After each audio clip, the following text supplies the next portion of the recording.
Okay, what do you guys say we get going, huh? Hopefully I'm feeling better this stream, because last stream was kind of a bust. But welcome, Purple Pro first. You are the first, absolutely. Alcott, hello and welcome. Welcome to the stream, everybody.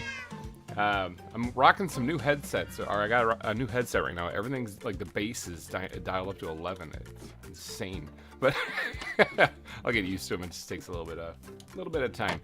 Hopefully everything goes smoother today, too, because we had a really rough last stream. That was really not a lot of fun. So, but yeah, we're back. We're doing some more some foliage and stuff today, because that's what I was trying to do last stream when things went horribly wrong.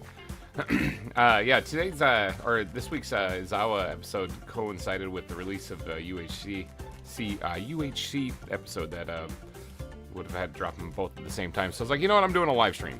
We're doing it live. So did that. Cinnamon is here with his very appropriate and traditional greeting. Hello, Cinnamon. How do you smell? I have a nose. See, I can smell. We got some decorating to do today. Now, my goal last stream before things went massively wrong was to finish all the foliage on the western side of the volcano. All right. So that includes all of the, maybe not up here, maybe. If we get there, yay. But all these little bits in between these exhibits, get them to look like this, you know? So like this area here, this right here, this stuff right there. Not necessarily along the side of the volcano. That's a whole nother beast. But get all of this stuff done, including over here, this stuff, all that, get this part, yep, all this all decorated up. All right, so we got a lot of building. Oh, it's nighttime. I am going to get bloated up. Got a lot of decorating to do. So good morning, everybody, if you're here in the U.S. If you're overseas, good afternoon. If you are across the pond. So let's put a little in there, because that way it clears all the blocks so I can quickly drop stuff out of my inventory. In case you're ever wondering why I do that, that's why. Well, hello, Mr. Skeleton. I see you right there. So it looks like mobs did spawn, so we're just going to yeet ourselves up into the sky here a little bit. Try to get some of them to go away. So, yeah, last live stream, a bit of a bust. This one hopefully will go a lot better. I was not feeling very well last live stream, too, on top of all the technical difficulties, so that didn't really help anything. Let's see, what am I even doing? What do we have here? Morning for me, and I'm not in the US. Oh, well, good morning. I guess everyone in this time zone area. I would stretch north and south as well, so. Let's see, what do we even got? We got oak leaves, we got some jungle leaves. We're gonna need more jungle leaves, that's for sure. Do we have, oh wait, usually I keep in here, yeah, some stuff to make. Yes, it's Cinnamon, I know you're watching. I know you're watching. I'm making some palm trees today, and I know you're gonna love that. Let's see, what else do I got here? I think that I need oak slabs. That's the other thing I need for these things to come to life, which I have 60 of them. There we go. That's pretty good haul. It's enough to get started, enough to get some trees placed. Now, again, ahead of time, if you guys see the stream just kind of freeze up like you got disconnected, just give it a couple seconds. That just means I had a horrible crash incident, and it'll reconnect in a little bit. So, I apologize for that. I actually don't know. It's something, I think, in the zoo that's causing it, and I have no idea what it is. So, just be warned. Take your best guess now as to how many we're going to actually have. Let's get back over to where we were building before and do that. I still need to finish the rigging on the ship. All the lines that connect and stuff like that, and the sails. I gotta take a day off and just do that. Take a day off work or something and just knock that part out. So, all right. So it looks like I have a couple of them placed here where I wanted to put a few of them. I left this open in the middle because we were going to put a little bit of a ruin area there, similar to what we've done in other parts of the, like right there. You know, where you can see the wreckage of the former civilization that used to be here. So we may or may not get to that part, but I'll leave this part open for that. So let's start building some palm trees. Let's make this a nice tall one, vertical up. So how's everybody's weekend going so far? We just started. It just started. Things are going okay for me on my end, just in case you guys are wondering. And if you're tuning in to know how I'm doing, I actually do not work in a factory anymore. So I guess I got to change my bio or something, right? Because it says I'm a factory worker. I got a new job However, it's with the same employer, so it's still the factory. It's just that I work in the office part now. It took about a decade and a half, but I am now an office worker at that factory. I am the safety guy, so good news. I mean, I have a pretty good track record when it comes to safety at that place. I only had one near miss where I almost lost a hand, and I only cut the tip of my thumb off halfway. So, I mean, it's not bad. It was 14 years, though. I mean, 14 years of working every single day in a factory. That's 2 instances that were kind of freaky. It's not bad. Honestly, I wish I didn't have those instances on my record, but, you know, whatever. It is what it is. That thumb one really hurt, though. Holy cow. But, yeah. Yeah, technically, I got let go of my previous position is a good way to look at it, also. And I just acquired a better one. So, yeah, a few years ago, I put it in my boss's ear that I wouldn't mind because my legs aren't doing so good. Remember, I'm not a young guy. You can probably hear it in my voice too at this point, but I'm not exactly a young guy. I'm not like really old. I'm just not like a 20-some-year-old guy. So, and as a result, you know, as you get older, your body doesn't really like to keep moving very well, you know. And so I was having some knee issues, and I think a couple years ago, you guys probably heard me complaining about that, about how my knees were kind of hurting, and it sucks. And so instead of staying on the concrete all day, I told my boss if a position opens up in the office, you know, I would love to take it. In the meantime, I'll do my best. And so you thought I was 12. Sorry to break it. Yeah. Sorry to break it to you. For those of you who have been following the channel for a while, you know that I've also served in a couple military branches and stuff, so I don't know if they allow 12-year-olds in there. I'm pretty sure they don't. But, yeah, so there's, that's another thing on my weird resume that I have in my life is I've served in a couple military branches, both the Air Force and the Army. So most people only just do one. Nah, variety is the spice of life. Hooters 911 sauce is a close second, though. But yeah, so my boss said he'll keep an ear open for when one becomes available and stuff, and then with enough discussion and stuff, they managed to get me into the safety role, so there I am. Took a few years, but everything kind of moves slow when it comes to, you know, changing jobs and stuff at this location, so I'm actually pretty stoked about it, pretty pumped. It is not super exciting. It is a lot of OSHA requirement stuff and training and whatnot, and I'm currently going through like a 30-hour course right now that is for that, and let's just say God bless coffee, you know? Because, thank God there's coffee. Because, man, that's some dry stuff, so, woo, woo. So, yeah, that's a thing. That is a thing that happened recently. So that's what I've been doing. I'm just in my first week. And things are going pretty good so far. So stoked. Hopefully you guys have a feel-good story too of some kind. Go ahead and share it in the comment section if you wouldn't mind. So I'm having so much fun with work. Oh, that's good. It's good to have fun with work. That's actually the reason why I've stuck with the job that I'm in so far. That I've been, oh, there's a block. There's blocks up there. The job that I have is because I mean, working in a factory and manufacturing isn't like what you'd call something that would be super life fulfilling or anything like that. But it's fun. I like working with hands-on stuff usually, so that's one thing I'm going to kind of miss being in the office now. Yeah, but hands-on, you know, building something tangible with your, I was being sarcastic. Oh, well, I mean, some people do enjoy their job. But yeah, building something tangible with your hands is something I'm definitely going to be missing, given this new position that I'm in, so. I still go out because I still go out into the shop because that's one, I have to because I got to do safety checks and stuff like that. And two, if my old department needs a hand, you know, I'm still there at the building, so it's a good transition. There was a zookeeper came lurking over. I thought it was Cinnamon for a second. I was like, what? Only Kithron's on right now.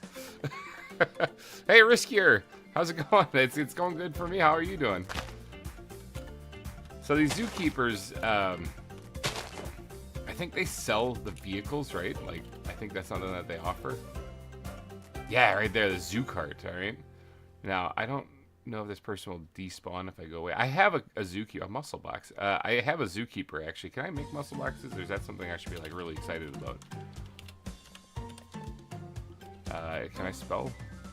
Am I screwing this up? Oh, wow, I am really... I'm like, yeah, ignore that. I don't know how to spell anything. Oh yeah, I can make muscle boxes. Okay, I'm not super excited about that. Blah. But yeah, the zoo cards right here. Zoo card. Is that something else I can make also, or is that only purchasable? Zoo card. Oh, you can make those too. I don't know why I'm so excited. Never mind. You know what? This guy might just disappear here in a little bit.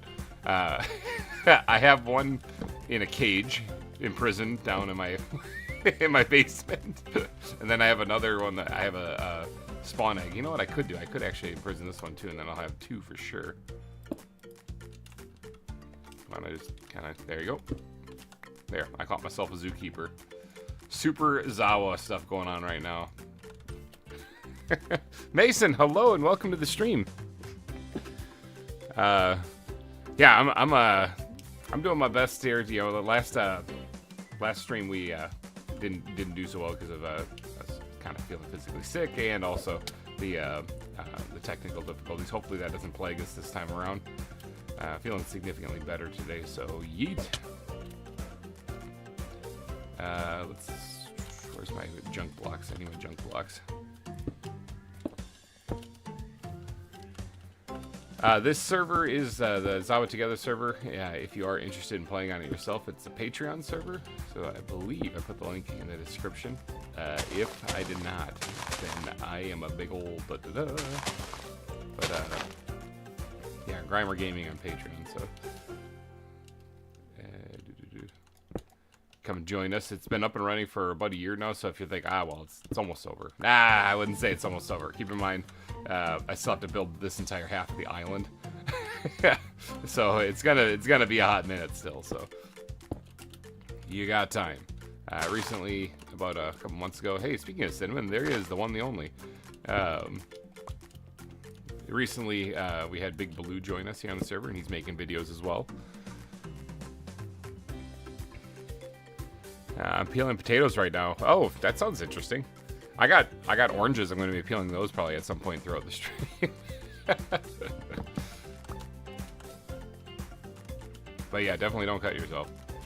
Man, I haven't peeled potatoes in a while. Like that, I used to do that growing up. You know, my mom would be making something, and if it was like potatoes or mashed potatoes or something, I'd help her out by peeling the potatoes. I was like 10 or something like that. It's crazy. A long time ago. I was back in ancient times. I'd have to avoid all the T-Rexes and raptors and stuff.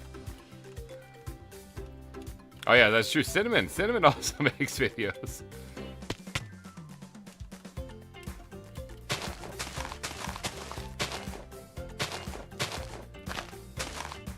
So we do a Cinnamon makes videos, Tinnikin on the server makes videos, Mega Grand makes videos, Corey occasionally will make videos too.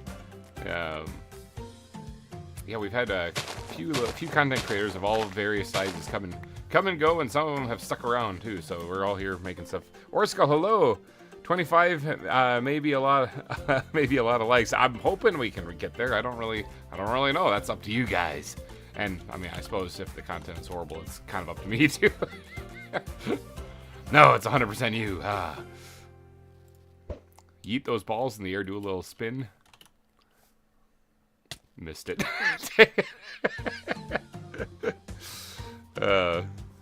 I feel like I missed something. I came into you talking about potatoes. What's so weird about that? Alright, let's try that again. Let's try yeet. Yeah, I do a little spin. Ow! Okay, I made it that time. Did I even get over here? I didn't even get over here. I'm not even ready to be up here yet. Jeepers. This is what happens when I talk about potatoes. I kind of forget what I'm doing. Alright, let's speed up here a little bit. See if Elytra will let me.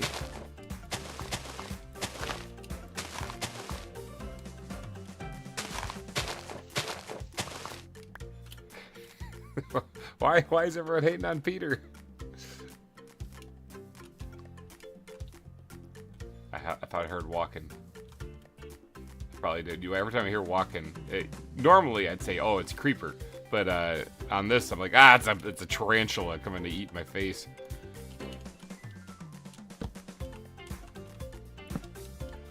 Yeah, don't be bashing too hard on Peter. He's currently the top Super Chat leader right now. Top Super Chat is a special role here on the server, who is a person who has contributed the most amount in a single Super Chat. Person at the end of the season with the top Super Chat will determine what we do next season, whether it be Jurassic Craft Season 1 or ZAWA Season 4. That is yet to come still, so. I'm booting up, though if there's a stream next week, I won't be able to make it. Me and my girlfriend are heading up to Duluth next weekend for my birthday. Nice! Well, happy early birthday, Orskull. Yeah, it's always fun to have a birthday. Hellcat, my wife, just had a birthday. She turned 29 again this year. Yeah, Mother's Day's coming up too, everybody. Just a reminder. Just a reminder. Made my money for uni. That is definitely more important. But yeah, let me go pop over here and give a little special shout out to all the super chatters out there on the billboard of sponsors. So yes, as I stated, Peter is the top super chat right now, $250. Orskull has joined. Let's see. So we got Peter, Todd, Tinnigan, Inkle, Captain Craig, Kithron, Diamonds in the Rough. I love that name, by the way. Fanny, Corey, Nickel Plays, Emperor Ditto, Cinnamon, the one and only Cinnamon, Black Rose, Ace Yotter, Mr. Bubbles McGee, Mika Hunter, HT Plays, and of course Big Baloo. So if you want to get your name on the billboard of sponsors here, a super chat of any amount gets you there. All right, let's get back to building some trees. We're gonna get the trees built, and then we're gonna get the foliage put down, and we're gonna move on to the next spot. I am gonna leave this spot here open and kind of blank because, you know, I want to make sure that that we have room for building the ruins and stuff. Ooh, I'm running out of jungle wood. That's not good. I have 5 more logs there, and I think that's it. Is that it? That is it. This is it. Hey, Peter, thank you so much for the $5. I just to get the morning off to a start. Thanks for the $5 super chat, Peter. You're already on there too. I mean, you're on there on the top super chat, the sponsor board. I think I even lost count at this point. I think it just says thanks a whole lot, or there's a whole bunch of thanks on there. Or do I actually have a number? I'm gonna go check. There's a couple people that have done repeated super chats that I'm like, I'm starting to. I only have so many fingers. Yeah, Peter. Thank you a lot, it says. So thank you so much for the $5 super chat. And yes, you're still the top dog. 1 penny more though, and that could change.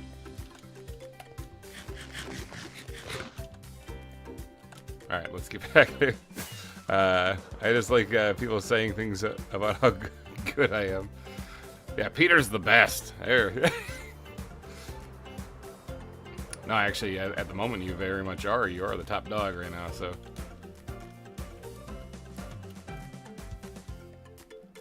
Might do a special palm tree, like kind of hanging off the side. Kind of like this, only a little steeper. See, whenever Cinnamon tells you that you smell, that is like, that means he affectionately cares.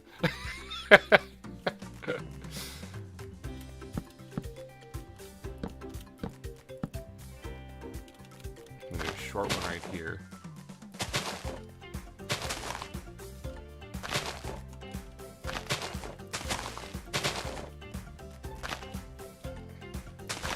Yeah, that's how you know. That's how you know he really cares. No, I don't. ...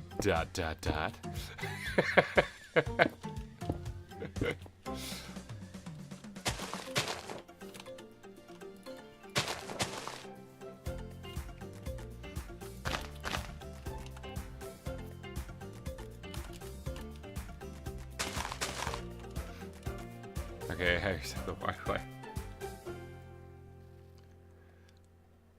Yeah, no, I think the stream's still going, or Skull. I know that it's kind of questionable sometimes on this in this series here, but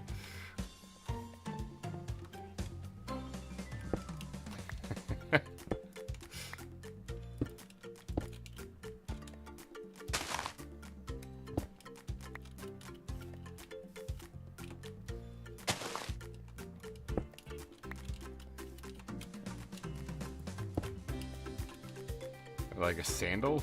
I mean, is it like one of those fresh leather ones or something? Because that's actually not a bad thing. But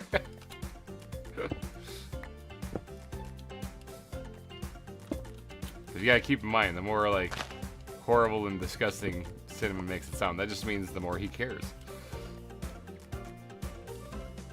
So what's the plan for today? The plan for today is the plan for what was supposed to be last stream before I got kind of sick and all the technical difficulties and stuff.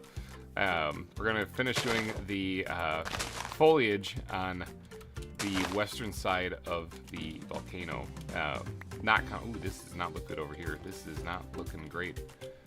Let me see if I can fix that real quick. But, yep, we're doing foliage today, Cinnamon. You're so happy, I can tell.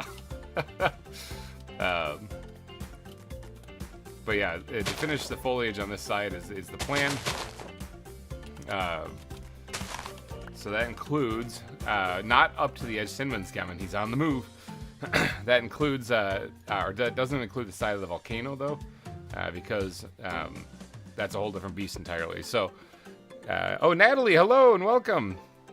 Yeah, we're discussing the plan for today. So finishing the foliage here by the aquarium, and over by the gharials here and stuff, all in between these exhibits on the side, and maybe even this one up here if we get the time, but all the stuff down here. The land isn't actually finished over here, but because it has to connect down here to where like the foxes and the bears and stuff like that. And I think these are African wild dogs actually down there. So yeah, that's the plan, to do all of that stuff. So a matter of getting it done though, that's the problem. Yes, there's Cinnamon, he's here.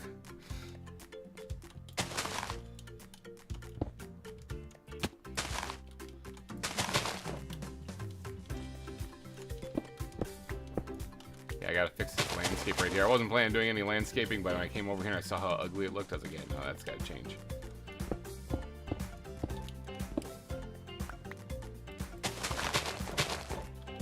Should probably be using dirt for this, but I'm just too lazy to run back and get it.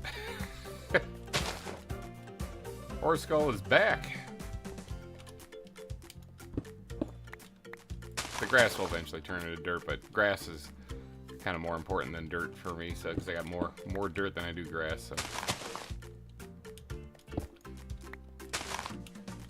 looks like the sun is setting. Creepers be creeping, but don't be afraid. Glitched again. Weird.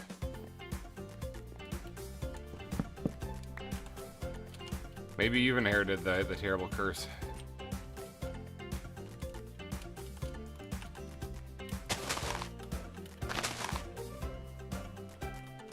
Cinnamon standing here, right here, watching me in live action here, build palm trees. The one thing he hates more, or the most.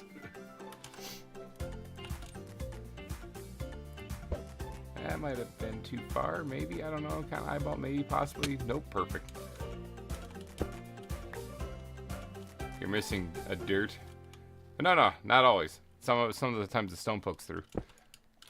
There's other parts of the, especially if you go look at the area above the sign, that's kind of what it's supposed to be. In fact, if anything, I'm actually kind of failing to let the stone poke through.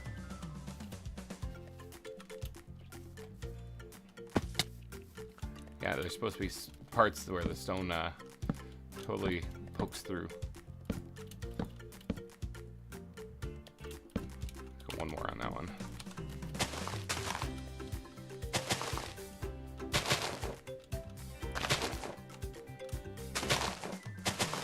I gotta always remind myself that too when I'm putting down the grass. Like, it's okay for the stone to be showing sometimes on top. My Minecraft is pulling a GReimer. It happens, man. It happens. It's being a big old da-da-da. Okay, so that's actually already done right there.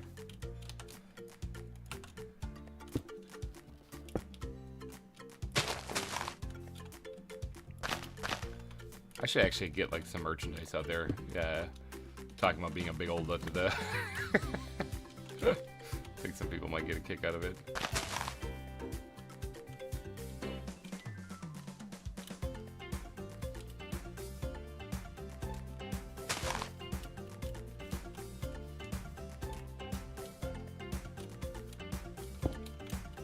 These are always kind of tricky whenever the trees collide like this.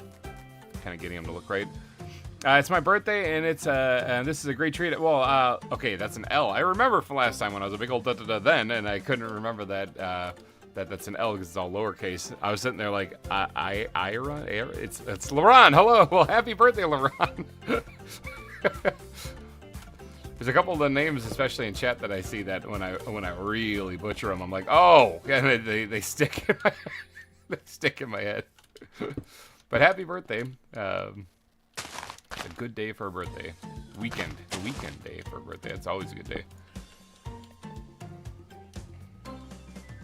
You started. I was first to inherit this curse. Well, that sucks. I'm sorry, Orskull. I'll have to figure out why that's doing that.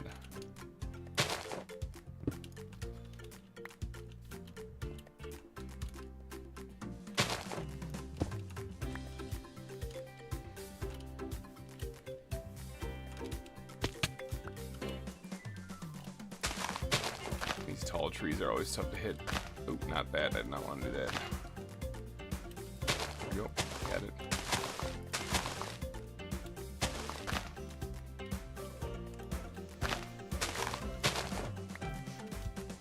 Don't waste any block.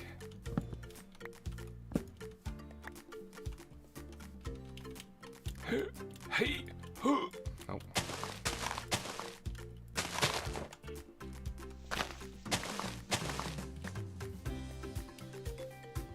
Alright, now the one back here was fine, I remember, so it's just that one.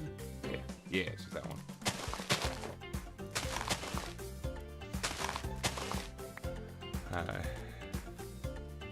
It's not back with a vengeance, yeah.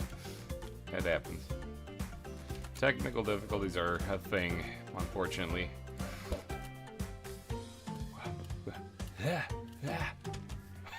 I start running away from it.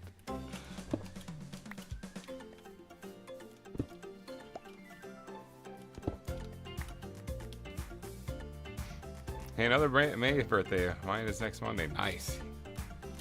Bunch of May folk. Alright, I think this one's done-ish. Now I guess gotta do the bottom part right here.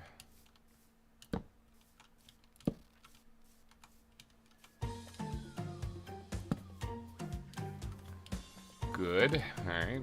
Grab some cocoa beans to act like coconuts. Did I get that one, or was that? No, I got that one. Good.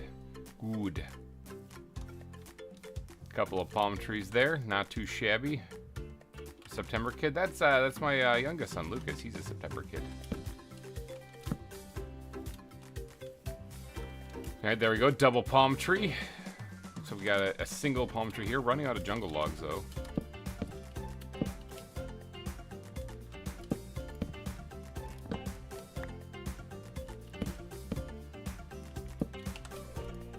Running out of jungle leaves. Running out of everything. We're going to have to do some collection on the stream here, because I am definitely not going to have enough resources to finish this.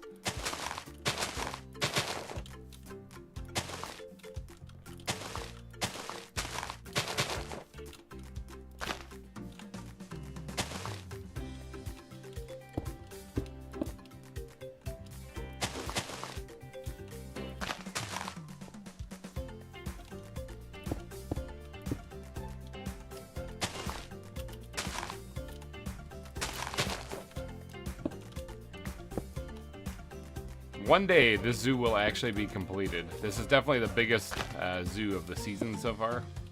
Definitely the most complicated one. Although Cerro Gordo was pretty good. But this one definitely tops that for a complicated build, so. Oh, your birthday was back in January? Mine's, I'm a July guy. I'm a summer baby.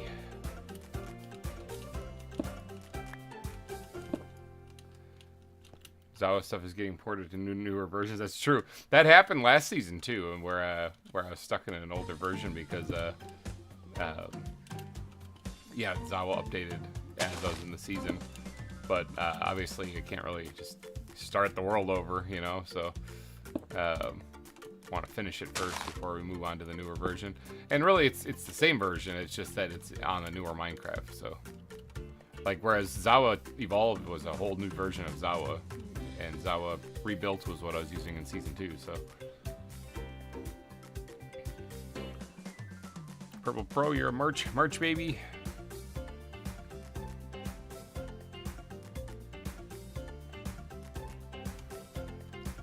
So that means GReimer's Minecraft is pulling an Oracle now? Like, yeah, that Oracle inherited my curse, so I get like good connection now for once.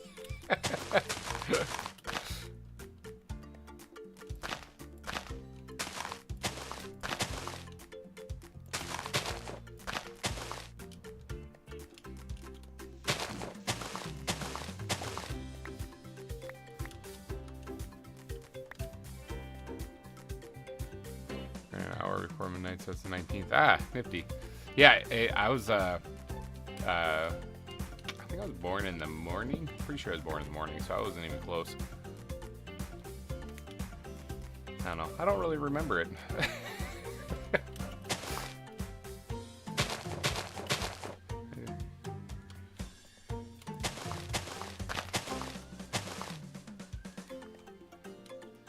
Off to gather resources for you. I can collect my own resources. Just grab some balls. Grab some balls and do some yeeting. I don't know if that's going to be enough. Yeah, it should be enough.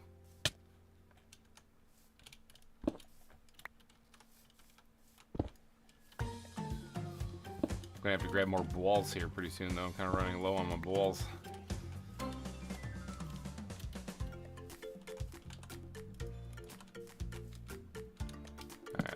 There, something like that, and then we're gonna take yeet. Ooh, I doubled it. I doubled it. I got it. Missed it. There we go. Palm tree.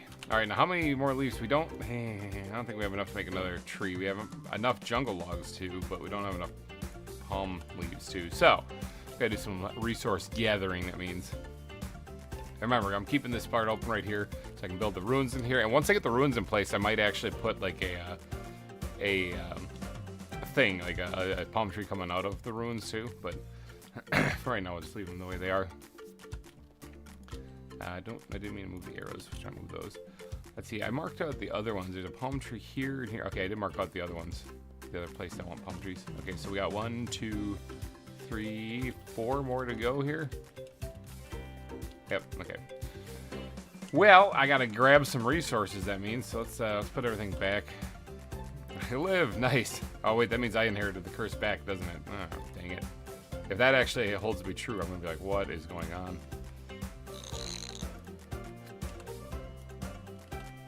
Alright, it looks like it's also getting nighttime. Of course it is. I need to get wasting netherite out of the backpack here. So we'll collect, I guess, some... Actually, we can do both of them if we actually grow a big jungle tree. We can do both of them if I grow a big jungle tree. Normally, I just go collect... if I go collect...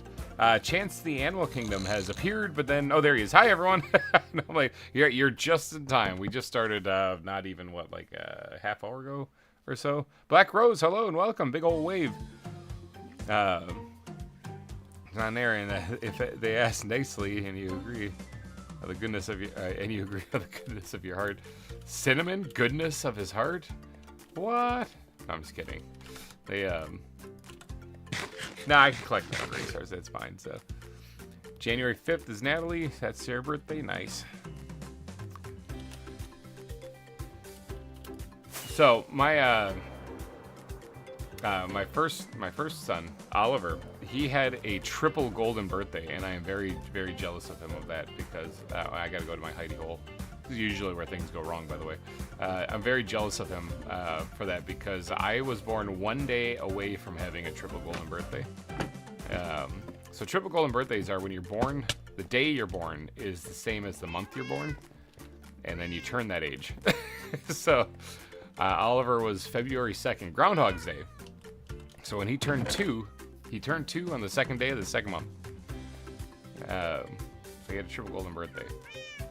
But no, I missed it by a few hours. We have cups? We have zoo cups? Oh, I suppose you can put those down in like the... What? You can put those down in like your, like a trinket shop or something like that, you know? Cups. This is insane. Is it just whatever dye you use? Okay, yeah. Okay. Hold on. I might, let's do like green and maybe orange. I'm gonna make some of these things. I'm trying to think for a volcano, you know, like green for the jungly kind of tropical area. We need at least one other color though. So what other color cup should we make for putting on display? So cameras and floodlights. I did see those things too, but let's make some cups. The green ones here. Let's make these things. I think I have glass bottles somewhere. Maybe. Yeah, here's the 3 that we need to make the first batch. I have to cook up. Or I have glass. Yeah, I got tons of glass.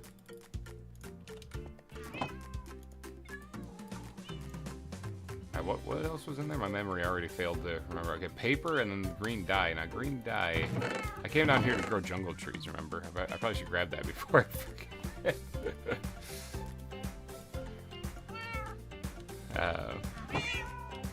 Paper. I think I know of a place. I'm gonna be making 2 batches of these. I'm gonna need enough to make 2 batches of paper. I didn't know we had cups in here. This is incredible. My whole world just changed. Now, green dye. Yes, I do have some of that. I don't have a lot of counter space over in the welcome center where I sell merchandise, so I'm only gonna do that. And what other color? Anyone? Nobody gave me a color. I'm gonna pick one then. I'm gonna pick pink. No, I'm just kidding. We're not doing pink. Orange still is the one I'm thinking about for like, you know, lava and stuff, you know. Or if not that, maybe like either gray or black. But it's supposed to be like a thing that you want people to buy, so it should be like colorful. You're at like a fun, exciting area where sometimes the zoo creatures get out. And then what she has, I guess, maybe red. But then green and red will look like Christmas, so that won't work. Something in yellow. I think yellow, or orange, I mean. Orange is probably our best bet.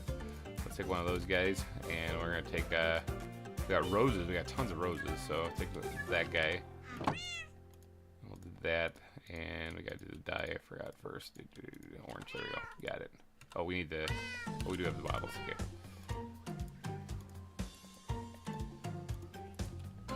There we go. Got orange. And then while I'm here, might as well turn the remaining bits into a couple rockets. All right, let's go put some. Do I have everything I need? Yeah, jungle saplings. I was like, the reason I came down here in the first place was for jungle saplings. Make sure I got everything I actually need, and then we'll head over to the welcome center. Oh my God, that was a rubber band leg too. I face planted twice there. Smooth landing. All right. So yeah, we got some shelf space here if we clear a little bit. See, they've added so much stuff that I can put some on here too. They've added so much stuff that it's getting a little out of hand. Okay, let's pick this guy up. We'll put him right here. They're pretty tall. Hold on. I like the orangutan plushie back there. I gotta find a place for these guys. Can't put them back here. Let's keep the plushies up front, and we'll take this guy out of here too, and we'll stack them up back here so that people can request them. Panda plushie. Put you right there, and then a little decorative something. Put that guy back here. There, we got cups for sale now. I didn't know that those were a thing. See, like the shirts that were for sale too. I think these things are awesome. And the bags. t-shirt racks. Yeah, that's crazy stuff. I love the hanging plushies too. Like we got the gorilla hanging from the tire swing. Okay, we got to grow a tree, don't we? And I need room to do that.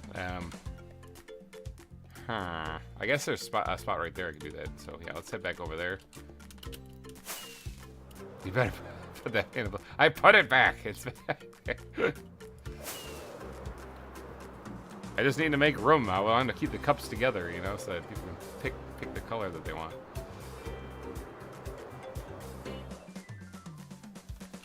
Okay, let's grow a big old jungle tree.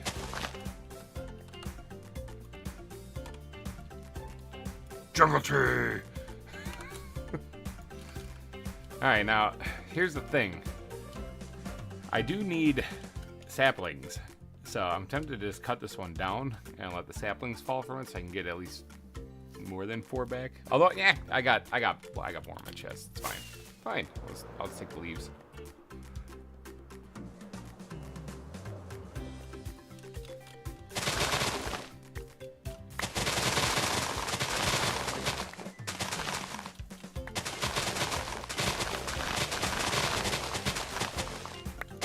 I normally collect leaves on the dynamic trees because they regrow them right over there, those guys.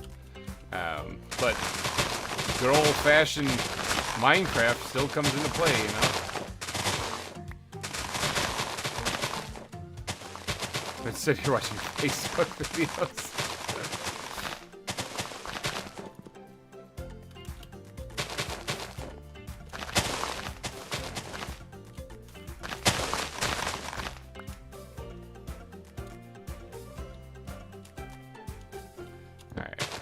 Choppy chop.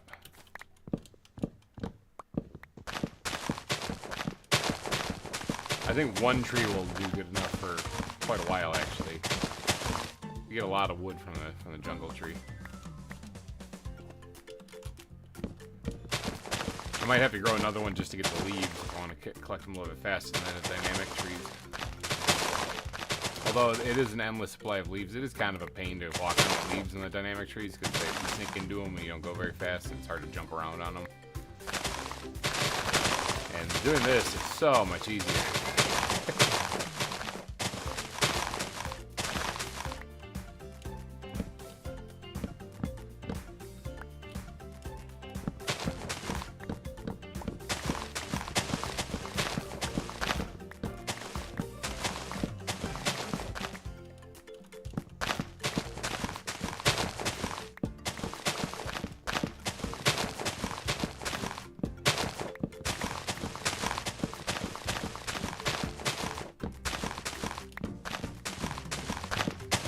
Don't forget to smash that like button. Hey, Sakana, welcome to the stream.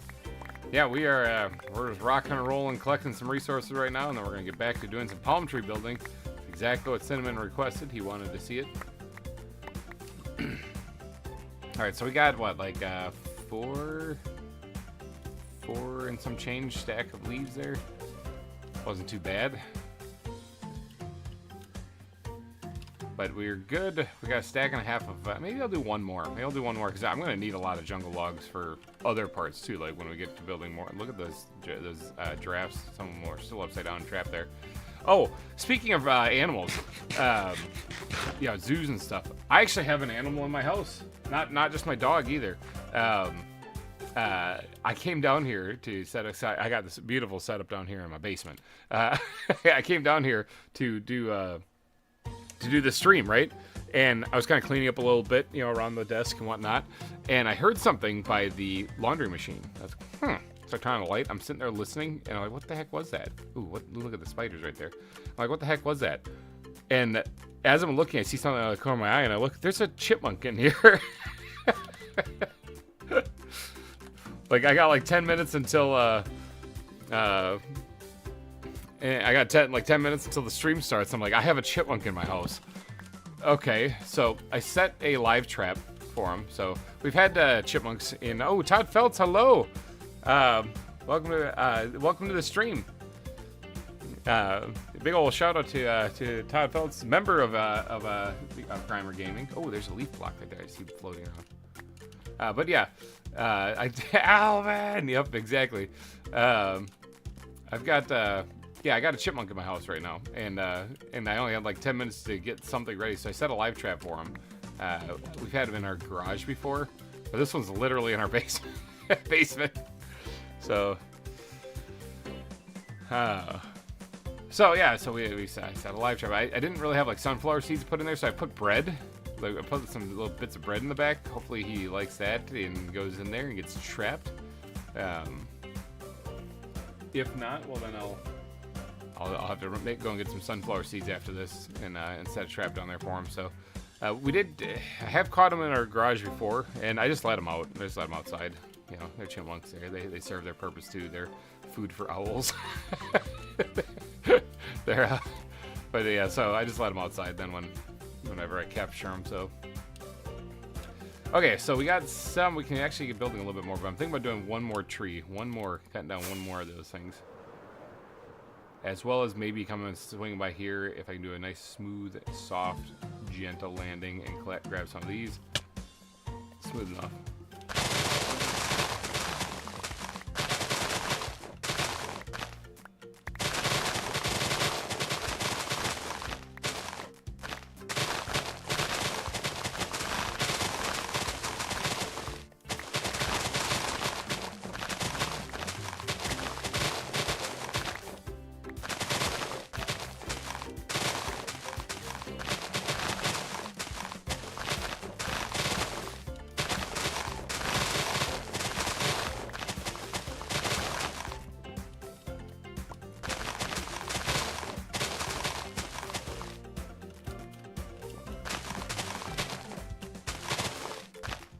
So yeah, right now, as I speak, I'm down here. If I get attacked by a rabid chipmunk, though, well, then I'm wrapping the stream up quick.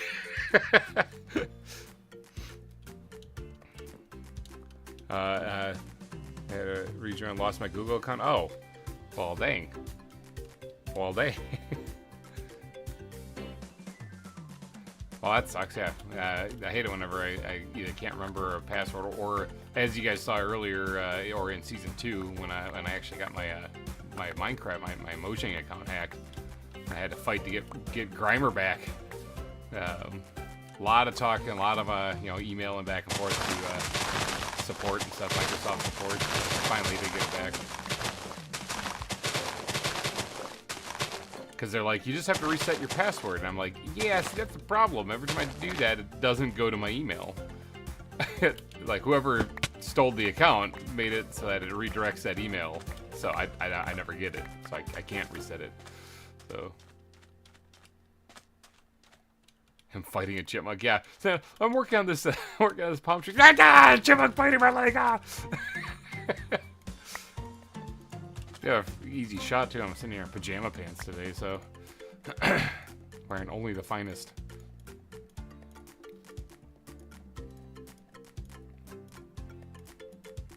Let's put that in there. That way we'll get a little bit of wiggle room.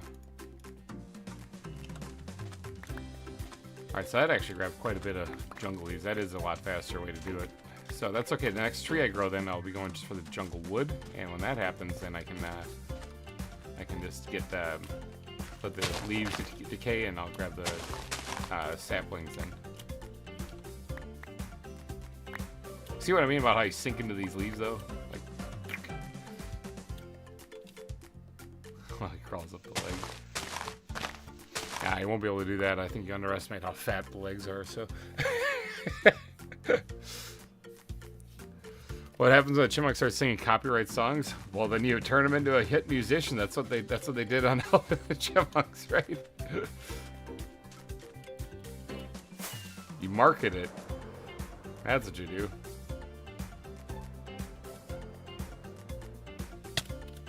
Oh, I'm planning the polar bear exhibit. That's not where I want to go. Screw getting ripped up by chipmunks. I get eaten by polar bears instead. Remember that, can't remember the password. It's so frustrating. I feel a sneeze. Nope, I think it went away. Crochet, I just made a new account. Yeah, that happens. That happens. GReimer making bank if it starts saying exactly. Like, thank God there's someone who's talented in this household who can do something on YouTube for me. No one more. 54. Yeah, I might want to grab a couple more saplings. Starting to run a little low. I've also been kind of scavenging through my food here to eat whatever I can, just to make some wiggle room in this chest. That's why I'm eating like pork chops right now, and whatever else I can find in here, because I got a few apples. Now, I think apples are kind of a rare thing, aren't they? Just so I can make a little bit of room there, which I think I'm finally good now. So let's go check my chicken cooker.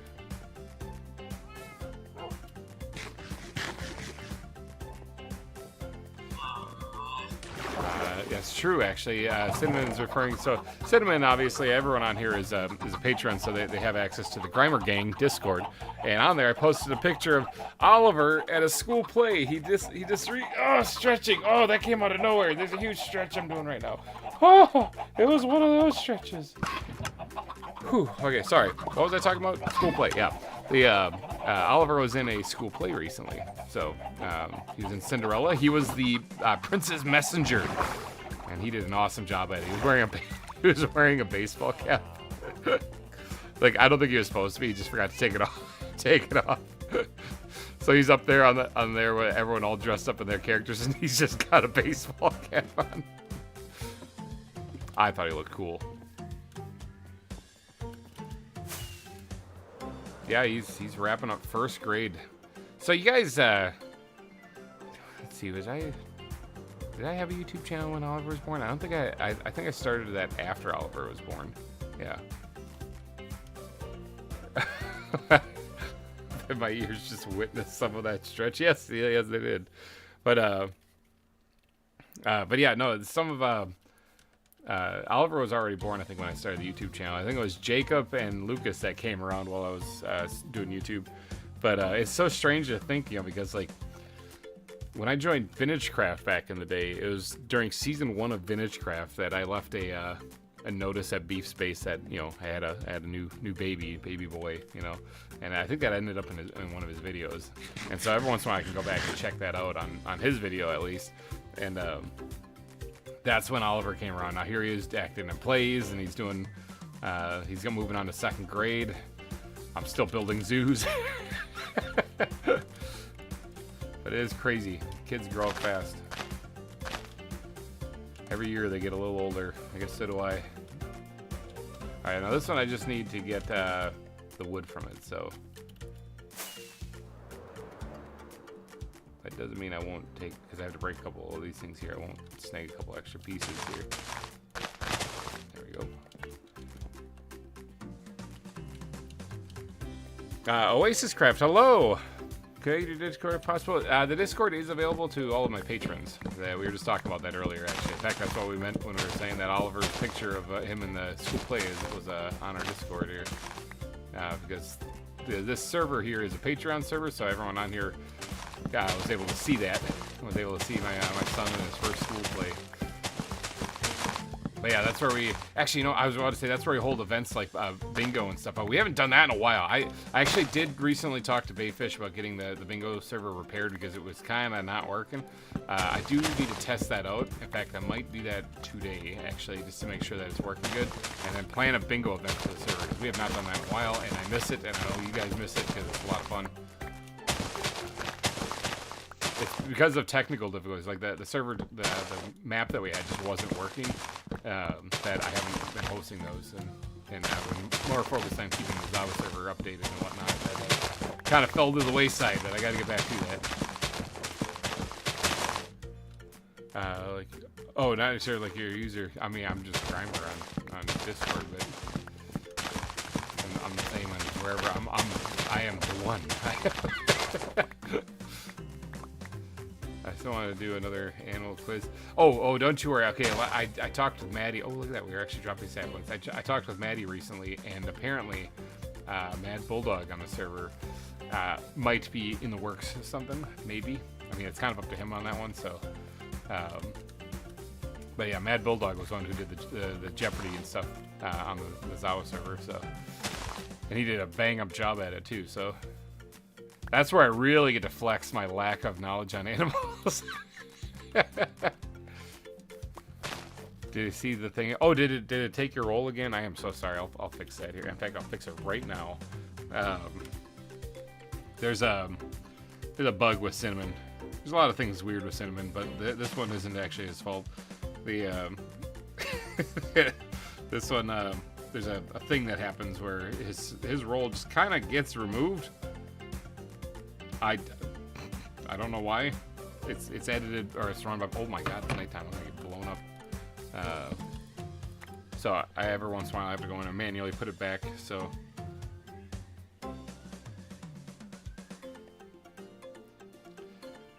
all right, Cinnamon, you should be good to go. Sorry about that again, but yeah, it's one of those things that happens. So every month or so, I always get a message, hey, it's happening, and okay, on it, you know? So, not really sure why, but it is a thing. Yeah, you should be good to go now, man. So, yeah, there are a lot of updates coming to ZAWA itself. They're moving things to the newer version of Minecraft. I'm not that weird. You're perfect, Cinnamon. You're perfect just the way you are. But yeah, there's a lot of updates coming to ZAWA itself, and a lot of the plugins and stuff. They're moving forward to like a newer version, which means we probably won't be updating. Megagran is here, big old wave to Megagran. We probably won't be updating the server much then anymore if all of the future updates are in the later versions. So we're gonna push to the end of the season. I mean, so. Good evening, all. Yep, Megagran. She's across the pond. It is evening time for her there. It's actually, as of right now, noon. It's noon here where I'm at. So, all right, we got a bunch more jungle saplings, so I know. Oh, geez, brag about it. Jeepers. All right, I think we're good to keep on building here. That's by wasting netherite back. That's such a great name for a netherite hoe. It's funny because the hoe has gotten so many more flame flues. Exactly. The hoe has gotten more uses now with like leaf blocks and stuff, being able to collect them. Like you put Silk Touch on there like this, and it works as like an excellent shears. And so it's funny that I call it wasting netherite when it's not really a waste. It's actually one of my more used tools. Subject, thanks. Hello and welcome. Welcome to the stream. Might not be here for long. That's okay. Thank you for popping in. If you like this kind of content and you want to save it for later or see it later, whatever like that, you can always hit the like button. We're racing towards likes. We're racing toward 25 likes, but I don't actually know where we're at. I'm kind of peeling an orange right now too, so I'm like in the middle of trying to do that and read chat. And I also noticed, one second, I also noticed that I can't actually see the stream if it's working or not because my OBS is in the way. So, all right, sorry, we're back. So there we go. But yeah, welcome to the stream. Sitting at 19 likes. Oh, there it is. Okay, cool. All right. Oh, there's another one right there, man.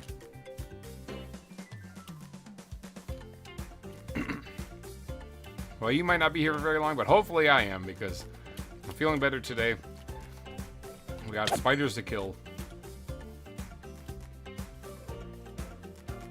All right, let's get back to building here. Let's see this one up here on the hillside here, kind of leaning probably over the orca exhibit. That orca has not moved in a while. I think it's stuck there.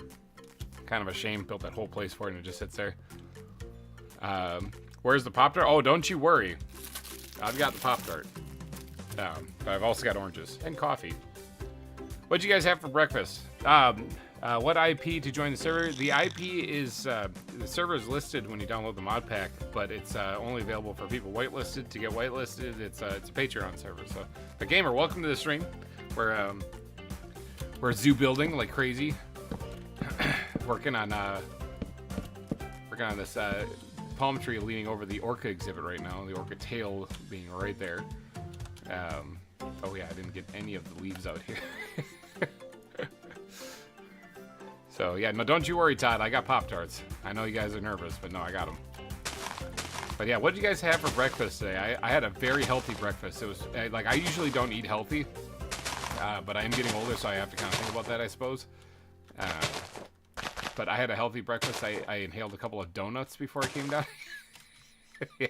Before I came down here. Okay, maybe it wasn't that healthy. I'm greedy. Why are you saying I'm greedy? Oh, jeepers. Hold on one second. We got a spammer in the chat.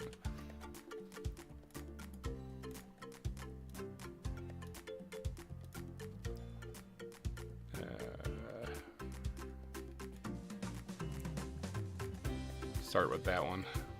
So.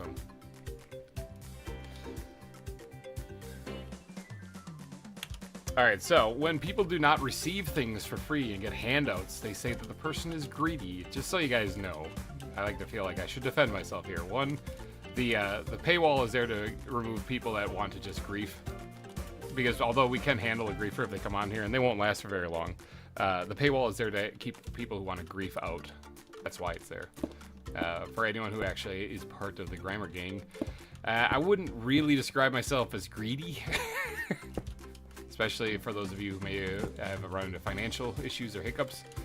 You know that I'm actually really kind of a reasonable person. I don't actually ask people for money or get really hardcore on the rules or something like that, because it happens. It happens to people. But, you know, I understand that things come and go.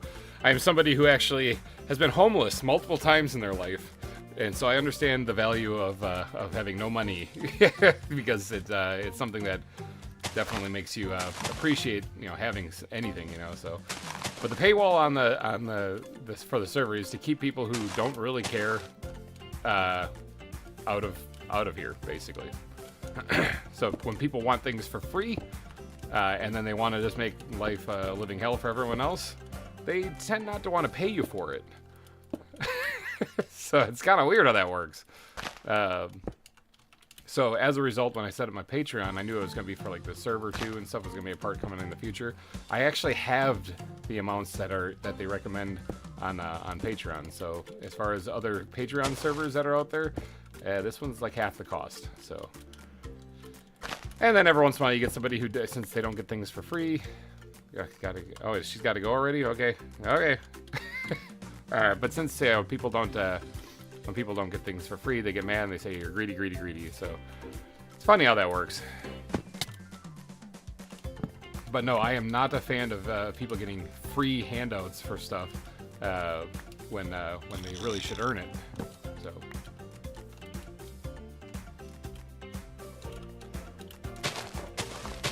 So the individual that just popped in spam chat, I would say you got to do a little bit of life reflection and stop getting things handed to you. Because here on the ZAWA Together server, and here on this channel, we actually work to get this stuff. And then, yeah, maybe maybe after I'm done working, I'll stop being so greedy.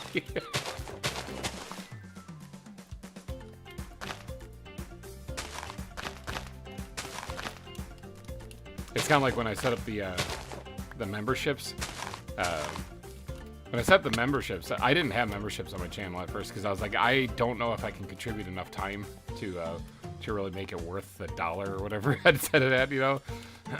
Like a lot of times memberships will get like extra videos and stuff, and I already kind of struggle keeping up with the content just because of the 3 kids and the full-time job and all that other stuff, you know? So I didn't put memberships on the channel, so yeah, I work very hard. You're gonna keep my role. You're just I am sorry about that. It's a weird bug. I don't know why it's doing that. If I knew how to fix it, I would absolutely fix it. But yeah, so I didn't want to even start up memberships. So there was an offer by Google for channels that didn't have memberships that they put out, basically to give you a nice big fat paycheck to turn them on. And I was like, okay, well, I mean, kids got to go to college, so sure. And since it was easy, I was like, I'll turn them on. But then I was like, what can I offer? And I lowered the price as low as you could possibly put it. And I, you know, there's some emojis. You get your badge and stuff in chat and stuff like that. I'll give you a shout out. It's a special shout out. I shout out everybody. That's the other thing. Everybody that joins.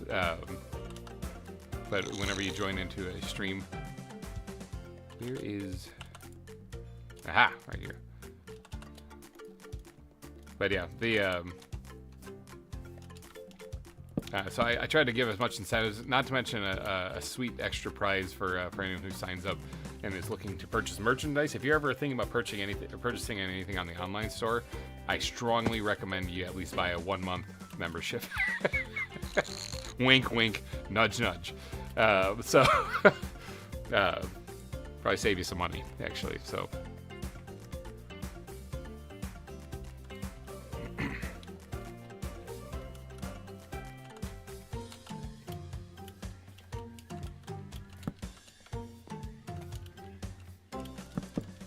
All right, so there's another palm tree. Done-ish. Almost done-ish. Oh, I didn't grab any more balls while I was down there again.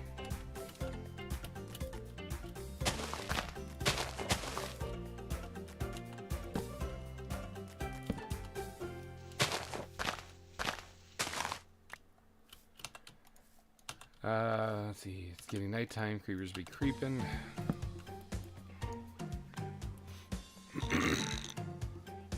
Now I can sleep.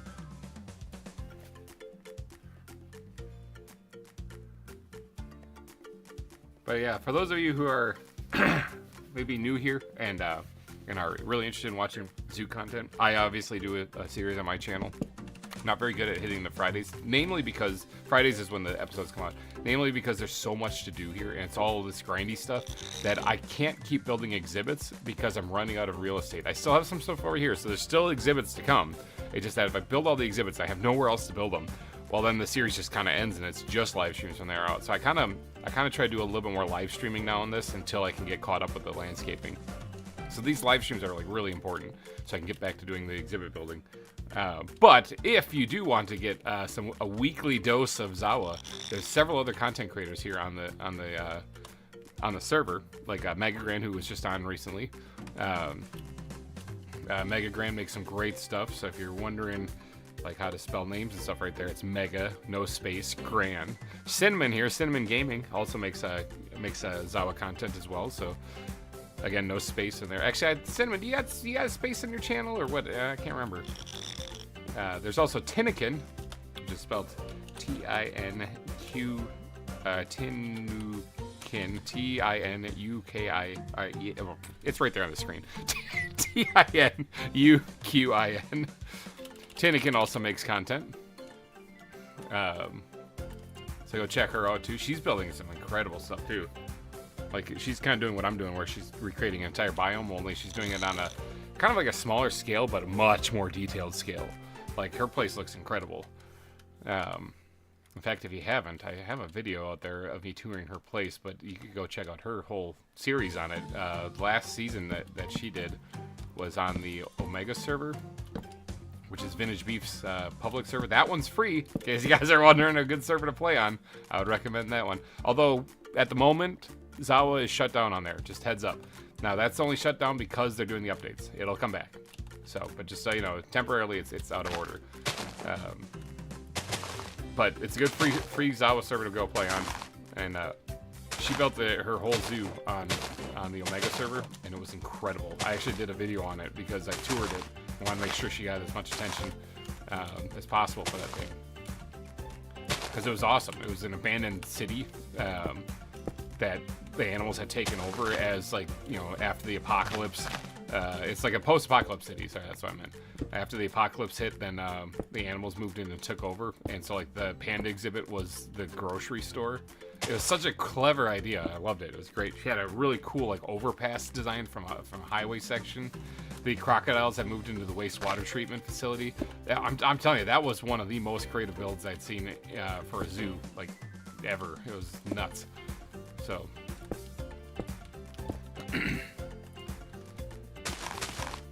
But yeah, Tinnigan, she's a really good builder, and she's also, I mean, I'm going to give her some extra clout because she's also the one that is working with me on Nations and Nobles. And doing some fantastic stuff there. Now, recently we've had a couple of people from here also join into Nations and Nobles too. So Cinnamon and Orskull as well. I haven't really had to tap into their services too much on this one, but occasionally we do need like extra people for shots and stuff, or some people aren't able to make it, so we have to have others act them out, you know. So like, here's some behind. This is the wrong series, but here's some behind the scenes of for Nations and Nobles here, like the scene where we're at Berkshire, and you see Ori coming out of the portal. Ori was actually, I think, Silver, who just dressed up like Ori, and then later on, like, Silver had to be in the scene where he's sitting at the table while Birchie is giving a speech. So we couldn't exactly have him play Ori then. So Tinnikin was playing Ori because Ori wasn't available for the filming. So Ori did get on later and was able to do the voice work for herself for her scenes, but she actually wasn't available for filming for that entire episode. But yeah, so a lot of times we need extras to play certain roles. Like Corey, for example, here on the server is the bandit. He's the voice of the bandit. The bandit goon specifically, but he is not actually listed on Nations and Nobles, so to get him to be there, well, he can't, so we record his voice, and then we have somebody else play the bandit goon. I've played the bandit goon in a couple of scenes. Cinnamon played the bandit goon in, I think, the last episode, the one with Killian. If you guys watched it, it's the one where the monster attacks, and yeah, it's a whole thing. It's a whole thing. So I love that whole filmmaking process stuff. In case you guys have no idea what I'm talking about, Nations and Nobles is a Minecraft movie that I am making. I have one ball here. Let's see if I can get this. Nations and Nobles is a Minecraft movie that I'm making. It's an episodic movie. It comes out in, episodes, which I tried to do monthly. We're falling behind big time on that. Some people on the server are kind of hard to wrangle sometimes. Sometimes it's, I'm busy on my side of life, but we got 5 more episodes to go, and then the series is wrapped up. So, if you guys haven't seen it, it's definitely something unique. I highly recommend checking it out. So, who else we got on here? We got Big Baloo. Speaking of Nations and Nobles, Big Baloo on the server here. He also makes zoo content. So, again, if you're looking for zoo stuff, you can check him out. He's actually building some incredible stuff too. His entrance, that is nuts.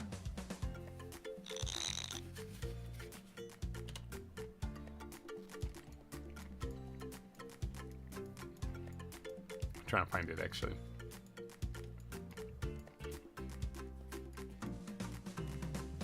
Here, Blue Zoo right down here. This is his entrance. Now I haven't been down here since he added more to it. His entrance is right here. This is it. It's got a pond with like a bridge going across it and stuff. It's so cool. He's got a lot more built since I've been down there too.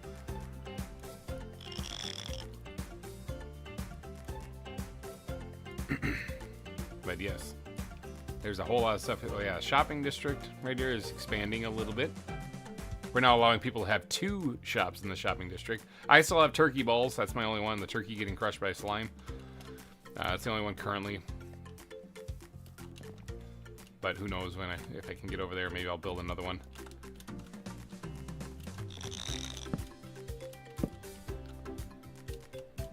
I had the first thing I ate was a jalapeno Slim Jim. Ooh, spicy.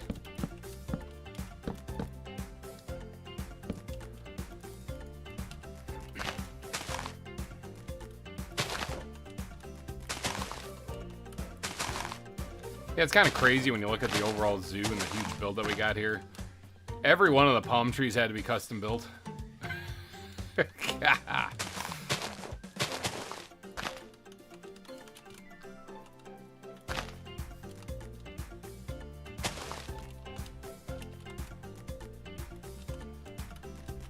Yeah. And every single one of them was definitely Cinnamon's favorite moment.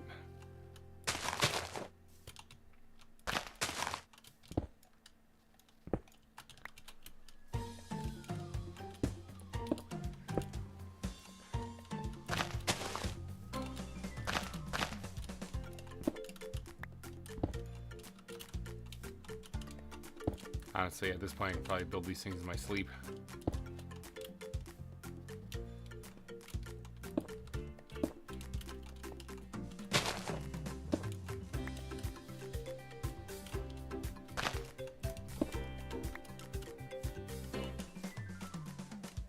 So I saw a video recently. This is gonna be kind of a gross story, but I'm gonna tell it anyway because I think it's funny. Saw a video recently of a lady who had seen, she's on like a camping trip with a group of friends, and it's like a hiking camping thing that they're doing, and this this person, or she was like laying back at the camp because she wasn't feeling good or something like that. She was just whatever. She was kind of dozing in her little cot hammock, whatever thing that she was in, and she noticed like the guys all came back, like just the guys. The girls were still out hiking, and apparently the guys said they were kind of getting tired and they just wanted to kind of chill and relax. So they came back. Girls wanted to keep on hiking, so they were out there still, and so the guys, they got a campfire going. They started making dinner and stuff, you know, just kind of chilling. And she didn't make much of a sound because I was like, I don't want to really talk to them. I just want to kind of chill and relax here, you know. She was comfy. And but she got to witness what guys talk about when ladies aren't around. And it might not be what you think, because she says she thought it was going to be like something like, you know, talking about other girls or something like that, you know, so, you know, their feelings or whatever. No, none of that. It's none of that. It was, the guys for 45 minutes talked about pooping.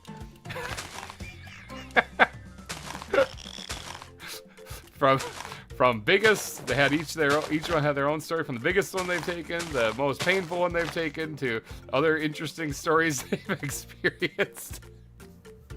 And all of them had their own very unique stories. Oh, I don't have any more balls left.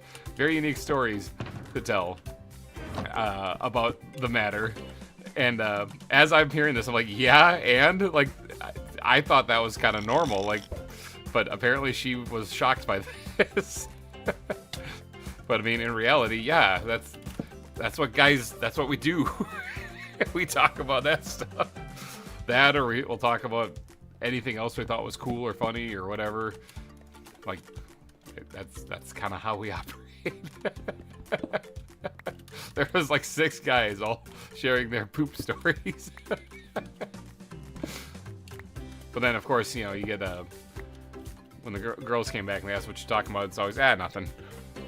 Because in reality, we are really talking about nothing. I mean, it's nothing. It's just talking about poop.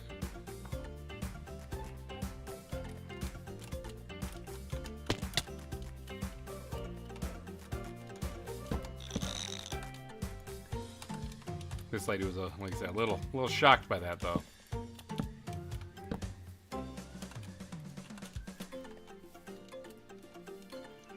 By golly, it's starting to look like a little bit of a forest. Yeah, he's looking good. Sakana looks horrified. No! Here's an example. Here's another example about how guys communicate. There's another video I'd seen about how a guy was telling his girlfriend or wife, one of them, I don't really know what she was doing, but it was a significant other, about how his best friend was engaged, that he was getting married. And so she was asking, well, you know, when's the wedding? And he goes, I don't know, sometime later this year sometime. And she's like, well, you know, where's it gonna be at? And he goes, I don't know, probably in the hometown where they live. And he doesn't know these details, mainly because he just found out, and she's laughing at him because she thinks it's so funny. But no, all guys out there are like, yeah, this is normal. You know, he just found out. He's just letting her know that they got a wedding to go to later.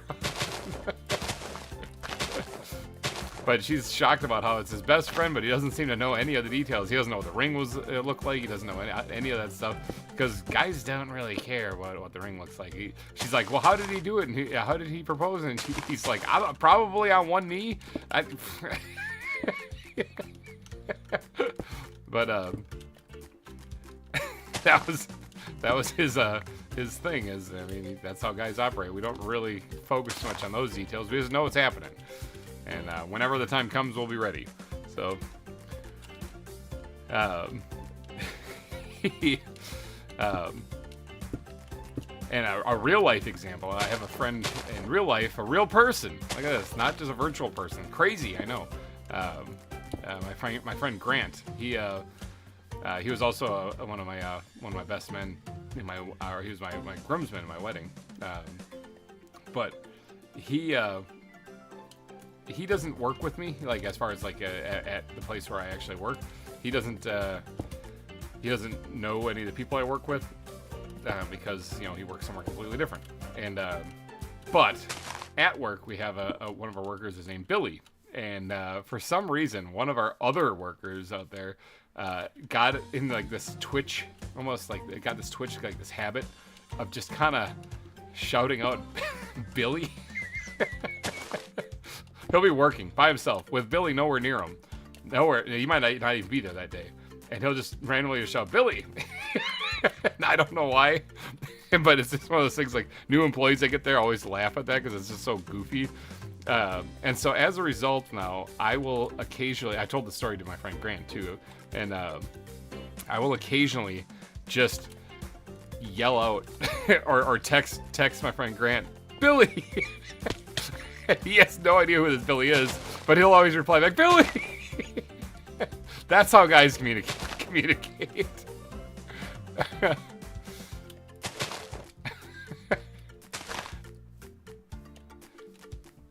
one right? Yeah, that one's right. Okay. It's this one right here.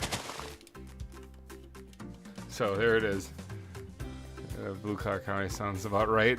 Even when they're talking about passing gas. Oh yeah, yeah. No, farting. Yeah, that's funny to guys. Everybody does it, so we don't really care. So we just kind of laugh at it. Yeah, it's not uncommon.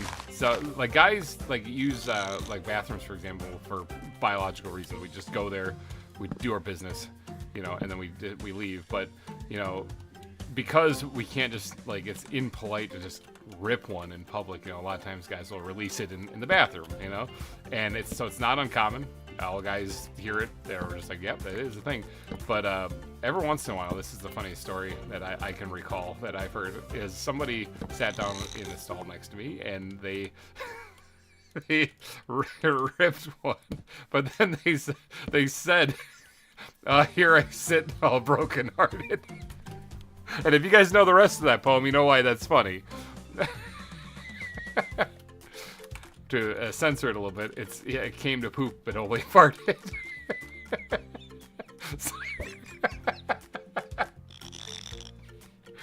So people have, a lot of guys have a really good sense of humor because of stuff like that. Oh, did I put one there? Yeah, I did put them there. But yeah, that was probably one of the funniest things that I've ever heard in the bathroom. Because I mean, someone coming by and kind of being gaseous while they're doing their business isn't uncommon, but to have someone actually comment because they're sad that it was just a fart.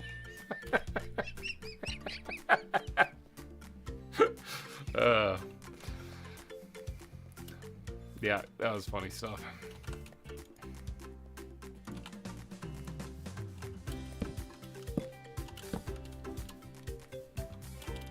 That was good old-fashioned comedy that I didn't have to pay for. I didn't have to go to a comedy club for. That just happened in real life. Alright,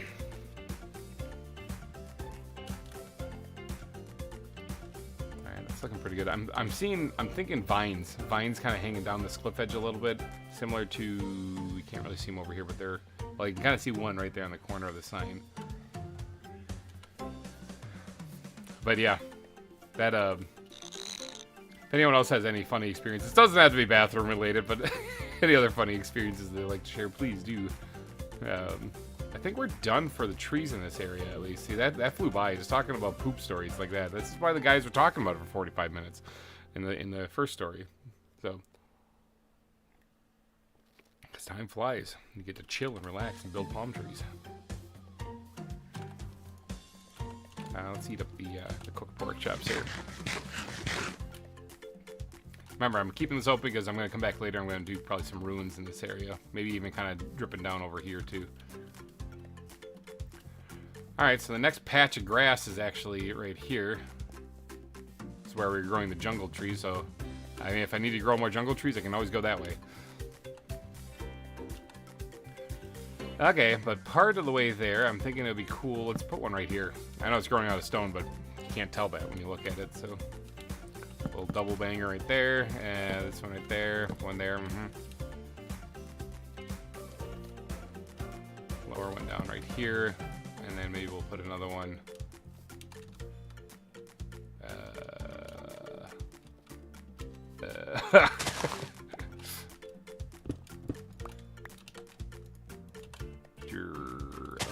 Right about here.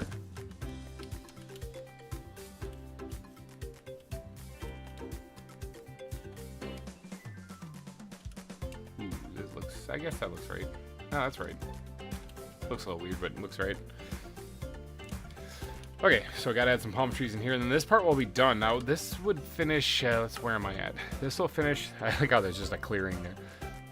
There actually is a little bit of an opening here too, but once I put the foliage in, you won't be able to tell. Like the rest of the leaves on the ground and stuff. That'll finish basically the aquarium off. That'll be done. We do have to move on over to this part right here and put the grass in still, as well as do the foliage on top of this section here. But man, we're making some progress. Way more than last live stream. Instead of talking about poop, that's all we had to do.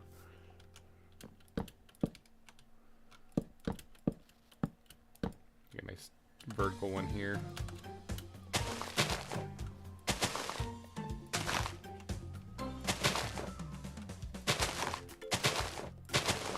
In case you guys are wondering, those of you who maybe are new here or maybe haven't tuned in too much to this stuff, if you're wondering what song is playing on repeat back there, that is the GReimer Gaming ZAWA song.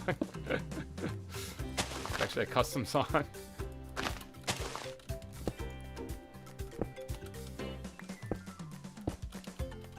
And for those of you who are making ZAWA content on the ZAWA Together server, it's available for you guys to use. Knock yourself out. There are lyrics to it. This is the instrumental version. So, and if you do get the, if you do download the mod pack and are playing this like single player, it's not working on the server for some reason. But if you get playing the single player, you can actually build a music box, and you can get blank music discs. You can either craft them or you can make them from you can get them off of zombies a lot of times, and you can make those music discs into both the lyric version and the non-lyric version, the instrumental version of this song. So. True story, I live in the redneck part of California. I actually, an actual local news story said that a person lost control of their car and caused an accident. Luckily, they barely missed a propane tank. Yeah, that's a good thing they missed it. They,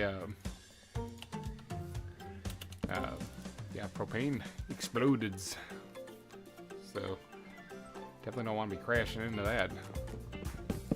But no, that happens. Actually, here's a cool story. I can't remember if I told you guys this or not, so forgive me if this is a repeat story, because I'm a da-da-da sometimes. But there was a time when I grew up in a town that had like 200 people, I think it was, maybe. Like it was a really small town. And I was doing I had a tutor because I was struggling with like math or something like that. And so I met this guy at the community church. We'd meet up at the community church. We'd go over my homework and stuff like that. And as I was walking in with my mom, it's a bright day. It looks just like this. There's like no, well, not those. Like if you look straight up, this blue. That's what color. That's what kind of sky it was. Completely blue. Not a cloud anywhere. And as we're walking in, we heard thunder. And I was like, what? We both stopped. We're like, what? Yeah, because it was a sunny day. Nothing in the sky. And thunder. That was very weird. And after thinking for a minute or so, we're like, I don't know what that was. That was strange. And then we went inside. Now, for those of you, maybe I've either told the story before, or those of you who are clever and can figure out, what was that sound? It sounded just like thunder. And it wasn't, there's no industrial area, nothing like that. It wasn't like they dropped something or whatever like that. Caleb, hello, welcome to the stream. Can anyone guess what that sound was? I've only heard it once in my life. I mean, because it wasn't actually thunder. I only heard it once in my life. In fact, some people probably will never hear it in their life.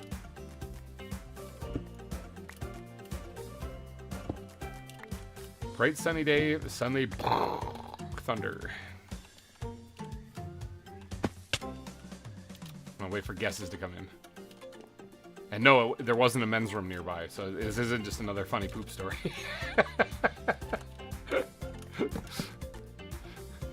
We were parked outside of Taco Bell, and we were... Oh, come on, get on there. Oh, do I have it already? I already have it. I'm just a da-da-da. Oh, sorry. Hey.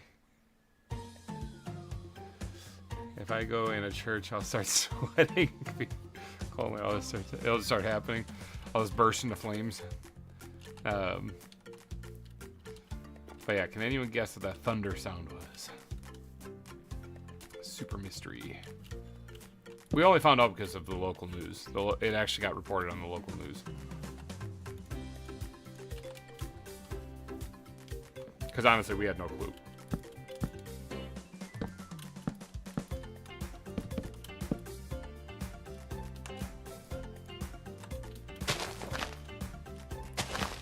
I will reveal it. I'm just letting people's guesses come in.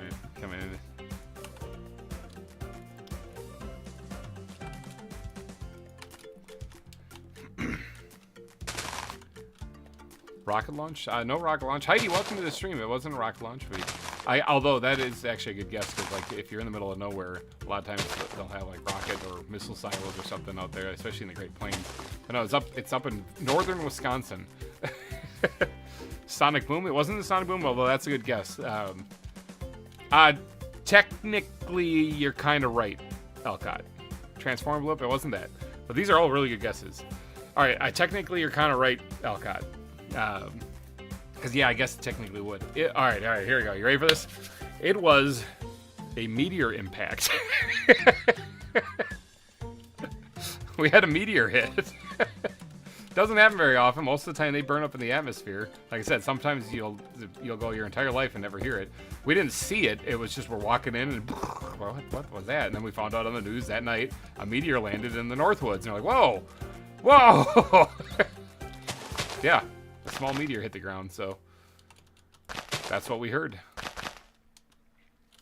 I mean, I thought that was like really cool though.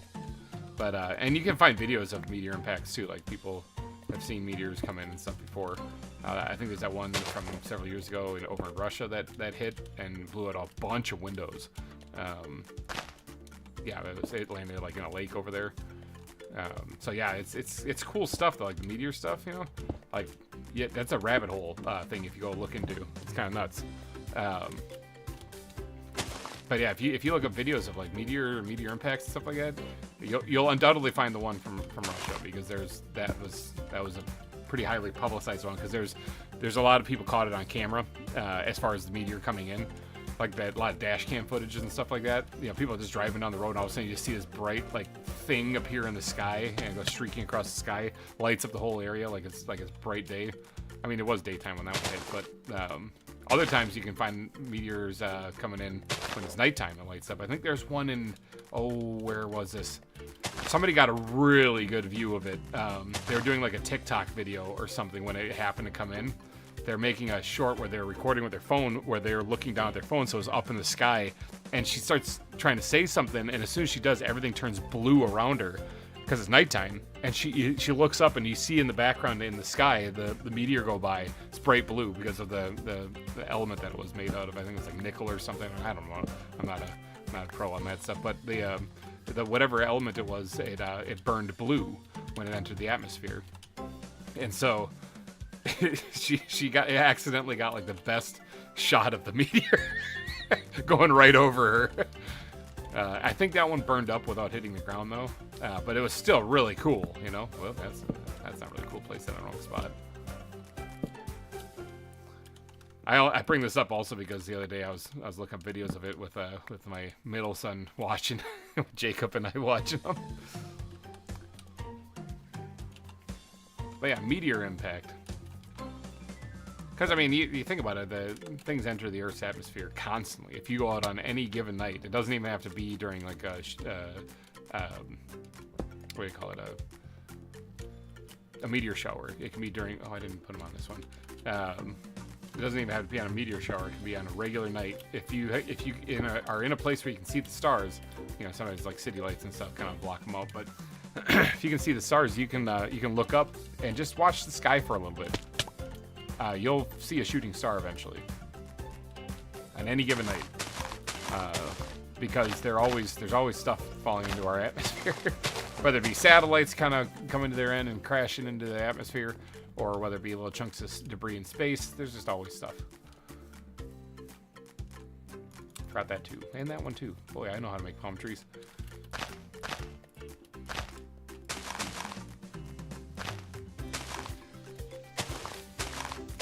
So, because that, like, I still live in Wisconsin. I don't live in the Northwoods anymore. But when growing up, I spent a lot of time in northern Wisconsin, where it's just the woods. It's a lot of camping and hiking and stuff, fishing. Did a lot of that stuff in my youth, and so a lot of that was spent like playing at the playground at night in the campground we're staying at, you know. And you have your group of friends, you're all hanging out. It's like midnight, you know, because it's when you're a little bit older, you know. Your parents let you stay out a little bit later. It's like midnight, and we're all just hanging out, laying out in the field by the park. And there's one. We're just pointing it out. There's one. You're just pointing out all the shooting stars. So it's kind of fun to do. It's very relaxing. That was before I had the kids and the full-time job and the mortgage payments and the YouTube channel, and this is way before that. So, oh wait, there's another tree attached to that. Forgot about that one. I can't really get there.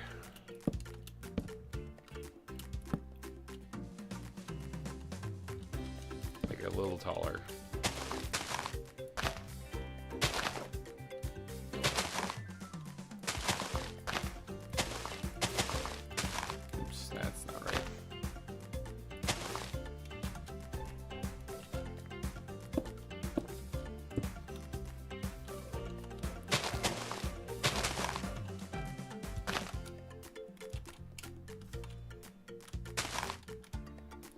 Gotta make sure I get these stone pieces in place so I know what is happening. Alright, so then the next one would be right there, and it has two underneath it already, so that would be done then. But yeah, meteor impacts. I'm telling you, if you ever hear one of those things, you're gonna be like, was that thunder?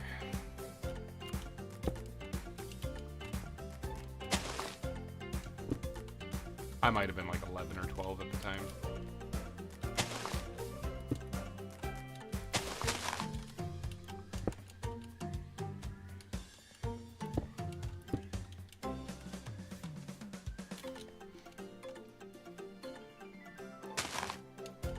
So I don't really need that there.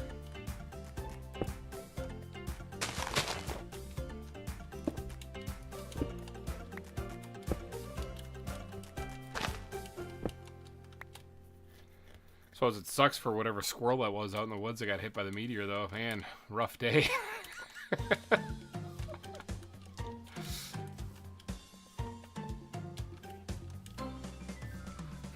I think we're good on this one, so.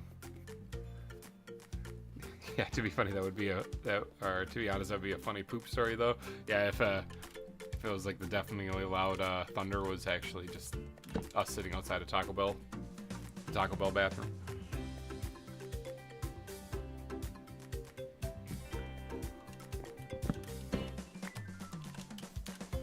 Speaking of fishing, I'm not much of a fisherman these days. I'm more of a gamer. But I used to actually do quite a bit of fishing growing up because it was a fun thing to do. And every year we used to take a trip. It's a good old fun time, story time with GReimer. I used to take a trip with my dad to Canada. We used to drive up to Canada and go fishing up there. For a week. We'd stay up there for a week. And when I went up there, the only fish I really knew how to catch, I'd catch a couple walleye, and I'd catch like perch and bluegill and panfish and stuff like that.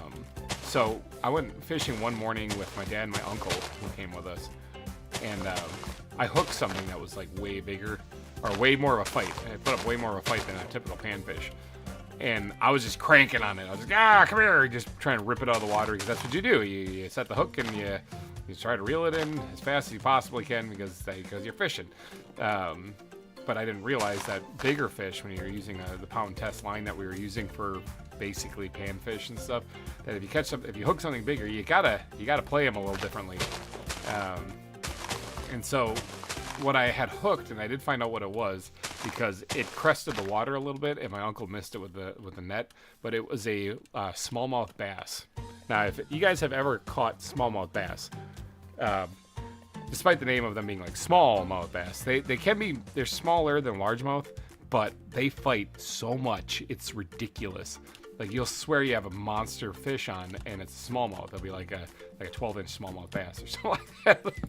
They fight like crazy, and so they're tough. They're tough little guys, and so when that thing crested the water, it was a pretty big smallmouth bass. I don't know how big because we didn't catch it, but it fought so much that it didn't break the line. It straightened the hook that it had bit into, and then it got off that way. That's how much it was fighting back. So that's insane. So I felt bad because I didn't catch the fish. I really wanted to. It was a big fish. It looked like it was a really, really good one. I totally threw that over the tree. I really wanted to catch it, because catching big fish was always fun. And then like a half hour later, I hooked another one. I hooked another one, but this time was different because after that one straightened hook and got off, my uncle told me that hey, if you ever get another fish like that, don't just try to pull it out of the water. Just let it fight, and then when it gets tired, start reeling it in. And then if it starts fighting again, then just let it fight and then reel it in. Just keep doing that, and until it gets tuckered out, and then we'll net it and we'll get it. And I was like, oh, okay, I didn't know. I just pulled panfish out of the water, So then a half hour later, when I hooked another one. This is a good lake, by the way. I'm not gonna. Well, this was decades ago, so I don't know if it still applies. But a little lake up there called Sandstone. Once I hooked this one, I did what he told me. I let it play out. I let it tire itself out, and I started reeling it in. Then it started freaking out, and then I started letting it do it. I just kind of held it. I didn't try to reel it in. I just kind of held it firm, let it do its thing, and reeled it in. And so, as a result, I caught that one, and it was an 18-inch smallmouth. And for those of you who don't know, that's really big. That's a big smallmouth. Now, like, that's actually borderline mountable. Yeah, like, it's worth mounting. We ate that one, but I don't really like the taste of smallmouth bass overall, but some of the other family members I had there did. So, but yeah, we caught it, we ate it. It was delicious for them, and then I ate the perch because I like perch better. So, but yeah, it was pretty good. It was a good catch. There's some ridiculously huge sized fish up there that we caught or saw people catch. One person caught a 35-inch walleye. Which walleye range usually from like 18 inches to the bigger ones would be about 25, 26 inches. This one was 35 inches. Wrap your head around that. It's almost a foot bigger than they normally are. And he cleaned it up. He didn't mount that one. That one was like trophy worthy, and he cleaned it up. It was so big and so old. It had teeth on the outside of its face. It was nuts. So, I've never seen anything like that. It was insane. I actually do have a walleye mounted from back when I used to do fishing. It's actually behind me right now. But I mean, that was from a different time. That was from 2000 and something. Yeah, I was ice fishing with my dad, and that was the last tip up that we had that went off, is this 26.5-inch walleye that's behind me right now. So. A lot of fun, a lot of good times fishing. It's just, I don't do it because it's actually kind of an expensive hobby when you think about it. You have to buy a boat and all that other stuff. I suppose once you have the gear, it's not that bad, but...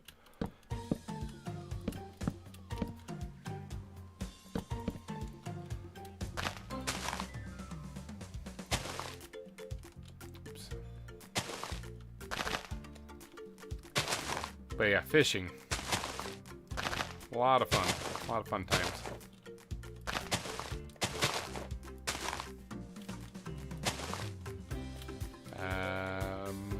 Yes, I gotta continue that down over there. Just mental note of that.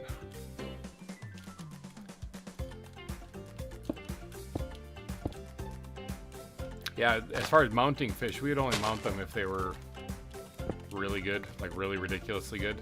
For the most part, though, we actually entirely whenever we go fishing, it was just for the food purposes of it, because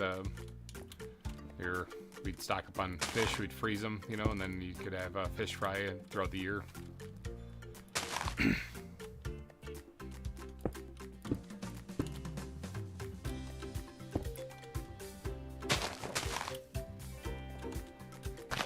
Kind of crazy because like some of that might sound like wildly foreign to people. Yeah, because like even within the U.S., you know, people outside the U.S. might find that kind of fascinating, or maybe they have something similar that they do.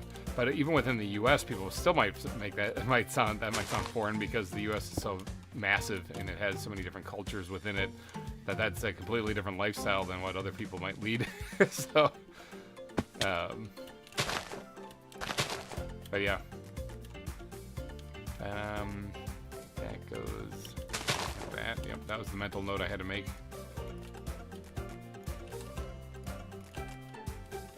And this one here, like that. Yep, I think that's right.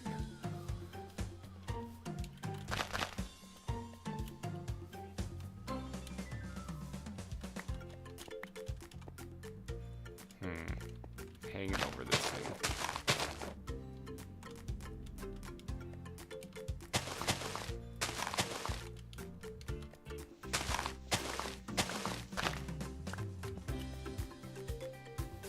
I also have learned from talking with people that apparently I am weird because I have a silk touch shovel. I mean, a lot of people have a silk touch shovel for collecting things specifically when they need, but I primarily use a silk touch shovel. Like, I don't know, I thought that was kind of weird. I don't know if that is bizarre, or if I mean, some people have said that that's strange, so maybe it was just like one person, maybe they were the weird person.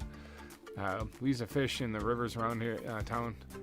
I remember, I know it's called the Spoon River, Cod River catfish, and crappies, maybe, something else too.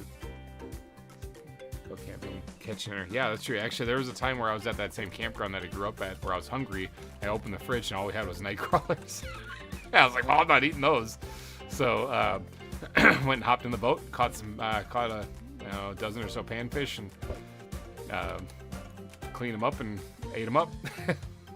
I missed completely on that one. That's gonna be a long throw. Do you think I can get that up there? And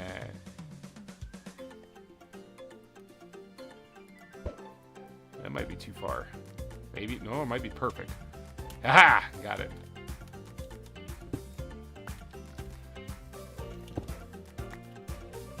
Yeah, crappies are another thing that's fun to catch. They're more of a smaller fish than bass or whatever, but they too can put up a decent fight.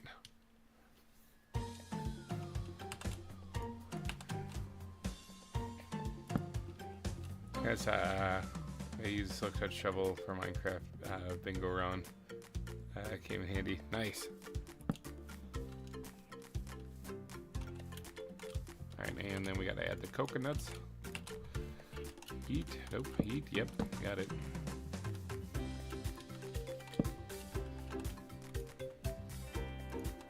It's getting nighttime. Oh yeah, talking fishing stories and stuff like that, some palm trees immediately got built. Again, this is I kind of blab on with these random stories because it helps time go by a lot faster.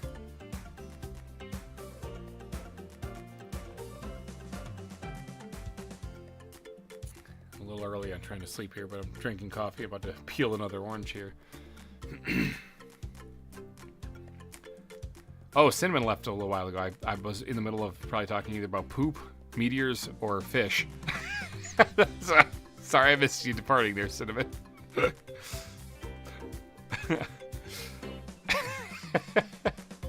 What a variety of topics. No, sorry, peeling an orange real quick here. This is I don't know. I love oranges. Never really gave them much thought before, but ever since we started getting them for the kids, I keep stealing them from the kids now. It's okay. Dad tax.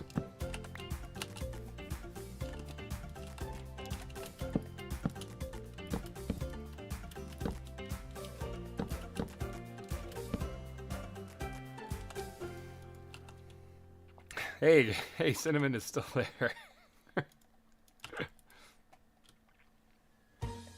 Jungle leaves. What, am I running out of jungle leaves again? I think so. I'm just down to these 3 here. Might have to get some more.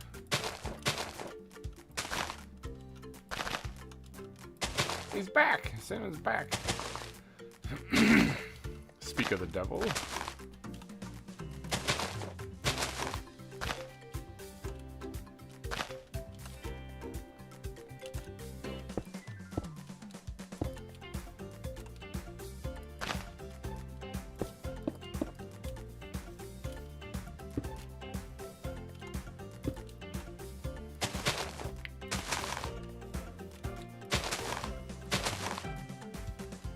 Oh, palm tree building.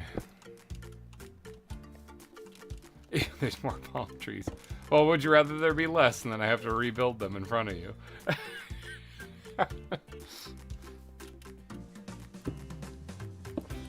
I didn't think it was the palm trees that upset you. I thought it was just the building that upset you. Yep, who needs an air freshener when peeling a fresh orange? Will do the same thing. That's true, actually. It does actually smell really good in here now that we peel the orange. It doesn't smell like a chipmunk trapped in a cage. I should actually go check that. I should go actually take a peek and see if he's in there, because he might also just be kind of hiding. Actually, I'm gonna go check right now, see if he's in there. Let me see. Let me go see.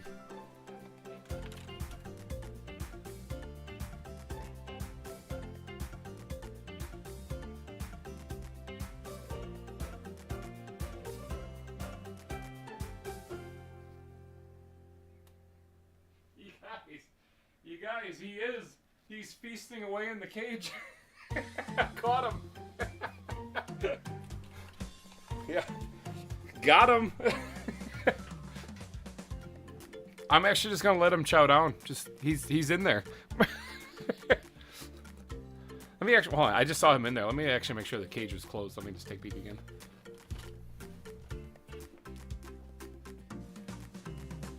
And for those of you on the Discord, I'm gonna take a picture, so those of you on the Discord can see it.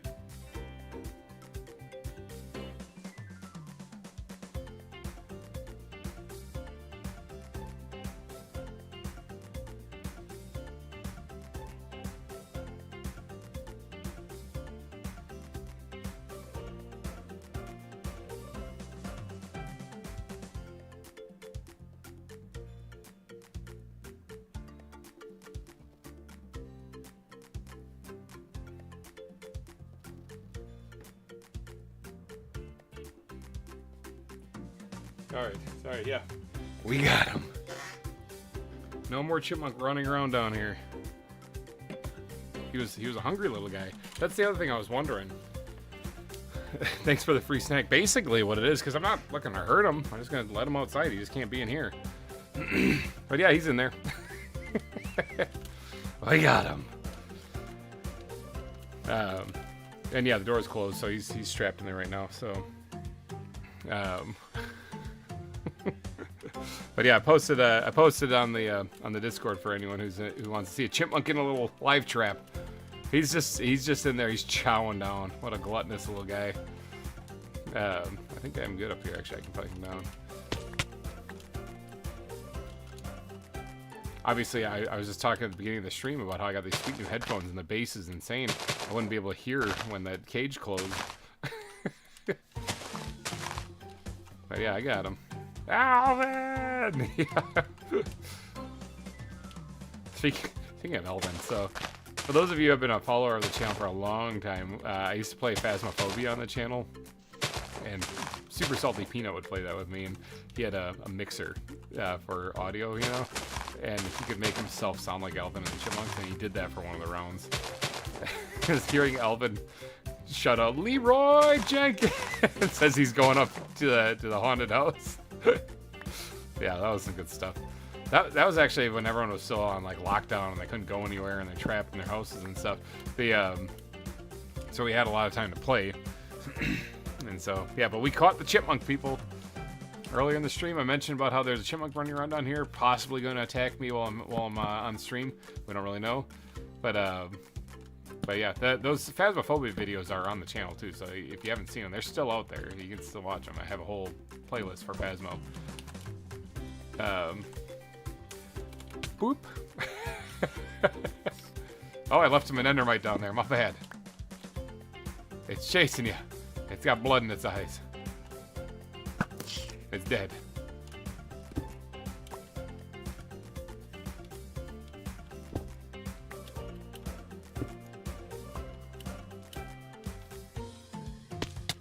Alright, another palm tree done-ish.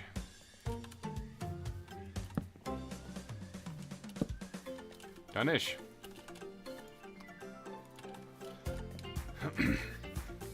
So it's weird because these two islands, although they're right next to each other, these were not the same biome. This was a rose field biome, and this was a volcanic plains, and then the plateau area. So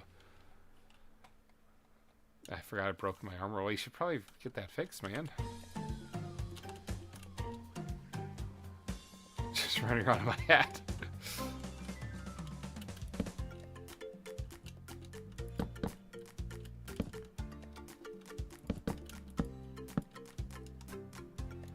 Lower this by just one here.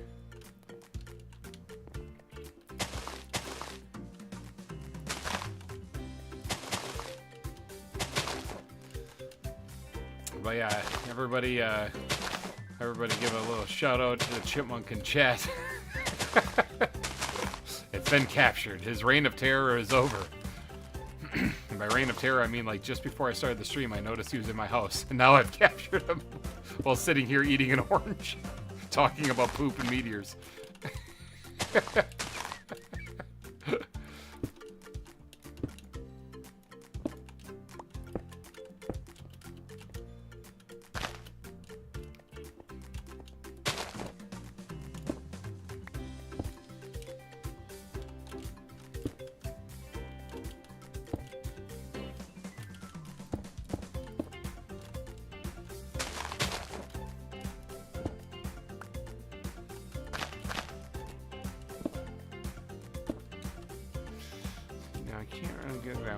Side of this one, this mental note.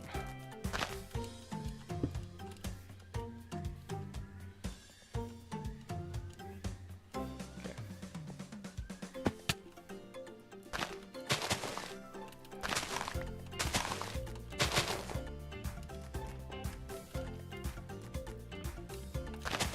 Oops. Whoopsie. Oop, I think I might place two there on accident. I didn't mean to. So this one here. And there's still one more I gotta remove.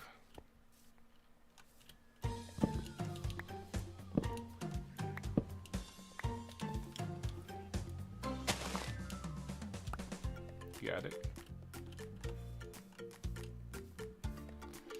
I don't like the way this trunk looks. I think it looks derpy.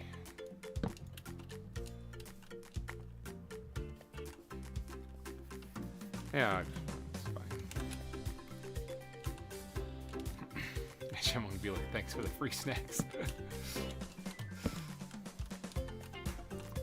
It's true though. I mean, that's basically all I did. Was he broken? I fed him, and now I'm gonna see him on his merry way.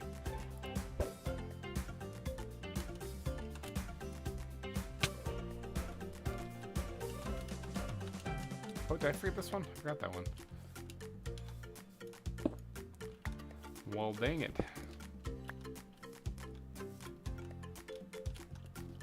Forgot this one too. What the?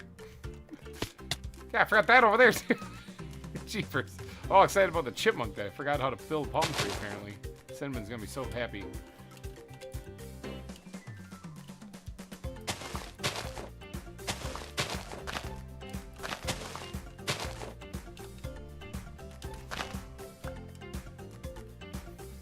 I'd break into your house if that's the treatment. Yeah, I'll feed you and then send you on your way. I mean, I could rephrase it another way. It's like, you're breaking my house, I'll feed you. I'll trap you in a cage and feed you.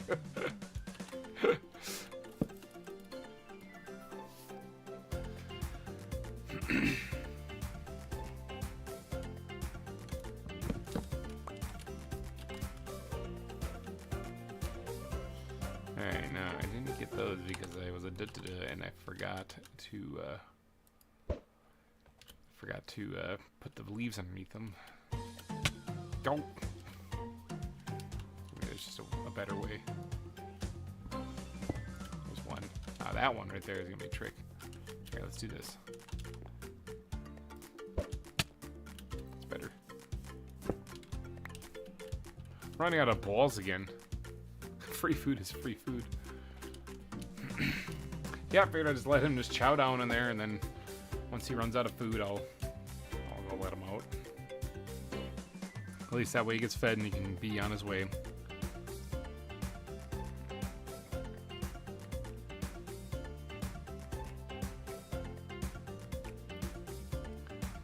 Like last time I had to let a chipmunk out of there, I swear the thing almost had a heart attack.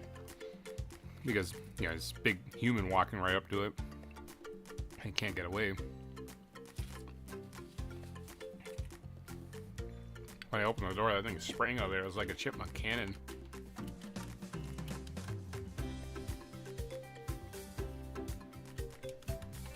Booked it right over to a tree and it climbed up the tree and stared at me. Wonder if this is the same one, like, thanks for the snacks.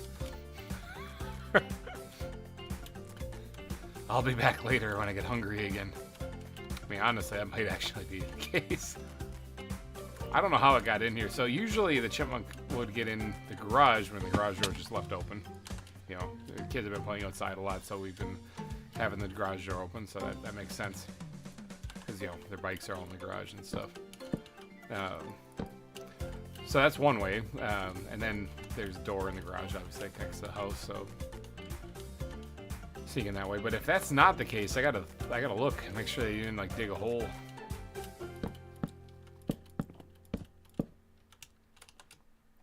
Make sure you didn't dig a way in.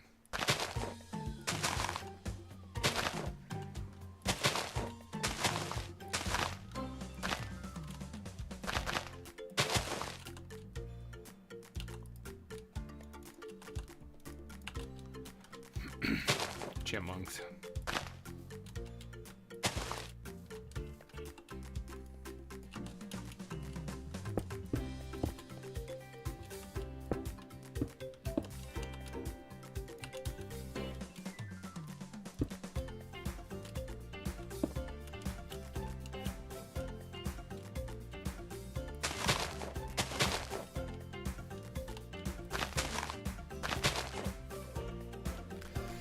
Free food is free food, man.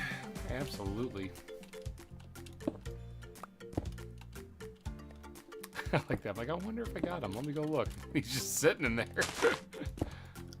Chowing down. I'm sure he'll freak out once he realizes he can't get out of there.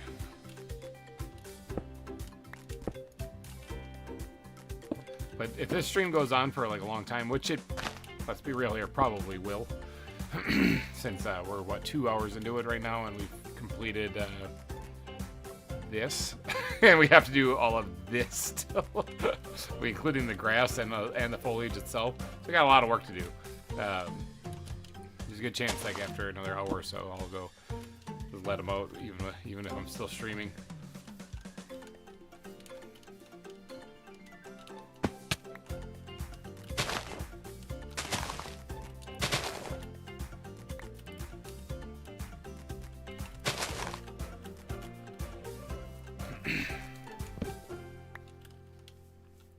Good old chipmunks. How about ghost stories? Does any of you have any good ghost stories? I've got a good ghost story. That's why I was leading into this thing here. I'm a firm believer. That believing is seeing, not seeing is believing. Which means that, are they real? Probably. But you don't see them unless you really believe in them.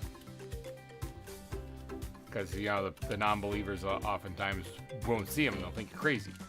You know, well, that's probably because you know they're non-believers and they don't think they're real. I say oftentimes, not every time, but it's kind of tough to tell whether or not it's the mind playing tricks on you or whether it's an actual ghost. But do any of you have any good ghost stories?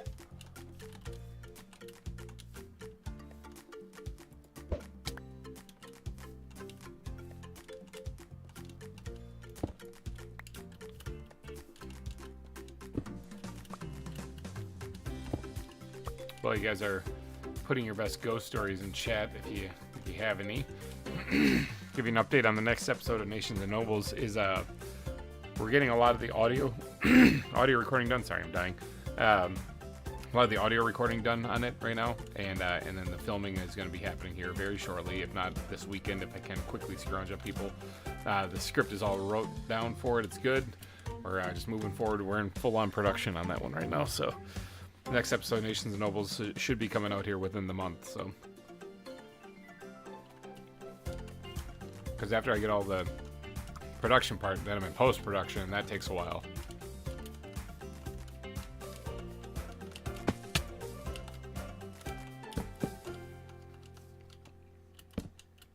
And again, I got a job that pays me that I got to focus on, and the kids and family and stuff like that. So, top priority, but then I do get this in whenever I can.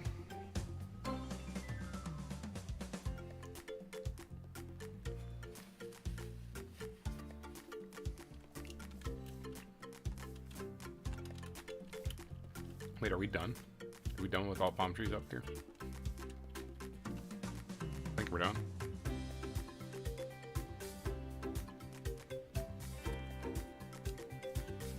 All right. Sweet, moving on to that area over there, I guess.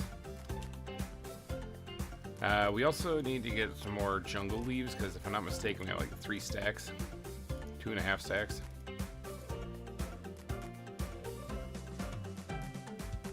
Yeah, 2.5 stacks. Okay, so gotta go get more of those. Eat up here and get some wasting netherite down into our hot bar here.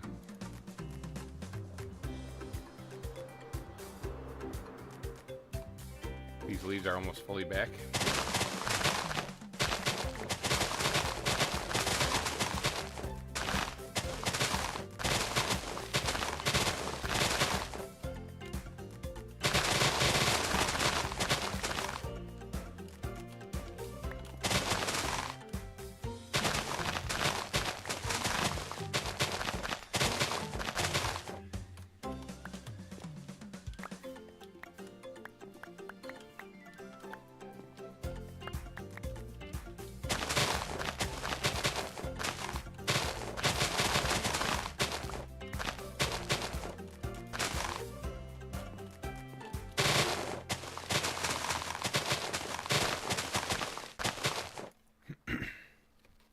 I gotta go. Almighty Chipmunk Hunter. Smash the like button for you. Thanks, I appreciate that, Alcott. Have yourself a wonderful rest of your day. Unless you're back and we're still here. You can always hop back in later. But yeah, take it easy. Thank you for the like. Appreciate it.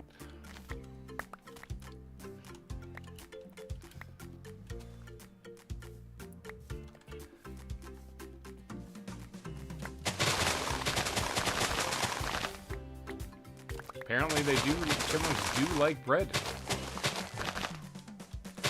I remember going up there looking in the kitchen going, what can I get this guy to eat? I was like, I know chipmunks eat basically anything, but kind of like the seagulls, but rodent form.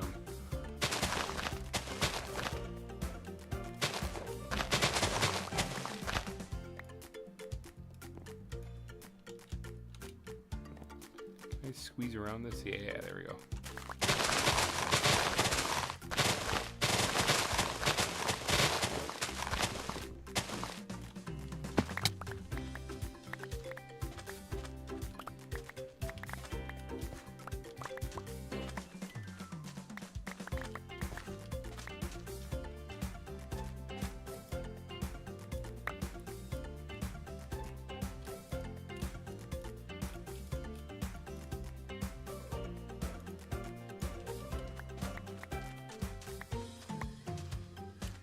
Alright, I've got some more jungle leaves now. That should last us a little bit longer.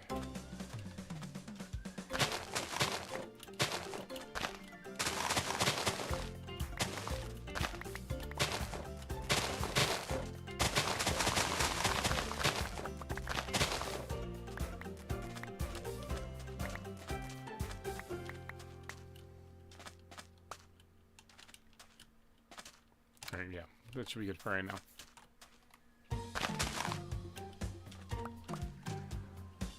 Rockets. Actually, while I'm over here, let's restock on walls. Oop, I'm bouncing off the walls again. Oh, whoa.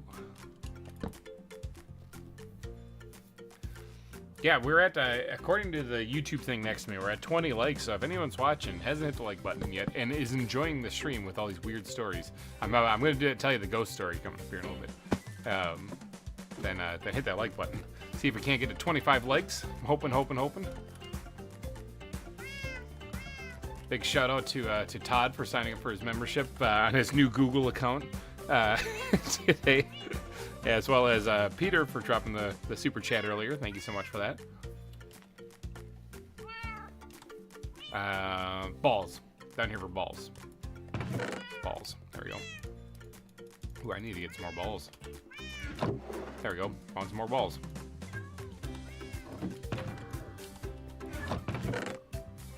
Yeah, we'll bring some extra balls with us. You can never have enough balls in your life. Sounds wrong.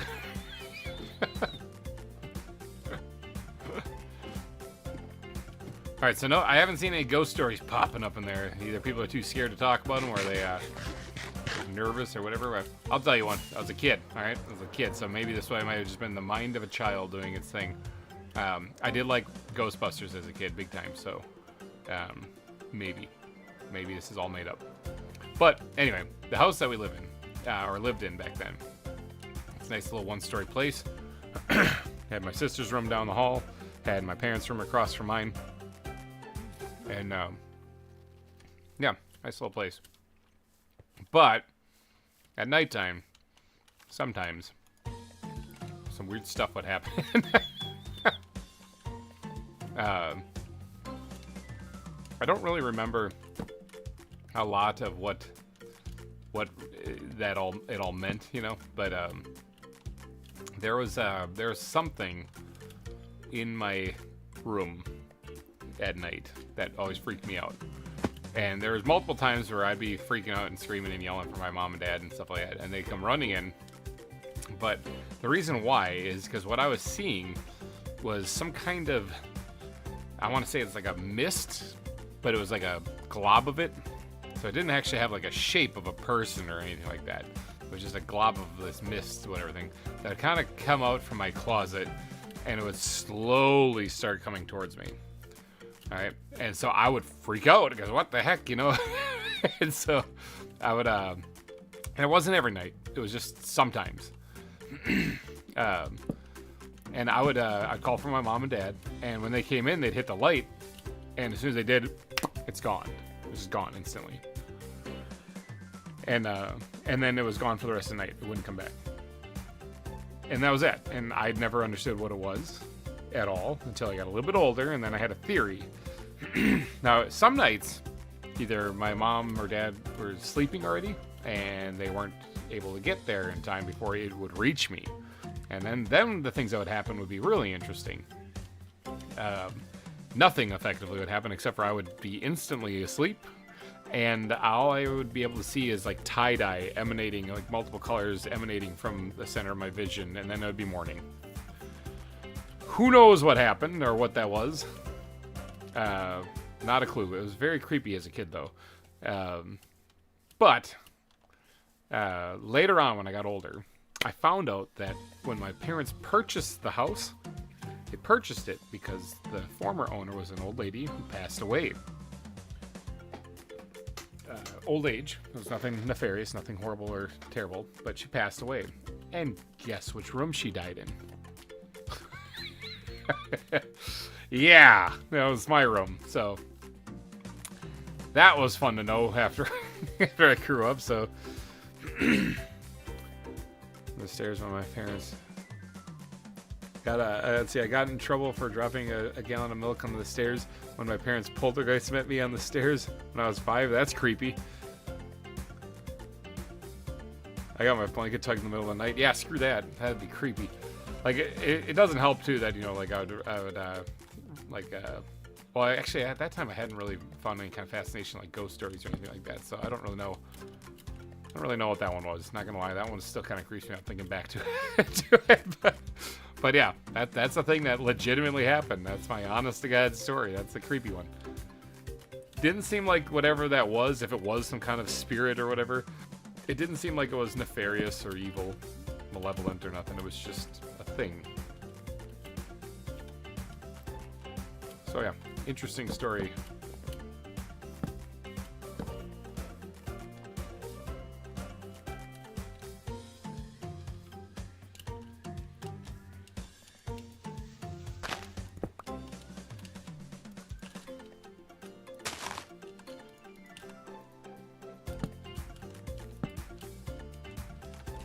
Interesting ghost story. For a person walking around my bed. That's creepy. Telling ghost stories now? Yeah, that's why I was saying that, Orsko. I was saying that, hey, tell me your best ghost stories, and we're going to share some. It's going to be good stuff.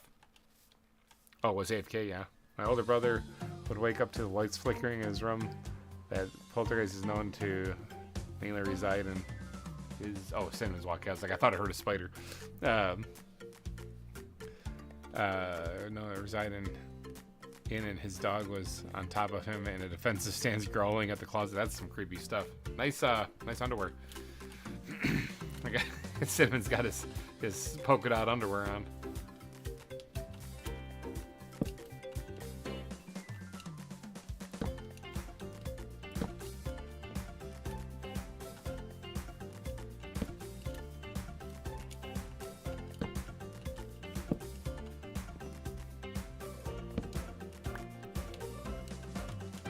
I mean, I guess that's fine. Let's do this to kind of cover up that. It's going to turn into a dirt block. I'm ready for an adventure.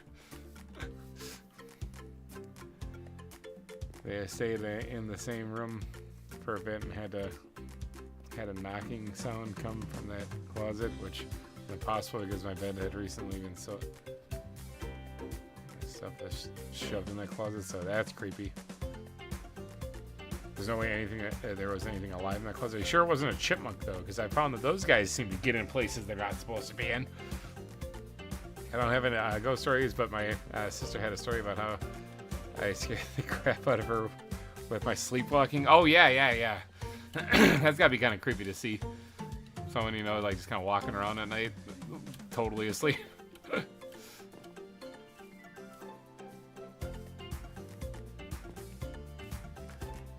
Alright, so once these trees are in place, that part is done then. This peninsula-shaped part here is done. And then we just gotta do this little bit over here. And then we got these chunks up here to do. This is really rocky, but I think this is, for the most part, done. It just said it drops off pretty steeply there, but I'll go check that out here in a little bit. Yeah, this place is really gonna come together. Ah, I fell in water. Are you the Wicked Witch of the West or something? I'm melting, melting. What a world.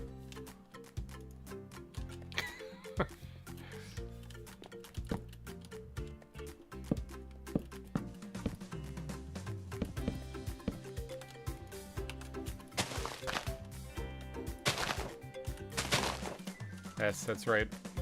Like 2.5 hours of palm tree building. Oh, that place that one wrong. Palm tree building. It was the middle of the night. She was on the Xbox. Her words where I silently came downstairs, sprinted to the kitchen, and opened up the fridge. That would be freaky. That would be freaky. I would probably kind of crap myself a little bit then too. So if it's just quiet and all of a sudden somebody sneaks downstairs and then just books it as fast as they can across the house, yeah. And my eyes were closed. Apparently, I stood there for about a minute, closed the fridge, and sprinted back up to my room. That's crazy stuff.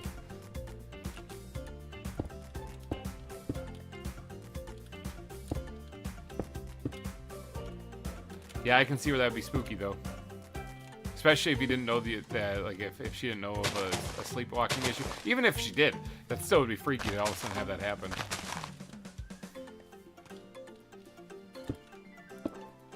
Players follow me and my brother to our house. Sometimes I had to threaten an exorcism after my kids complained. A tall shadow man in the room. That is creepy. Like, I also gotta make sure that it's not that it is the poltergeist and not just like some creepy neighbor guy breaking into your house.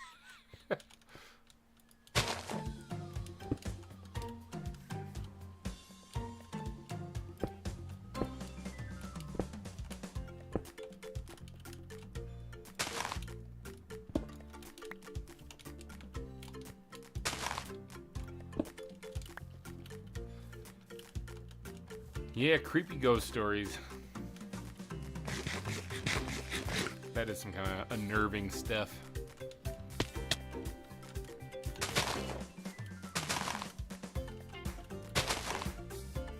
I'm gonna sleep this night through here after I get these little palm branches added on here, and then I'm gonna go check on the chipmunk to see if he's still gorging himself or if I can let him go. Okay, this is in the morning I woke up with a bar of soap from the bathroom in my pocket. Soap in the kitchen sink. I haven't mentioned him since. Nice. They okay,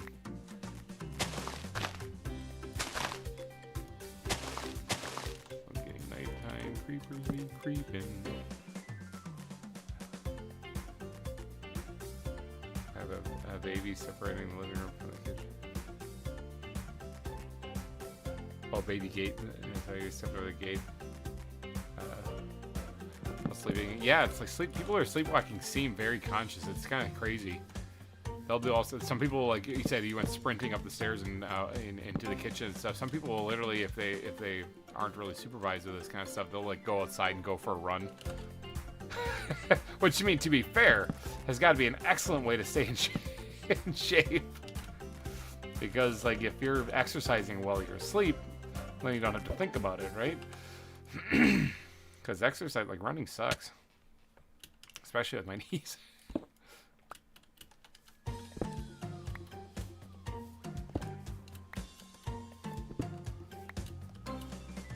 Cinnamon left. Oh no. Alright, let's go do a chipmunk check. Let's go check and see if he's still feasting or not. If not, I'm gonna go let him out.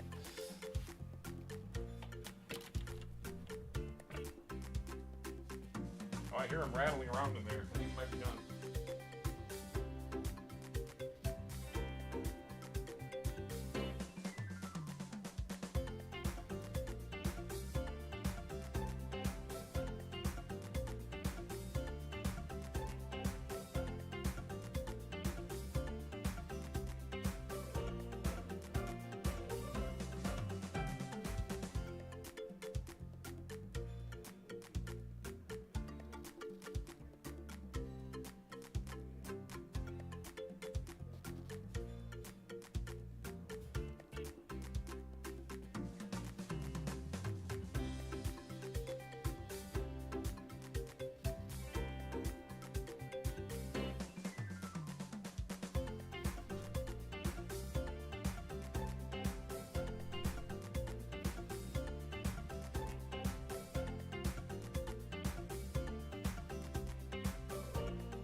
Alright, chipmunk is free.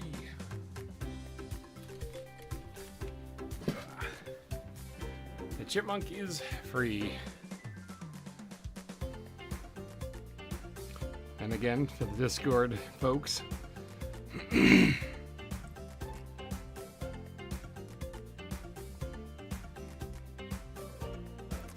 I'll put the release on the for you guys to enjoy.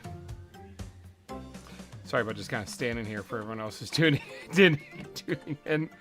But the chipmunk is free. All right, so no more chipmunk in my basement. At least that one. Who knows if there's more.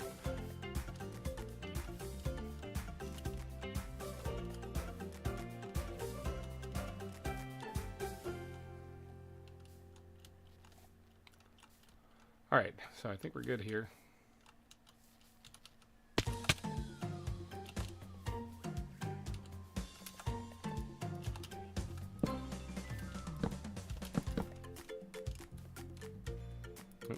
Left and rejoined immediately. Maybe he's having technical difficulties too.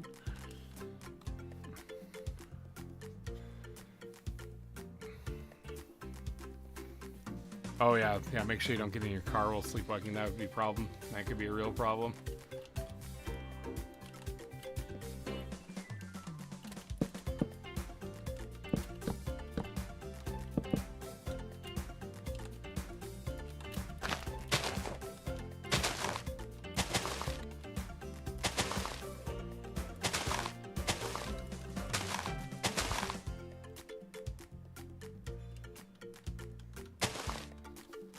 Yep, there's Chip around. I've been here the whole time. Well, I got a capital head because my fat fingers hit cap locks.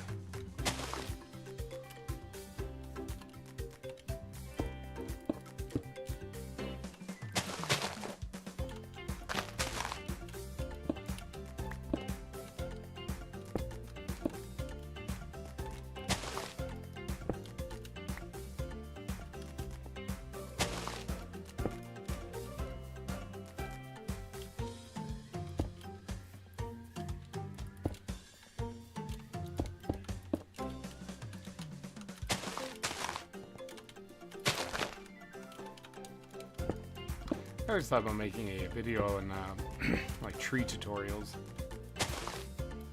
but I only know how to make a palm tree, so it'd be a really short tutorial.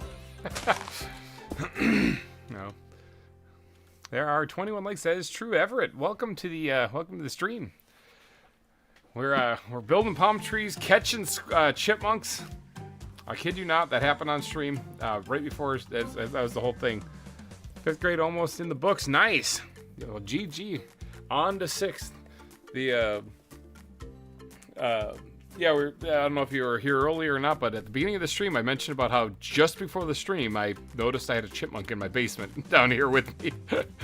And so I set a live trap, and while we were here, we caught it.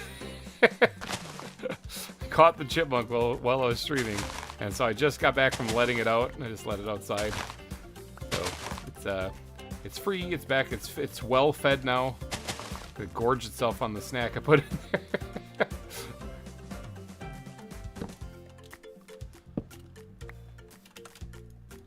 So yeah, chipmunk.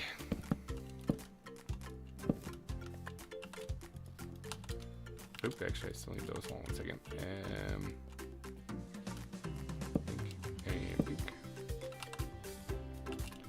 And we're making palm trees today, lots of them. Lots of palm trees. We're doing all the that fell off a cliff. We're doing all the landscaping and stuff for the parts that are on the western side of the volcano. Tease it. Oh, I missed it, dang it. Let's try this again. Go right here. Tease it. It might be too perfect. Wasn't nervous at all. Yeah, my oldest son just finished 1st grade, so he's moving into 2nd. So yeah, kids are getting older. People are moving up in grades. It's nuts. All right, that palm tree is for the most part done. Just like all the rest of them that we built today. All right, we got a double banger here. So let's see. Actually, just to save on inventory space, what I'm gonna do is I'm gonna put some of this in here, and I'm only gonna take like part of a stack here. That way I can always grab it as I go. All right, blocks, leaves. Or any more leaves too, so let's grab those. All right, let's start building.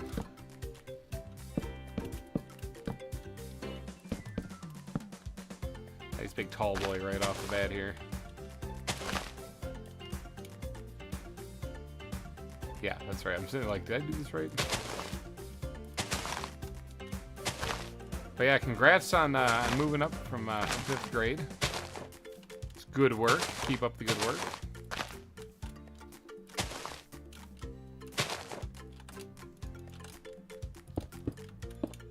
Goes for everybody who is who's watching. If you're still in school, if you're moving up, then keep it up. If you're not in school but you're moving up in life, then keep that up too.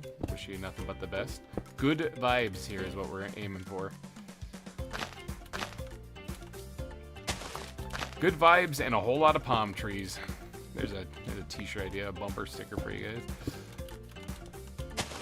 That actually, if I was on like the city board for like Miami or something like that, you know, or some tropical place, I'd have that actually be a t-shirt, you know, for the city. Be like good vibes and a whole lot of palm trees.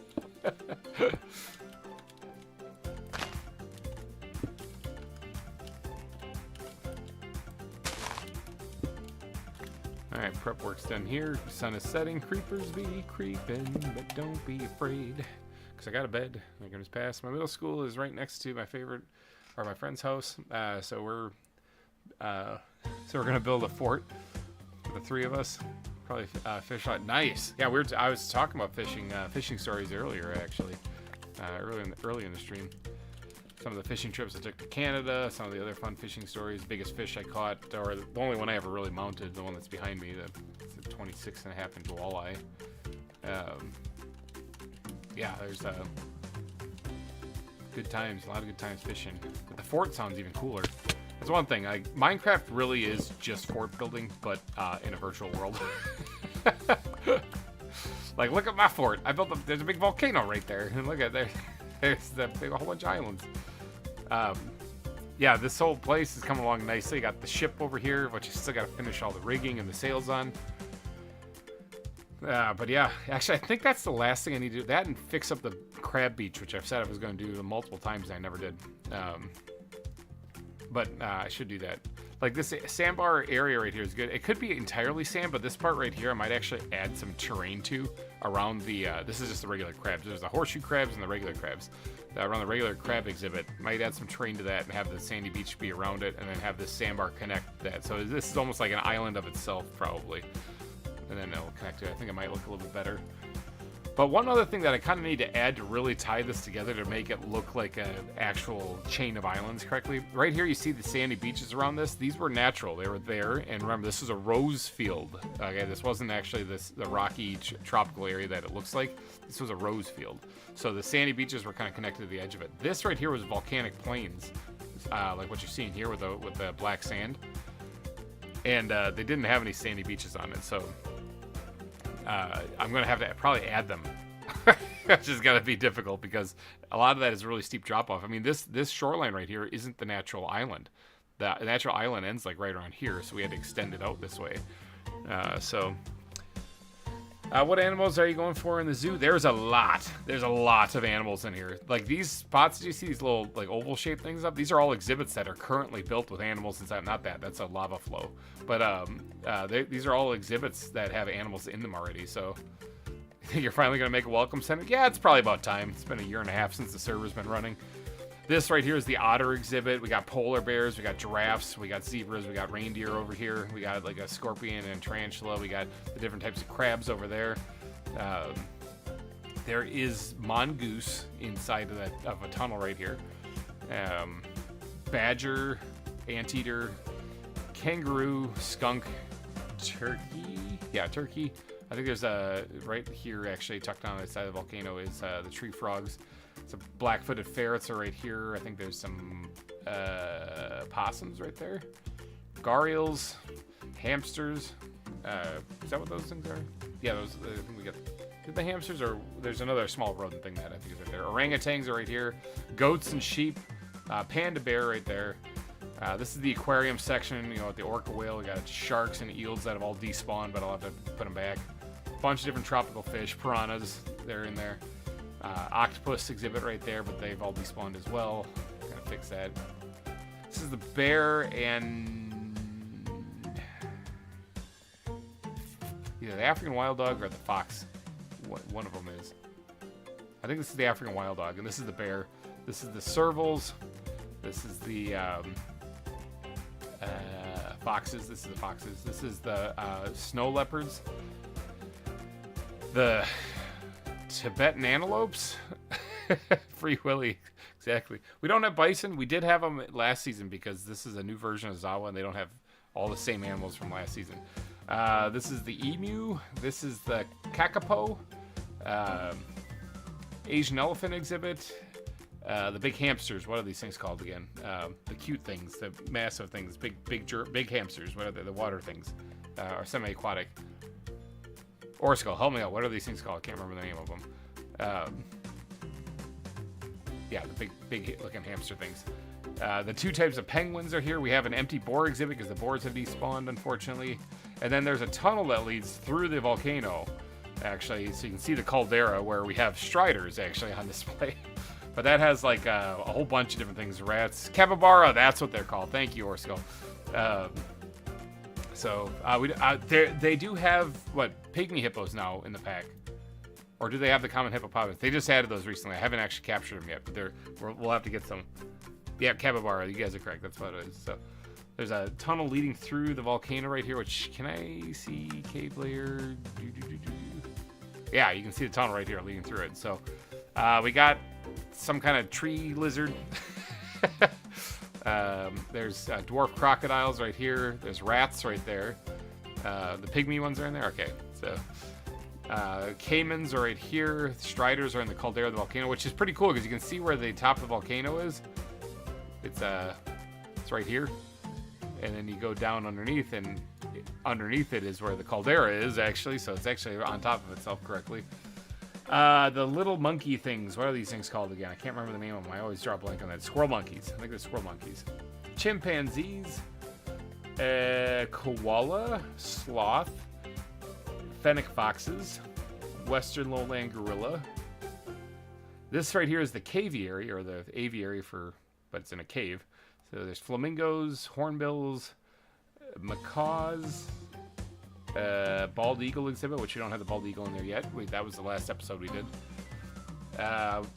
Poisphilus parrot and hammercopes right there. Did I just list all the animals we have here? Holy cow! I actually got through it.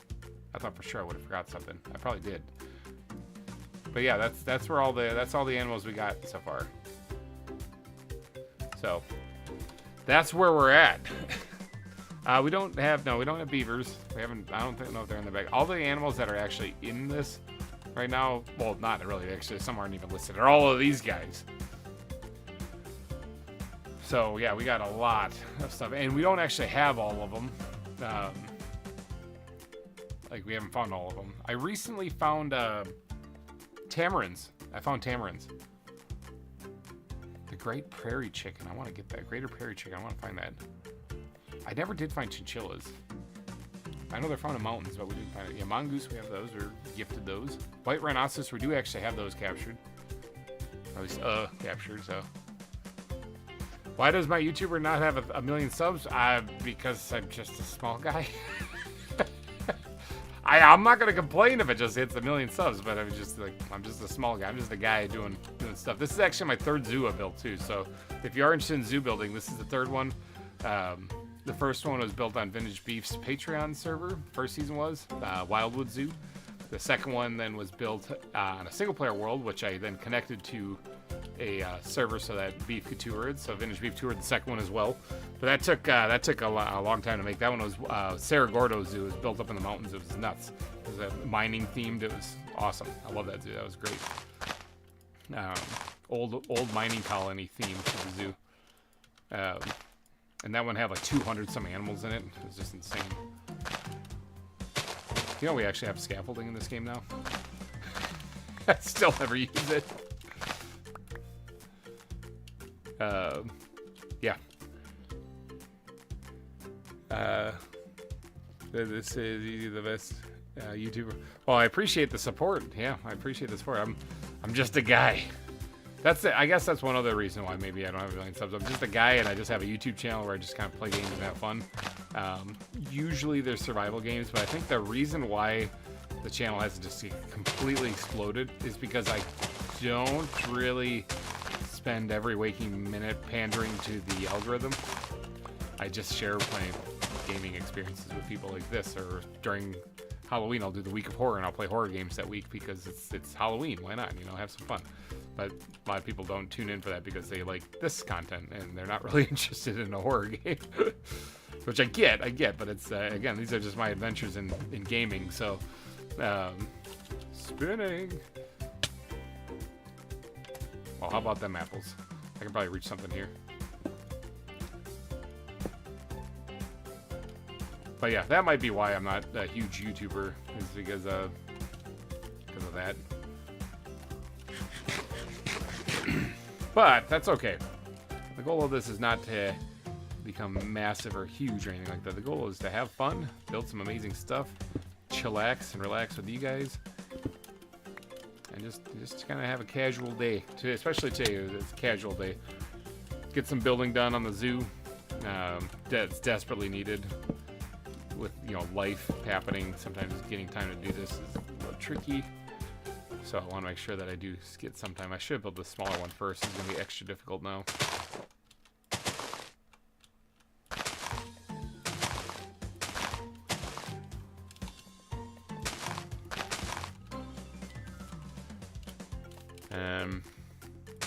Like that. Yeah.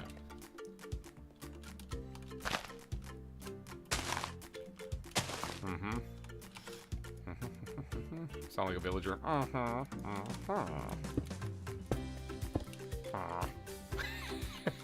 they're crabby.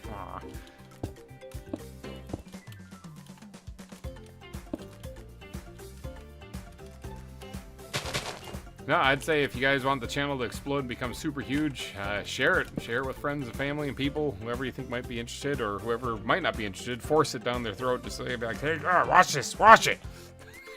Just kidding, don't do that. That'd be mean.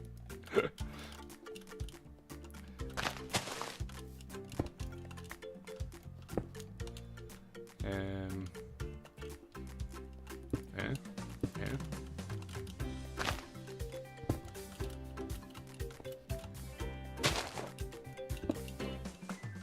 that's there in place, okay.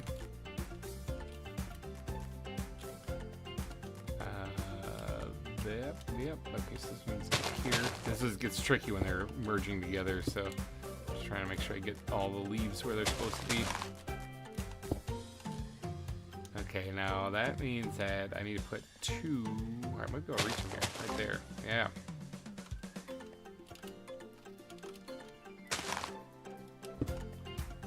Okay, good. I think we're good. That one's already done, so I just drop down now. Got it. Hey, got it. Hey, got it.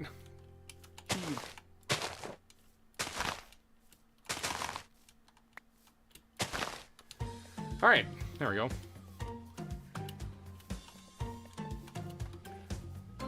Yeah, all right, there we go. Sweet. Now, let's grab some balls. Let's grab our balls and yeet them into the sky and see if we can't land on this tree. Nailed it.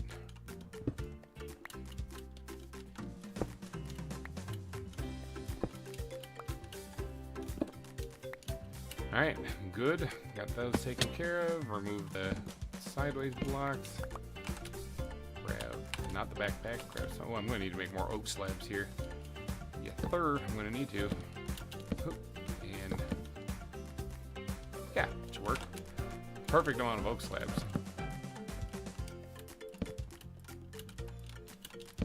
That's not right.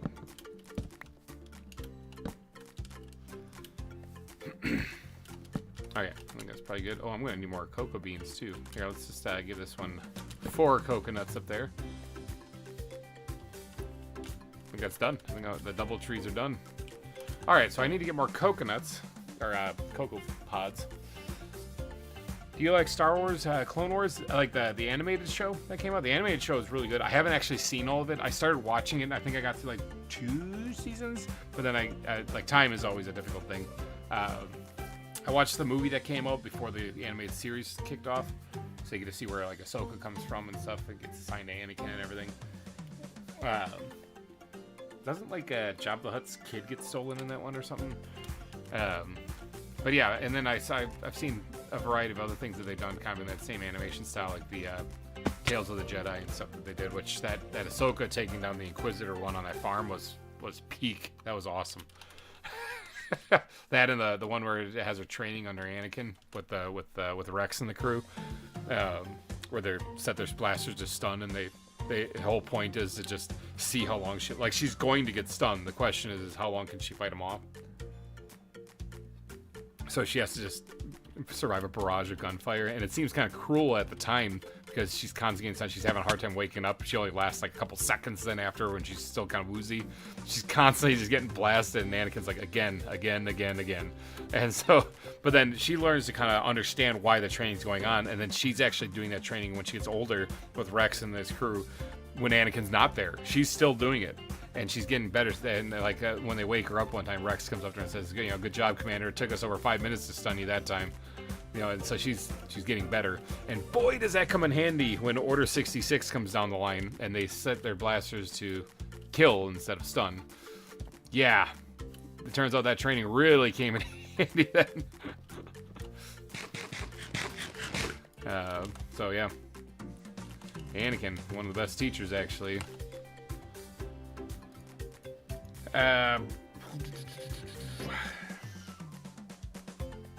Cocoa beads. I was like, what am I looking for? What am I trying to find here?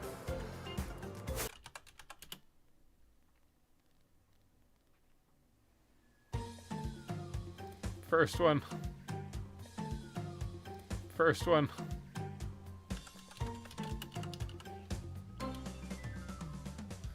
crash.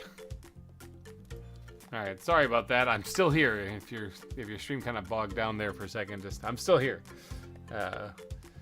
It's just that sometimes that happens on these ZAWA streams where I crash on the server and it bogs down my internet, and so the stream kind of freezes up a little bit. If it happens, just give it a couple seconds like that, and I'll be right back on. I just gotta let the server remember or realize I'm not on it, and then I can get back on there and keep going. But yeah, like that. Wait, what happens in Star Wars?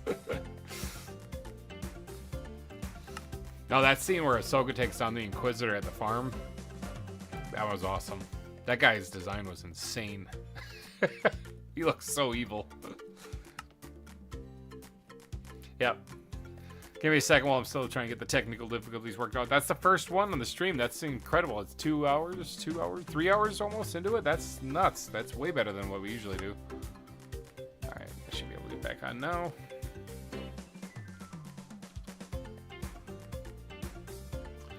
And joining world.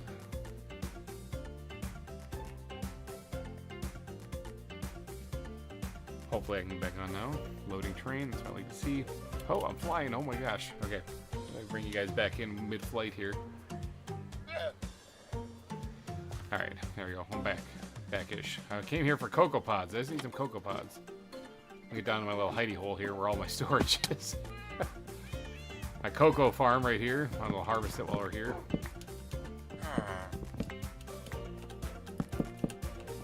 All the cocoa beans in the entire, on all the trees out there came from these 3 blocks right here. Do a little harvesting of these things too while I'm here.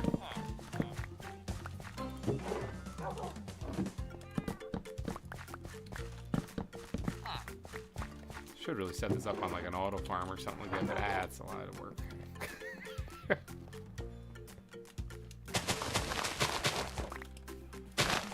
Oops, didn't mean to do that. Now keep in mind, like we had, what, 3 or 4 crashes in the first 15 minutes of the last live stream, and then I got sick and it was just bad. So we're already doing way better than the last live stream. to go down here real quick.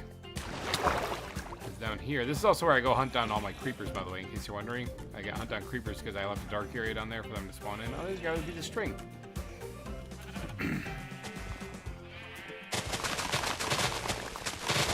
Okay, here, I'd stop down here and harvest this up real quick.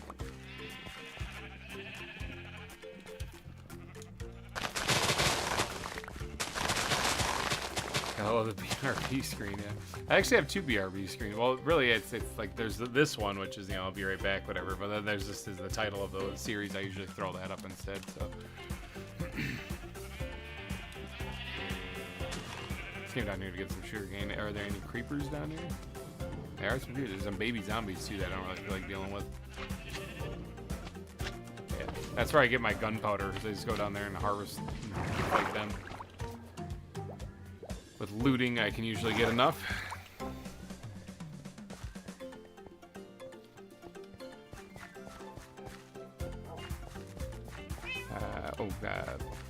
See, I'm doing alright on rockets for right now. Not really flying all over the place, so I'll make more when I start running out. It changed all of Star Wars, but the Ahsoka scene, her getting her defeating the Inquisitor. I think there was like a different version of exactly what that Inquisitor looked like that existed prior to Tales of the Jedi. But no, I mean the story had always been that she had defeated an Inquisitor and gotten her 2 red lightsaber crystals from that, and then she purified them to get her white sabers. So otters are stuck right there for some reason.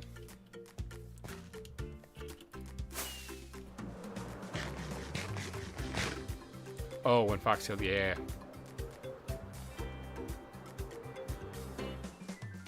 Dude, that was brutal though. Like when Order 66 came down, and then Rex was trying to fight it in his head, and he's like shaking. And he just tells her to fives, you know, find fives, because he was the one who actually he had the chip or the inhibitor chip thing was malfunctioning in him, wasn't it? And so he actually realized what was coming, the Order 66 and wiping out all the Jedi and stuff.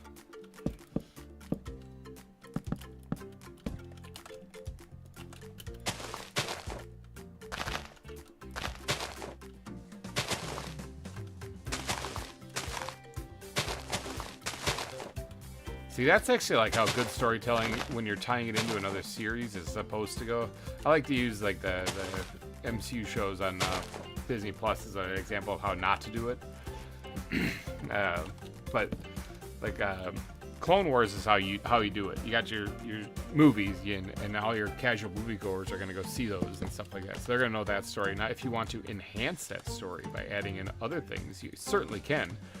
But you can't put crucial key information that is important for the general moviegoer to know in your shows, because they're not really the ones watching them, just your hardcore fans are. So the MCU screwed that up big time with Disney Plus. They put like important information in their shows, and then we're wondering why their ticket sales are tanking. It was one of the reasons their ticket sales are tanking.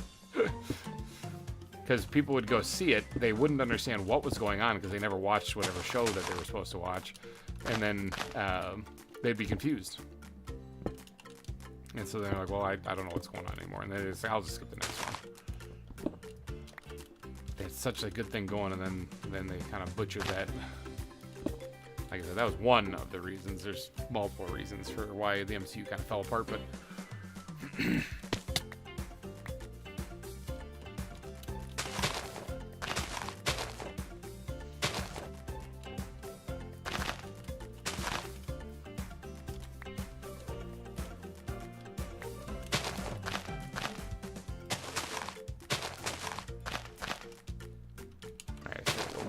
leaf palm there to bring down.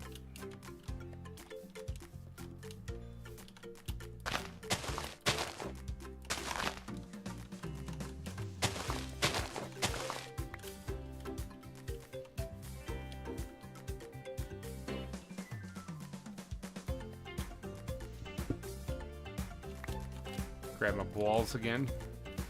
Yeet them as hard as I can against that leaf block right there. Leg spike there. It's amazing I didn't fall out of the tree.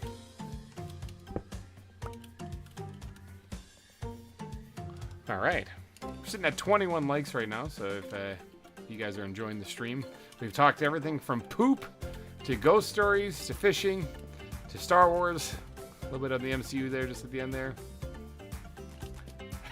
Yes, we had a good old poop talk earlier.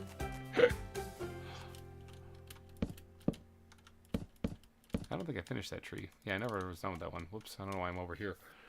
Oh well.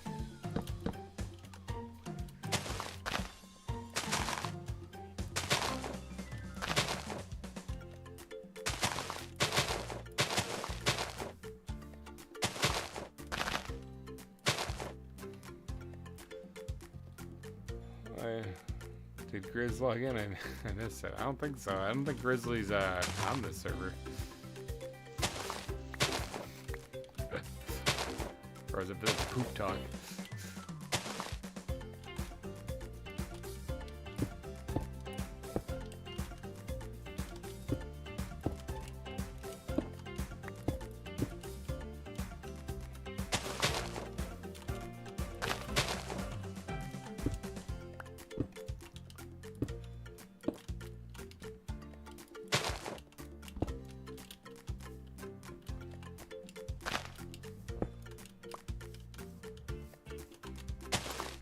By the time you're done watching the stream, everybody will be able to build these palm trees in their sleep. Especially Orskull, since he's already got that ability anyway.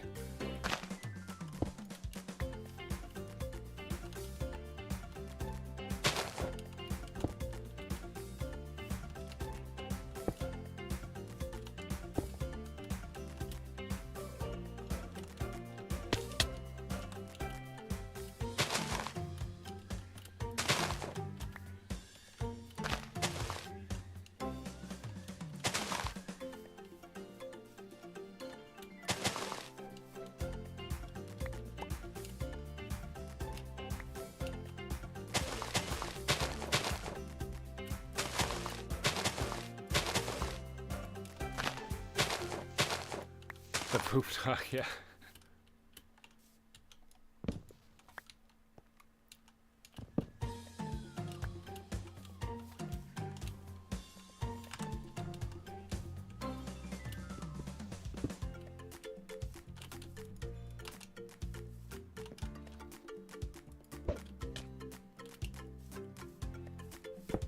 Good old ender pearling around, ender balls.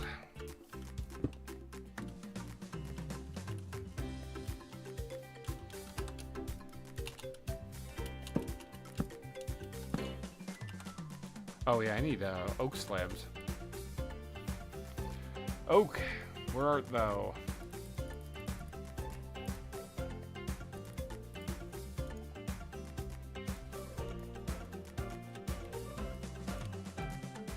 There we go, oak slabs.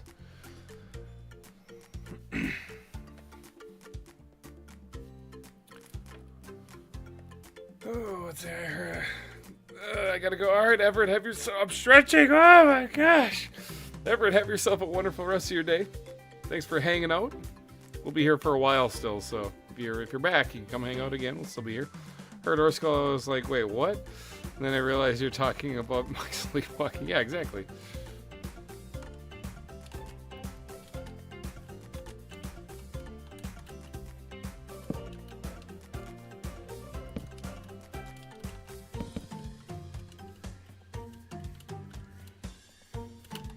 Recently, I watched a person react to the movie Big Hero 6. That's been out for a while. But again, I gotta give that one praise if I haven't before. Actually, I think I have. But that's a really good movie. A really good movie. So I've praised Onward before for being a very good film, because it is. Big Hero 6 is another really good movie. definitely watch it if you haven't before. But seeing somebody react to it recently, I was like, oh yeah, I forgot this movie is fantastic.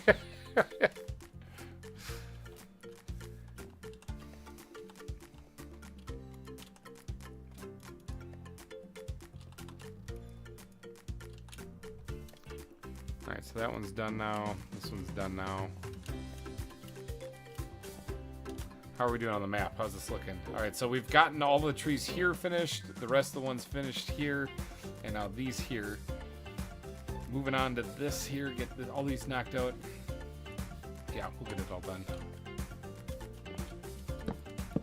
Or at least a lot of it. Look at the Gargoyles down there.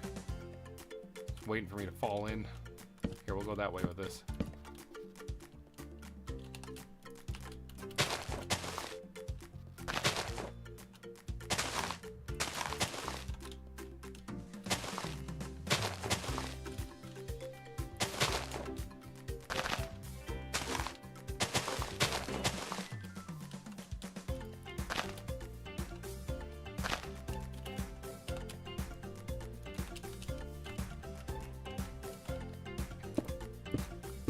Been so focused on building today, I haven't had too much time to properly give a shout out to all the people,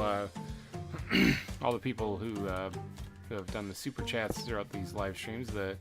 There's a billboard of sponsors at the beginning of the zoo here that anyone who does a super chat of any amount can get their name added to permanently for all eternity while the zoo is being built, and then after the world downloads out, it'll be on there as well. So. I just watched someone react to Big Hero 6 as well. Was it Real Rejects? I have seen Real Rejects react to stuff before. It wasn't them. I actually don't remember what the channel name was. But yeah, that is a ridiculously good movie though.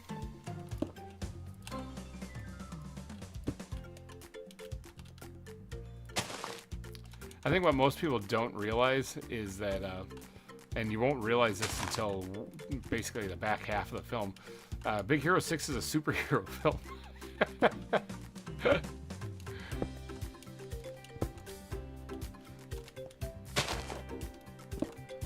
Yeah, it's a superhero film. It doesn't seem like it at first, but it is.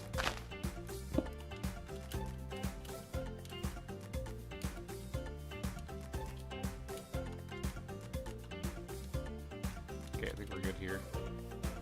Eat.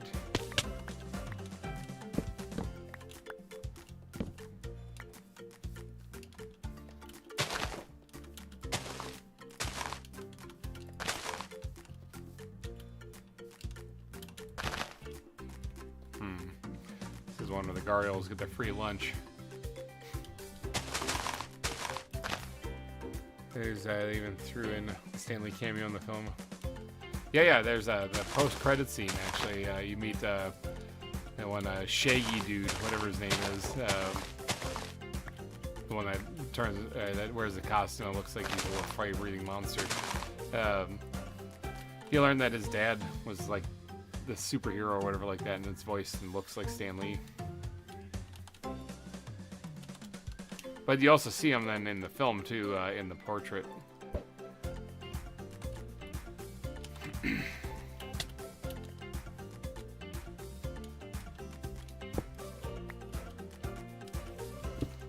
That was also one of the things that I miss in the MC movies. Not like they really can do it anymore, or really even should do it anymore.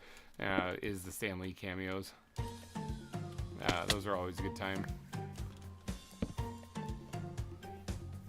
Fred, that's who it was. Yeah, Fred's dad. Yeah, Stan Lee cameos. I remember that. Like, if you ever watched the playthrough I did of Spider-Man, there's a Stan Lee cameo in that as well.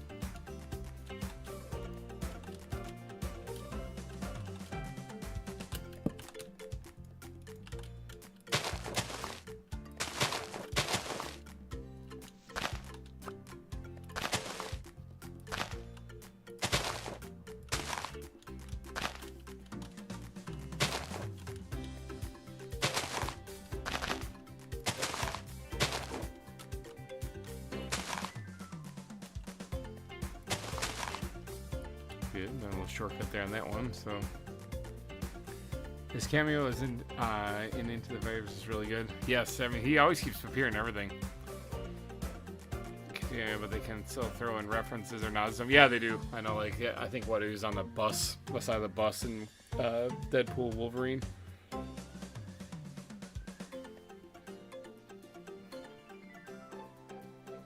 Let's not start an AI stand. Yeah, no, I think it's fine. I like the cameos they put in still with the references and stuff.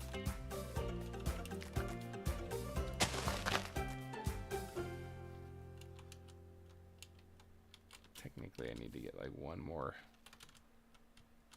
because that goes there, then that goes there. No, actually, I think we're good.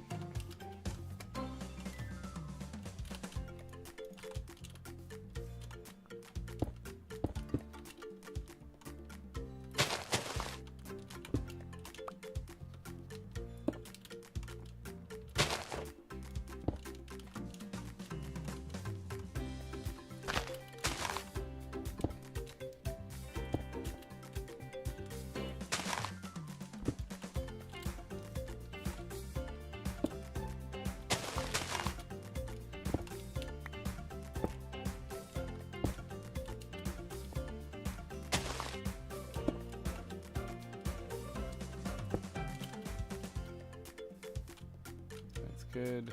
It's good. It's good.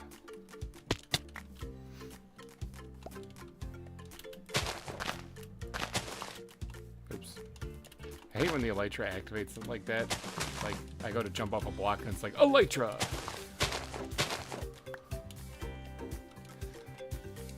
Pros and cons to the elytra being activated so easily now.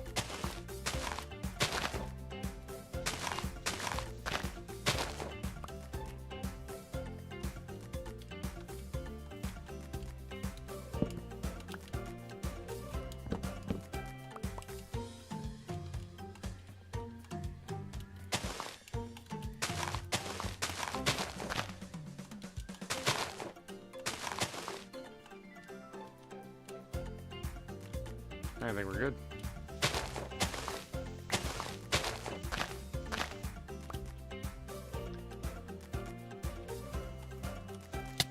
Gah! I couldn't hit him for some reason. Thanks, spider. Did you guys know there's spiders on this island? Strange, I know. I have got to have killed hundreds of those things at this point.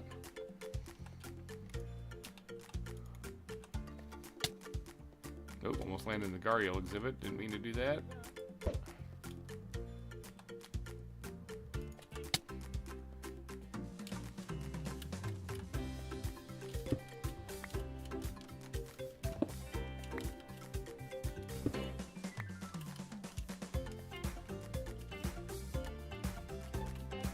Alright, that part is done.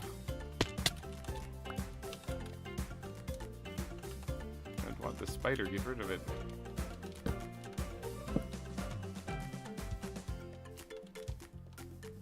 Alright, and oh, I gotta add the slabs.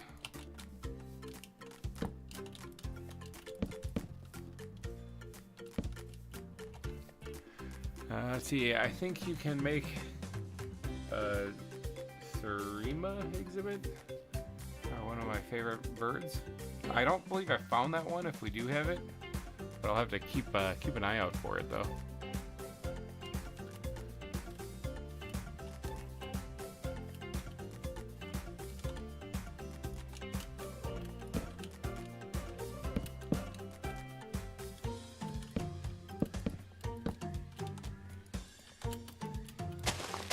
Where did the land go? Boop, boop. Now it's there. Now it's not. Now it's there. Now it's not. Now it's there. Now it's not. See up here in this area? Bing. Bing, bing, bing, bing, bing, bing, bing, bing, bing. Weird.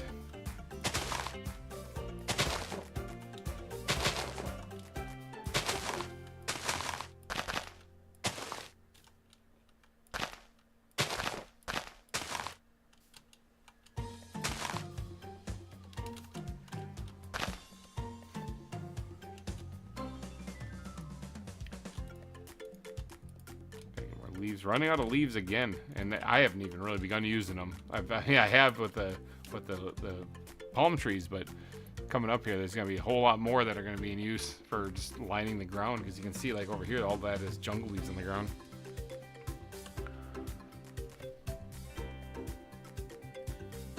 Stretching again.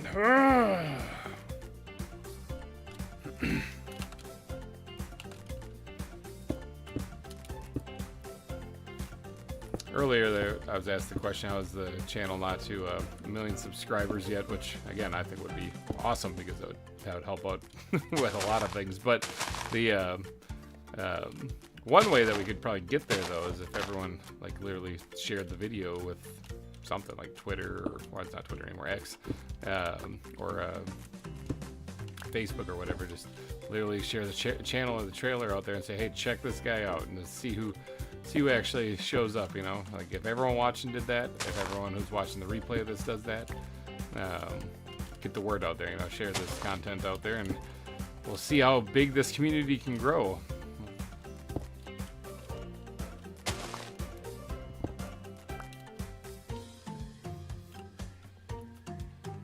You won't hear me complaining, basically, if you did that, so. It is insane how much time goes into YouTube for me. Like, I think, what am I at, 5 years, something like that? I've been working at it for 5 years now. It is definitely a grind. And if I was able to actually get a large enough audience so that I didn't have to do this anymore, or I didn't have to work anymore, I would start doing this full time.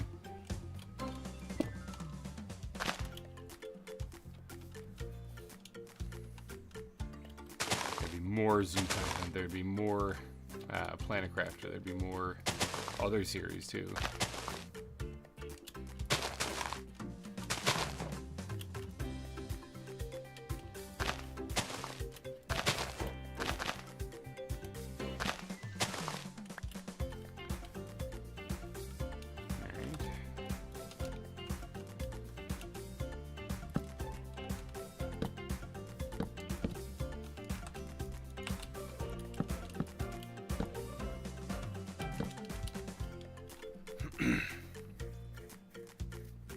I don't even know if we have those ones, to be honest. Let me look. It's a bird, he said, right?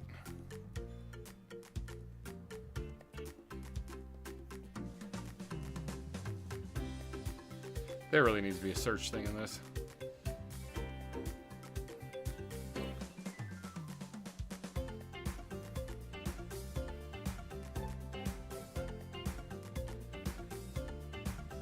I don't know if we have that bird.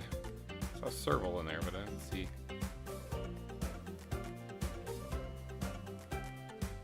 I don't believe we have that bird in the pack, unless it's one of the ones not listed here.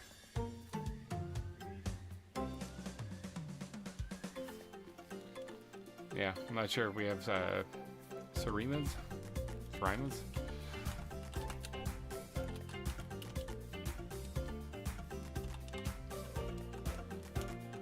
Got a lot of animals in the pack, though. Is that coming straight down? Kind of looks like it's coming straight down, doesn't it?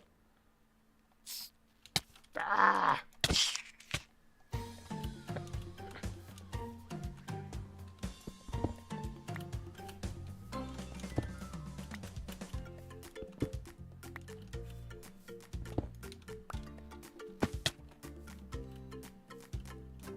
Alright, I think that one's done. Oh, I missed him back here. Look at that, how foolish. Foolish of me.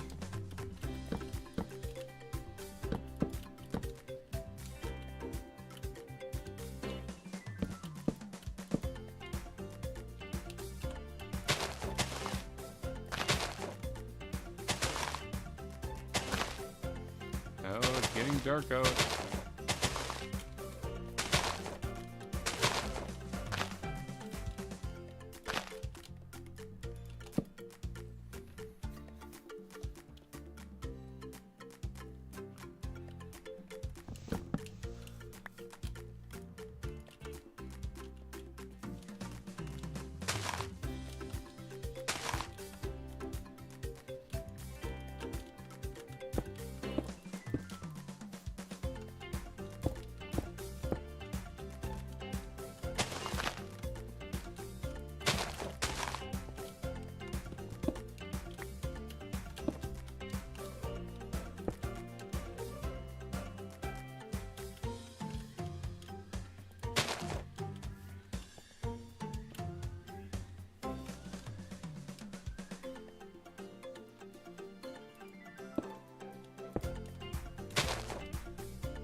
Gotta tear down 2 spires just to build 2 more later. That's brutal. Yeah, so Orskull is building in the Dead Sea or something like that. It's a bunch of stone spires sticking out of the water.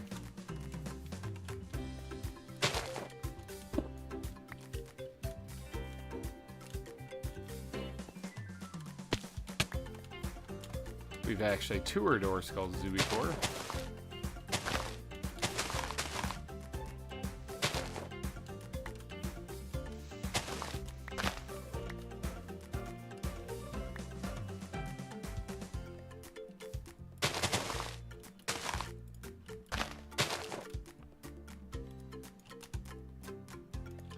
Ooh, running out of jungle leaves.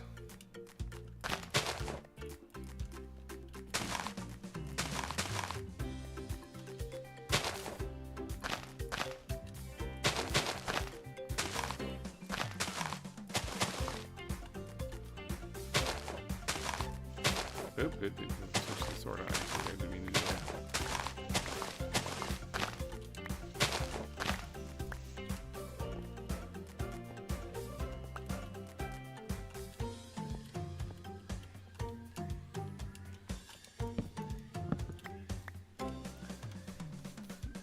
Alright.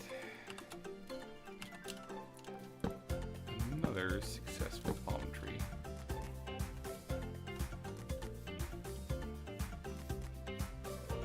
Must have been anything. I thought I heard spiders again crawling around. Now I'm just getting paranoid. Anyway. Oh yeah, that'd be really cool actually. That'd be a cool entrance.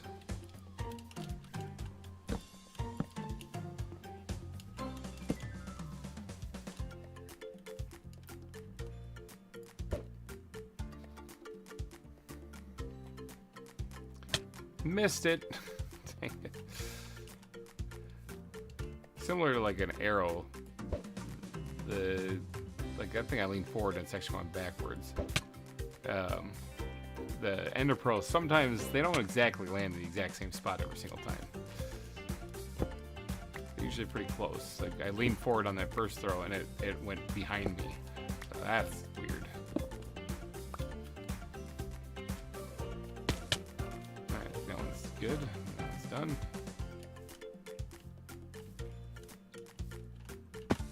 How's it looking? Looking overgrown a little bit more. A little bit better than what we had it before. Again, it's not supposed to be just completely covered in palm trees. There is supposed to be gaps in between. Some of the finished parts that we have, like that one only has like, what, 2 palm trees on it. Maybe there's a third that just isn't loaded in or something behind it, but there's not much. It can actually have some openings where there's not a lot of palm trees.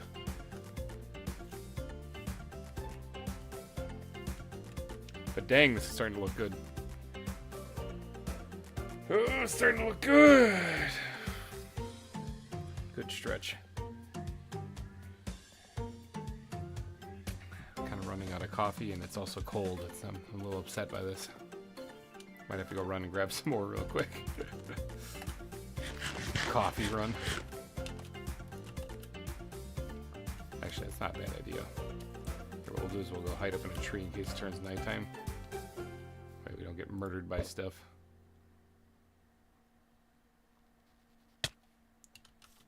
Beautiful. Here, that way I can't get shot out of the tree. Alright, I'm going to be right back. I'm just going to go get some more coffee, and then I'll see you guys in a second. So, one quick second. Coffee break. Coffee break. Take a coffee break. Everyone go take a bathroom break. All that stuff like that. Intermission. Quick intermission. I'll be back in just a minute or two.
coming back. Coming back. I got fresh coffee. So good. I even grabbed another orange up there. It's fantastic.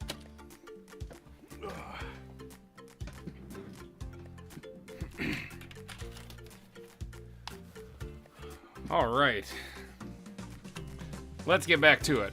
Hopefully you guys all had your potty breaks too. Oh, of course you could just do that at any point in time during these things.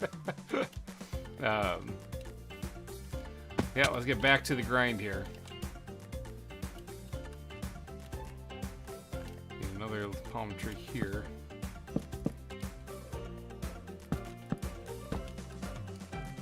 Let's actually bring it out like that. Might look more interesting. Kids and I got chased back inside by gnats.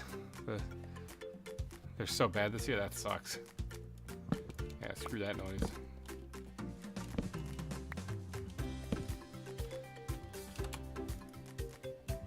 Oh yeah, I'm running out of... I don't know if there's gonna be enough leaves to finish this one, but we're definitely gonna have to go collect more.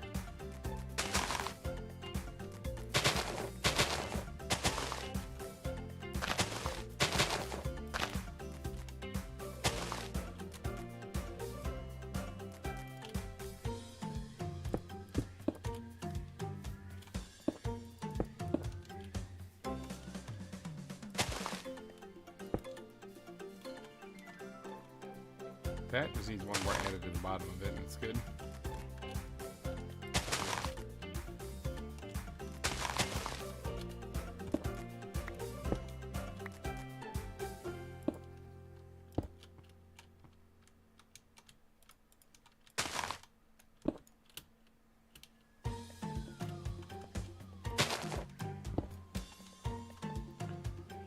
Oh, Granny, hello! Hi, welcome. Hopefully you're still here. And we were at a little bit of an intermission there. Just went and took a potty break and grabbed some new coffee and stuff like that. So we're good. We're good. We've been going on for 3.5 hours after stuffing my face. Hey, can't even say Squillion Ford. Welcome. Big old wave. But yeah, I took a potty break. We're back. So hopefully you're still there. And I always feel bad when people join in, like when I'm on a little mini intermission there. So. But yeah, I had to go grab some fresh coffee. I was running out, and I almost cried, so I felt it would probably be better if you guys didn't have to witness a grown man crying on stream because he ran out of coffee. So, here we are. Alright, so one more has to go at the end of there, so... Alright, so right down there, and that there. Yep, and that there, is there. Oh, missed it. Almost jumped into the Gharial exhibit. Got eaten alive. That would have been a brutal way. Let's see. That's Black Horse.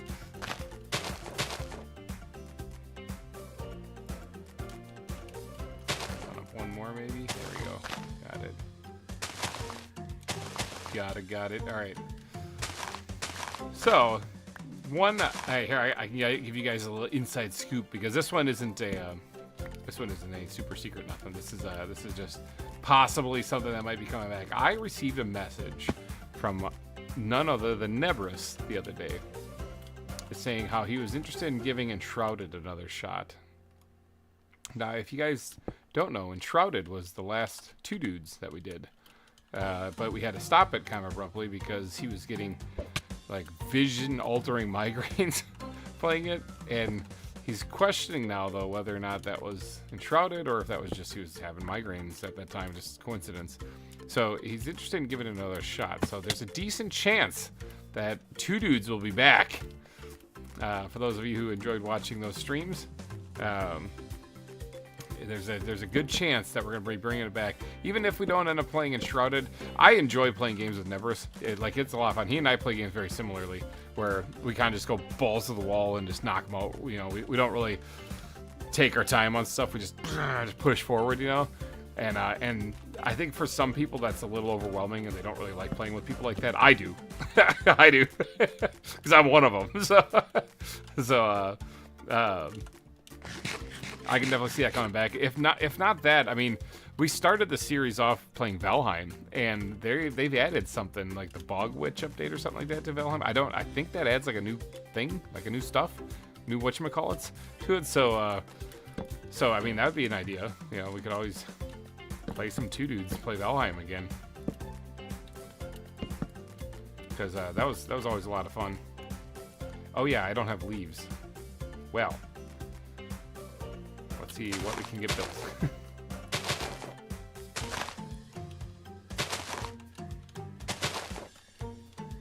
Let's see, if I'm over there, I'm going to need to try to hit something. Let's do that there. Yeah, let's do that for right now. Alright, I ran out of jungle leaves. Let's go get some more. Get some wasting netherite in my hotbar here. But yeah, I would absolutely love to finish playing through Enshrouded with him. Because after he and I had stopped, I had started up a single player world and started over. And I just played that kind of whenever I could. There are times where I actually do allocate time to just relax, to just play a game. A lot of times you'll see me on Lunch Lady. If anyone's wondering, you'll run into me on Lunch Lady. Yeah, it's a horror game, but it's not very scary to me, and I just have fun playing it. So, and plus I don't have to dedicate a lot of time to it. But after we finished doing the two dudes play Enshrouded, when we had to kind of abruptly stop it, I enjoyed playing it. I wanted to keep going. So I started up a single player world, and I kept going on thing. And at the time, I had gotten as far as you possibly could in that game. And boy, oh boy, did we not cover a lot of that in the series. Like, there's a lot more to go. Whoops. There's a lot more to go in that series that we did not get to. We never even got to the Shroud Wyvern. There's a dragon you got to fight for crying out loud. So there's a whole lot that we just didn't get to, and I kind of felt bad about it. So if he wants to come back and play it again, absolutely, you know, count me in.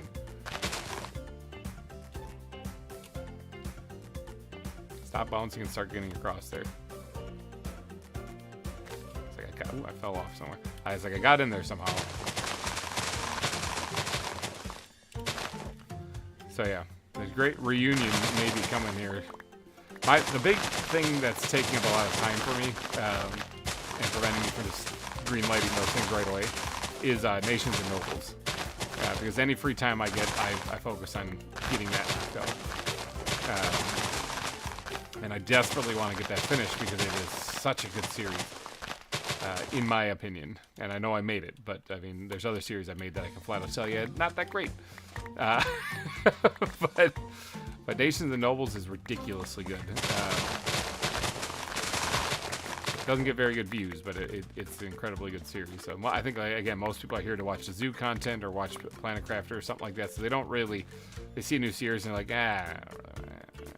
yeah, so they don't really want to take the time to dive into it. But Nations and Nobles is not something that's going to take you a lot of time to get through or watch. And it's going to go by quick because it is going to captivate. It's going to wrap you up. It's even more so than this stuff. Like, I think these live streams and things like this are fun, just kind of casually hang out on a Sunday, possibly even throw on in the background while you're taking care of other things, you know, a Sunday or Saturday, you know, just thing you have in the background you can just listen to as you're just kind of doing your thing, doing the dishes, watching the kids, whatever. You just kind of have it on in the background. Nations and Nobles will captivate you. You'll sit down and you'll be wrapped into it. So that's the reason why it's significantly better than some of my other series. So yeah, but that's taking up a lot of my time. As soon as I'm done with that, though, I'll have more time then for sure. Each episode takes 30 to 60 hours to make, so yeah, it'll definitely free up a lot more time later then. So, all right, well, we got more jungle leaves here, so that's good.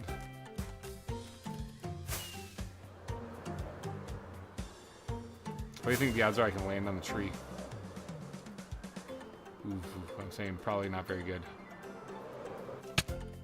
Oh, I had it, and then I should have crouched. I ricocheted off it. I'm pretty sure there's blood and teeth up there on that leaf right now. That works too.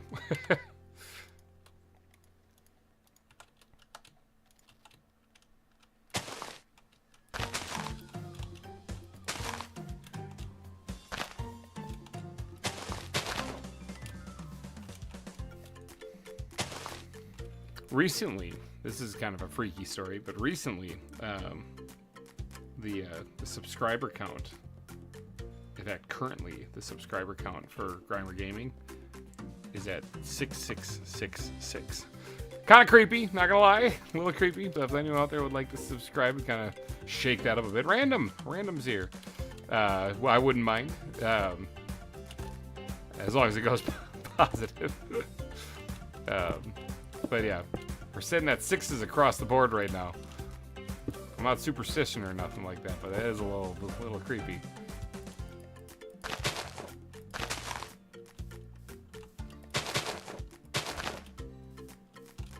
And yes, I have been in discussions with Bayfish about setting up a server. We are going to be doing a 7K event. Yes. So I already have it planned out for what we're gonna do. No spoilers, not gonna tell you, but I'm telling you that we are going to be doing a 7K event. If we actually get to 7K, that is. I'll just talk with them because it's like, you know, I might want to start thinking about this. It's possible. It's a possibility.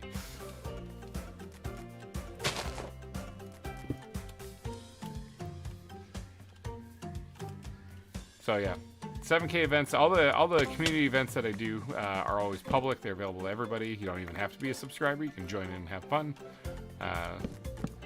We deal with people like griefers and stuff like that. If they come up, well, actually, so far the community's been pretty awesome. We have had some instances that people have been booted and kicked off and caught in the act even and stuff, you know, like where people join in, they're like, ha ha ha ha ha, I ruined it. You don't ruin anything, dude. You just get kicked off and banned, and then we continue with our merry life. Because they are 48-hour servers and they are not constantly up and running, we have like 0 tolerance policy for griefing, which means that if you come in and do that stuff like that, there is no like 3-strike thing or what, you're just kicked out and that's it. And we continue with our lives. So people who participate in trying to do that thing, they're going to ruin anything. They don't ruin anything. You just get kicked out and we continue playing, and nobody cares about who you are then. So but yeah, we're going to do that for 7K, 8K if we reach it, 9K, and then we'll have to have some real big celebration for 10K if we get that. Yes, yeah, Orska, you were killed several times by griefers and Scout. You were my eyes and ears back at the base, though, so I could actually know when things were going on if I wasn't there. But yeah, we'll course correct. We'll make things happen. We'll basically just keep the event going. And then those who act nefarious, they'll just get booted, and not with that.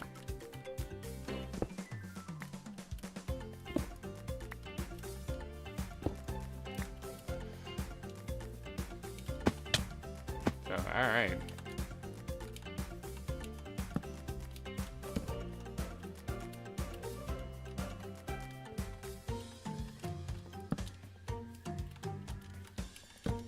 Skyblock event, though, was a pretty fun one, though. Minus a couple instances, couple being in air quotes, instances of griefers, because I know we also had one guy, I think it was at the end of the live stream, too, hop on and try to destroy all of our stuff in the 6K event also. And by the next stream, we had it back. It was fine. I just fixed it.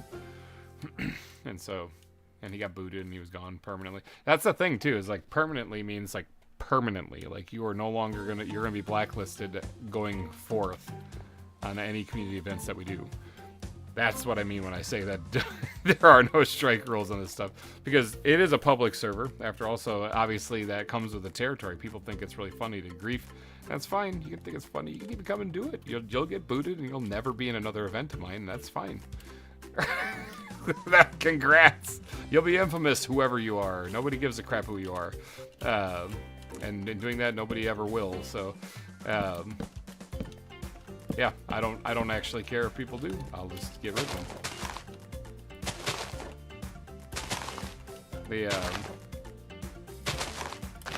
The whole bunch of nobodies. You become a nobody doing that. It's kind of funny because like this whole YouTube thing has taught me quite a bit of stuff. Those are full of bugs. Oh yeah, we had creepers blowing up randomly in the farms. Yeah, you had glitched the sun. Yeah, the sun was like a weird like smiley face thing. Glowing ghosts. Yeah, there were some strange things that were happening in that event. But we still beat the dragon. We still beat the game, so we got through it eventually.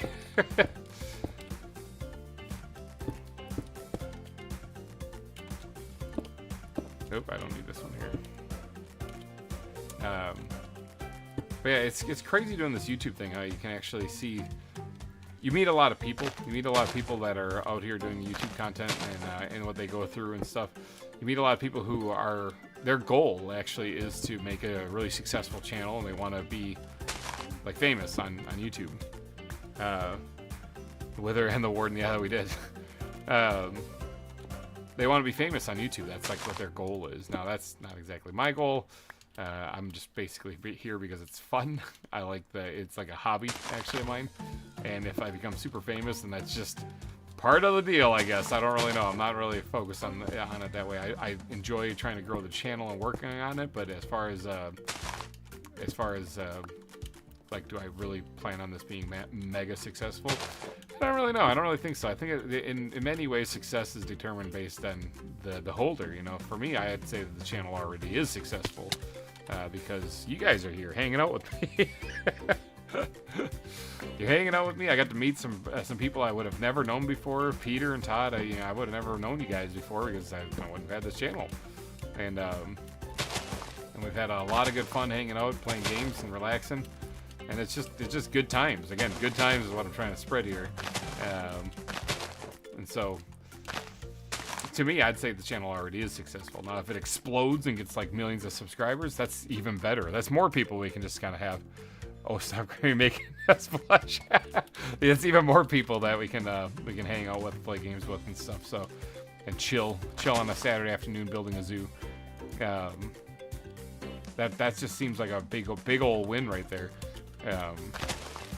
But as far as trying to reach more people, yes. As far as trying to become a massive channel, I'd never really concern myself with that.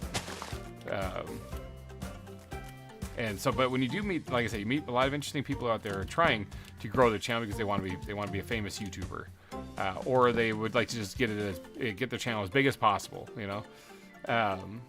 And and to them though, they've got to have a number in their head as far as what they would see as a successful size channel then,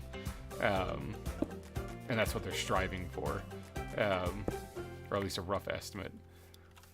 And but one thing I've noticed about almost all of them, not all of them, there's a couple of out there, Megaran, I'm talking to you, a couple of people out there that this doesn't apply to, but almost all of them, they don't really want to work for it.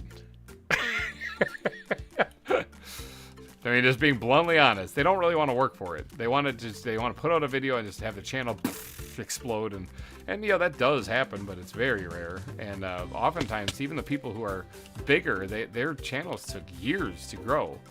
It wasn't something that happened very quickly. I think, yeah, I saw once a video actually covering like the Hermits, for example, like their channel size, their subscriber counts, and like how long it took for them before the channel just erupted and stuff. I think Green was one of them. I think it was like 3 or 4 years he was making videos and then finally exploded, you know. And so people, whenever they make videos for a year or a year and a half, and then they're like, you know, this just isn't working. So what do you mean they're working? It's like, I'm not super famous. It's like, well, yeah, he still basically just got started. In fact, you might not ever be. That's the other thing too. The idea is that you really shouldn't have that as a goal to be super famous on YouTube. Just do your thing. Just be yourself. Go play games, have fun.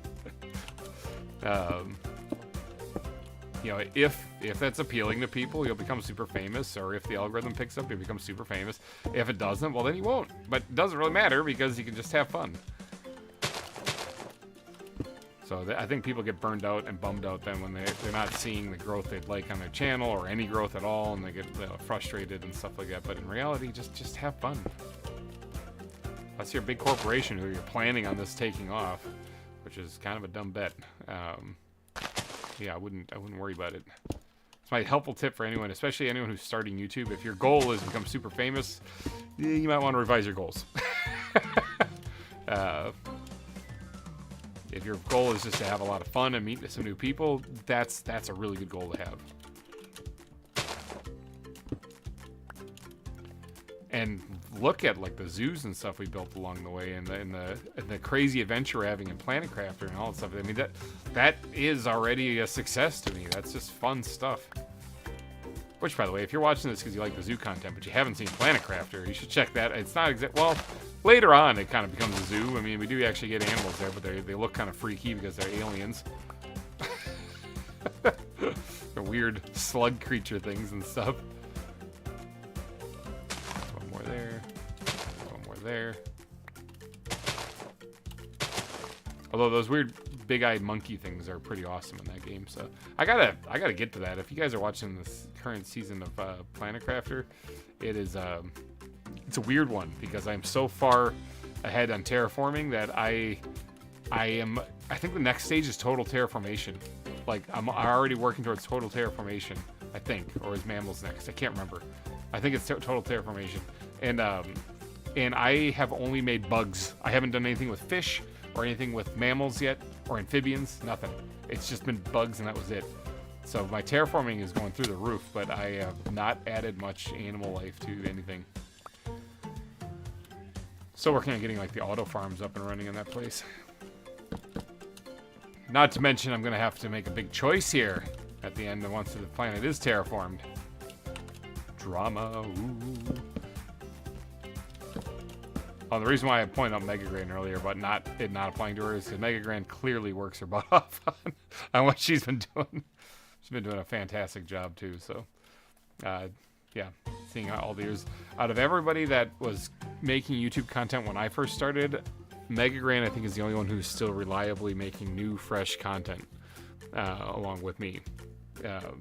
Other people are basically just there to dump their UHC videos on. And that's it. Like their whole channel became a UHC channel, which is fine. There's nothing wrong with that. I mean, if that's the thing you want to post. But once you've seen one UHC, you've basically seen them all. So it gets very repetitive, and that's another reason why I kind of take a break from that. I'll still do them, just not very often.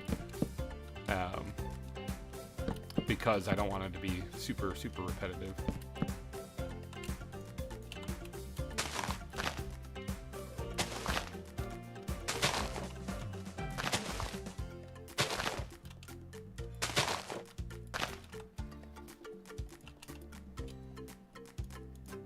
Even if you're good at UHCs, you know, that's the other thing too. It's like, oh yeah, you won again. It's like the last 17 times or whatever, you know. So I actually did pretty good at UHC when I was in it. Like I'd win about 1 out of every 3 I was in. That was when I was in my prime, when I was still, you know, actually practicing at it. But now there's this one coming up, okay? This one that is currently airing. I'm not gonna spoil the ending of it, but it's doozy, okay? Obviously, if you've been keeping up with the current UHC that's out there right now, there's, I think, the 3rd episode dropped yesterday. I suppose I can openly talk about the first 2 episodes, even if you haven't seen them, but you should. I was teamed up with VintageBeef in this one. So VintageBeef and I were on a team for this UHC, so we got to see how far we actually make it, you know? The beginning of the round, we talk about how it's been a while since either one of us have done a UHC. Both of us have about a year under our belt since we've done a UHC. So we're a little rusty, and hence that's why we call ourselves Team Rusty. But yeah, it was still fun watching. Episode 2 is a little heartbreaking, not gonna lie. It's a little sad. So definitely go check out that UHC. Good PvP, good old Minecraft PvP.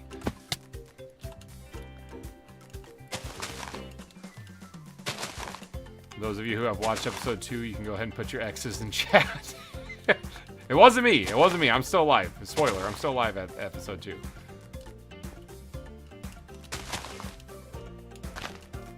But it was a sad tale.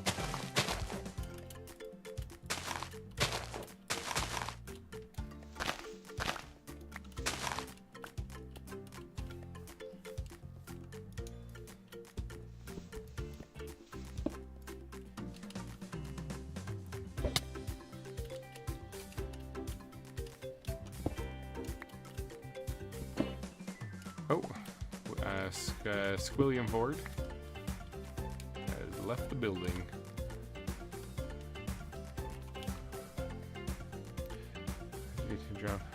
I didn't know what emoji to drop to express my sadness. It's always X. It's always X. Well, in this case, it's X. Remember, because most people say type F in chat to pay respect. No, not around here. Not these parts. We've learned that if any letter's going to give you respect, X going to give it to you. So, around here we drop X's.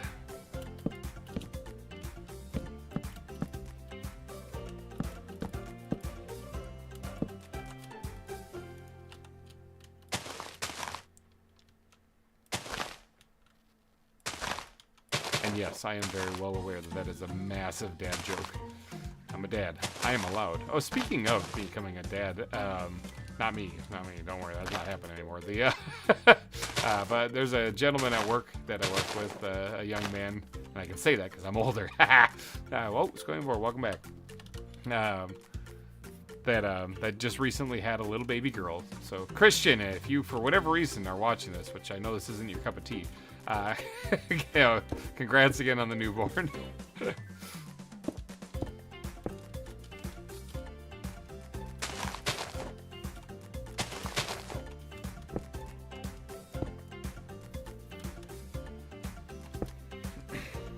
Mazel tov, yes.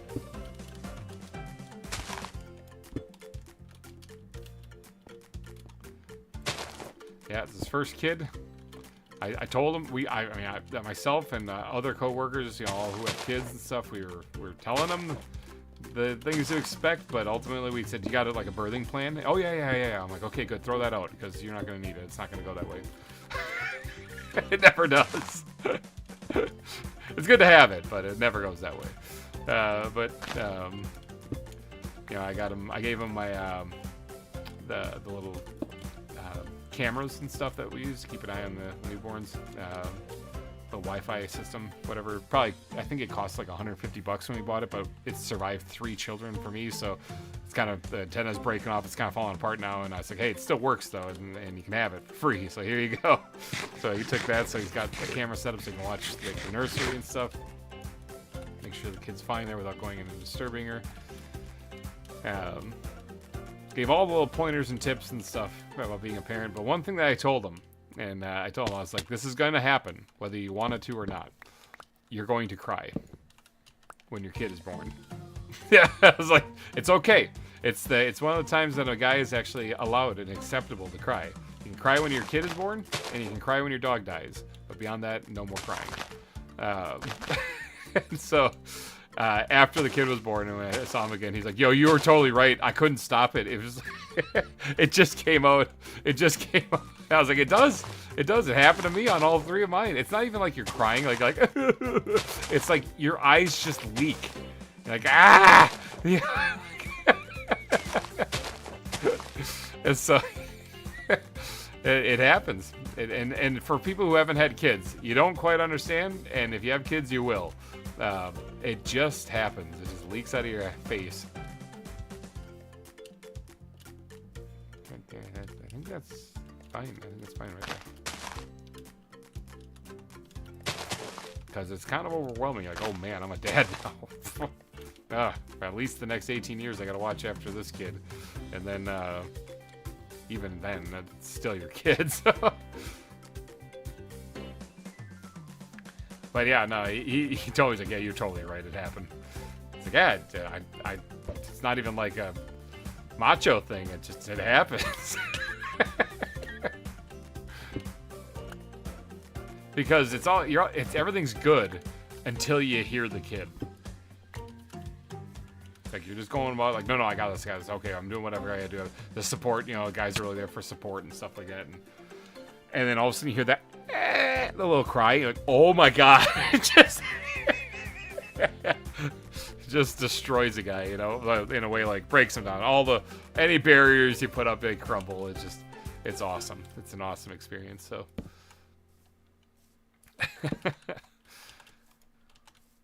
But yeah, so he's happy though. He's a beautiful baby girl, so. Eleanor. He named her Eleanor.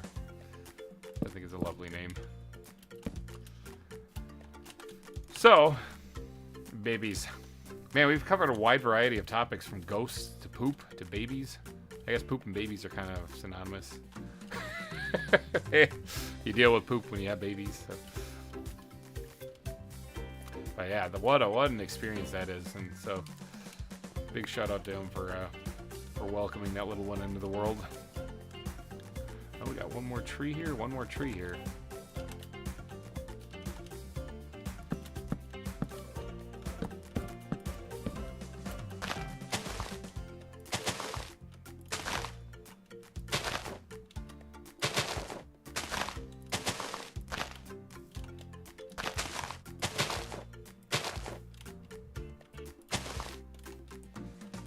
Yeah, as for me, I'm happy with the 3 kids that I got.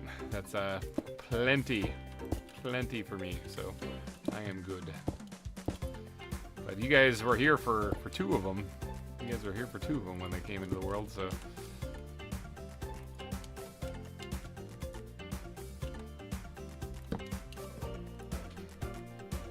And remember to smash that like button. Oh, we're only 2 away from hitting 25 likes. Can we do it? Is it possible?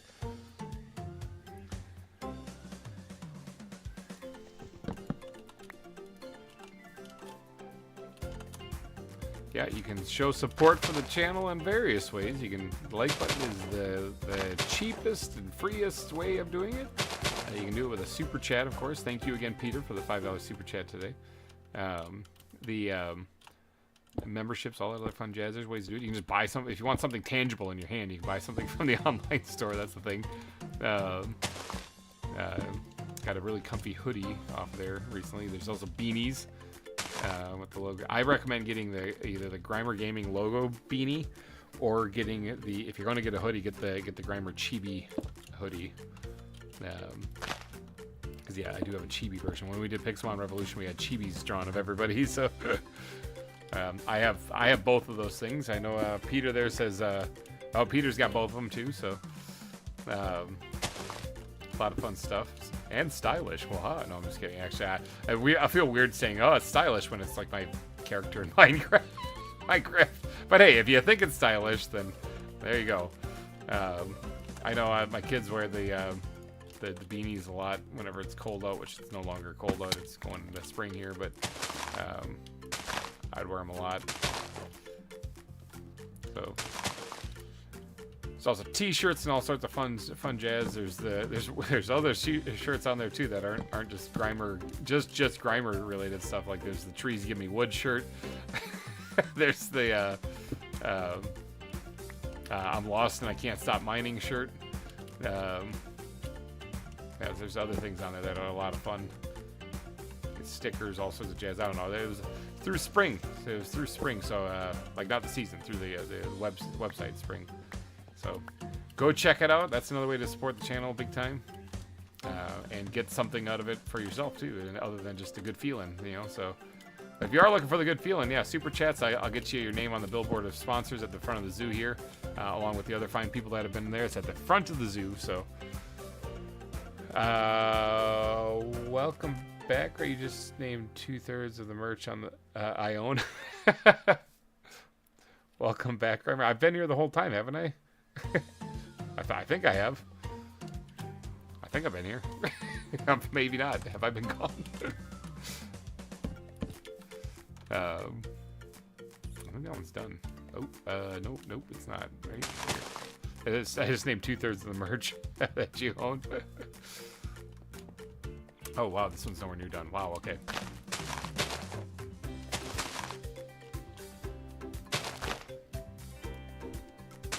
But yeah, the a lot of fun stuff on this online store. I don't really shout it out too often though. It's just kind of a thing that's there. But in reality, that's probably the best way you can support the channel, because it doesn't only give me some cash to help out with the family and stuff, but also you get something out of it as well, like physical in your hands that you can have. So I forgot the things here.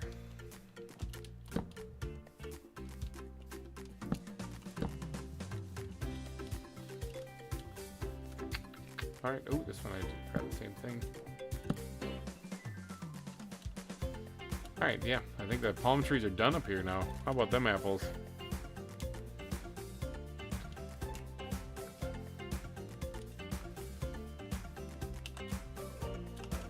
Oh, actually, I forgot the pint glasses. Was that the other thing, Peter? Was that the other third that I forgot? The pint glasses. There's pint glasses on there too. And if you get the GReimer Gaming logo, it's interesting because all of the pint glasses have the GReimer Gaming logo on it, no matter which one you buy. Okay, so whether you do the Let's Make It Stupid one, the Planet Crafter one, you know, or I'm riding a rocket, or whether you do the Trees Give Me Wood pint glass or whatever, or Creepers Be Creeping, if it doesn't matter which one you do, it all has the GReimer Gaming logo on it. But there it is, nailed it. But if you get the GReimer Gaming logo pint glass, on the back of it, it says "You guys rock." So, because yeah, obviously that wouldn't make sense to just put two of the logos on there. So, are we done with all the grass stuff, all the grass covered stuff?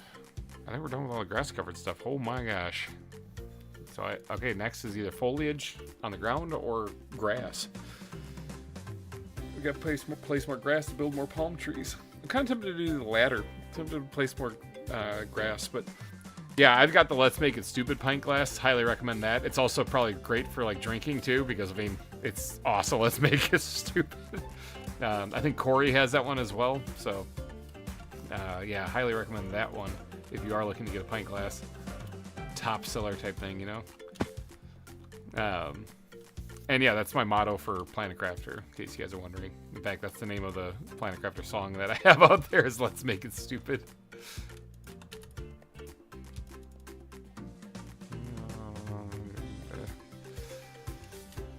I don't really want to do foliage. I'm just not feeling right now. I'm doing too much tree and plant stuff. I just would, well, if I do grass, that's also technically plant stuff, but I'm going to just do some grass related things. Now, how much grass do I have on me right now?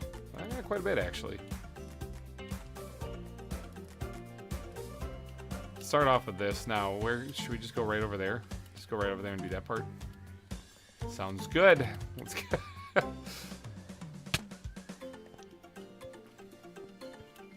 Now, some of the stuff needs fixing up like right there. That whenever I put grass down, just like the exposed side of it, if you can see below it, I've been making it a standard around the zoo. If you can see below it, 2 blocks down, there's the grass block and then 1 block of dirt underneath it.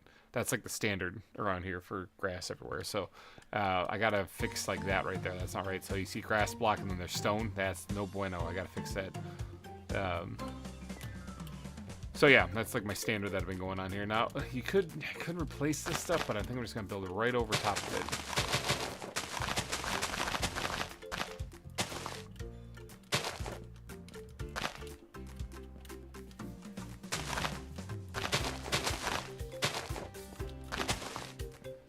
And again, it's fine if you see a little bit of grass poking or stone poking through. It's fine if you do. I'm going to actually make that a point. Have that somewhere in a couple places.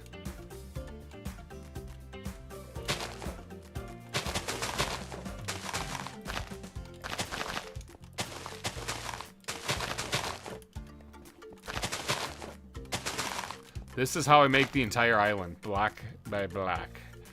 So, yeah. A little brutal, a little bit, not gonna lie.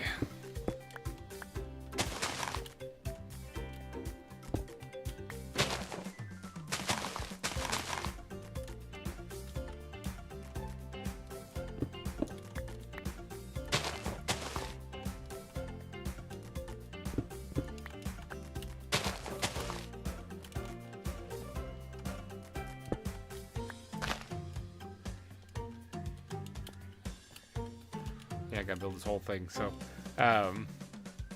but yeah, like I said, the pint glasses are something I didn't have at launch of the store, but I did add them later, and I think that they're a nifty addition.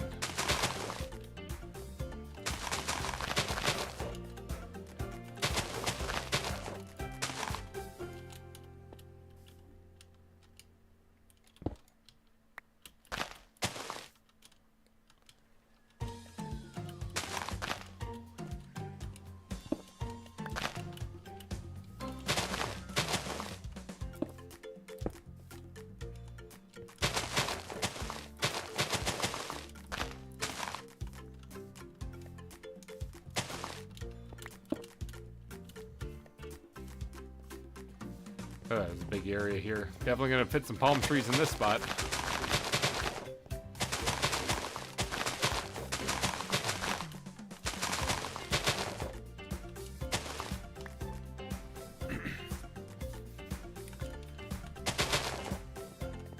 But oh yeah, real quick, if you are planning on shopping the store and would like to find something you like and you'd like to buy it, you know, highly recommend, wink wink, nudge nudge, foot stomping, to buy at least a month membership on the channel. I think it's like $1 or $2 or something like that. Just do that. Do that, especially if you're buying like a hoodie or something that costs a little bit, you know. Just get a membership. Yeah, just gonna throw that out there. Just do that. Just trust me on that one. Just it would be a smart idea. No reason, just thought I'd say that.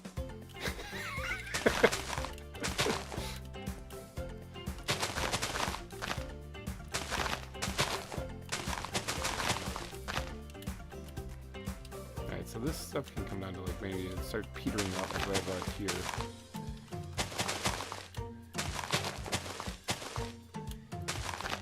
The grass.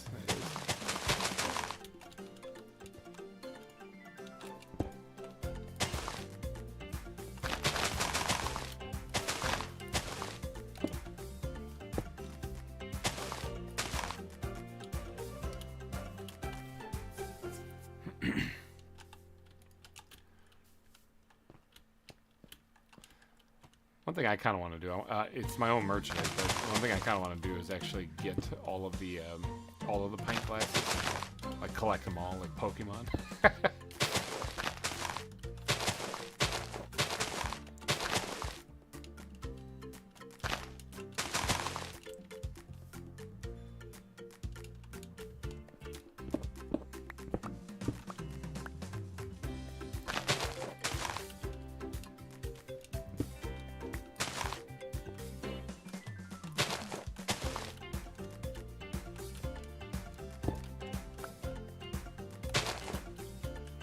Yeah, collect all the pint glasses. I think that'd be kind of fun.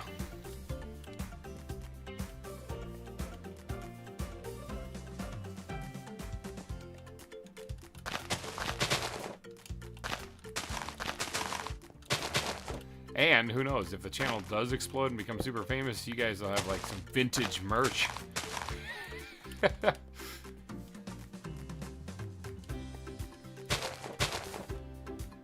For tonight. Oh, okay, he's gone immediately. Here, I'm gonna give him a wave regardless. He's gone so quick.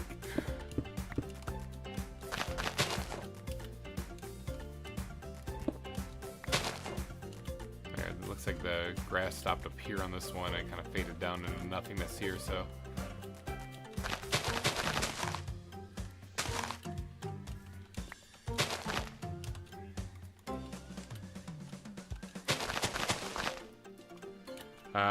I have 4 things. I have the big water bottle too. Oh, nice, nice.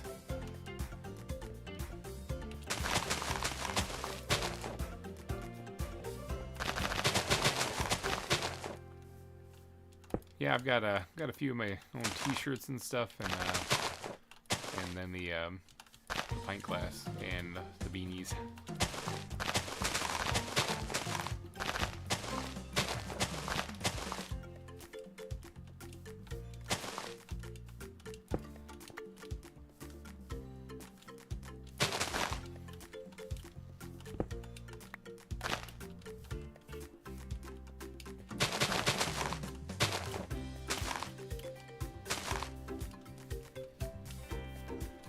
The cool thing about leaving things like this kind of exposed is that if an Enderman shows up and steals something, I don't have to worry about it looking off.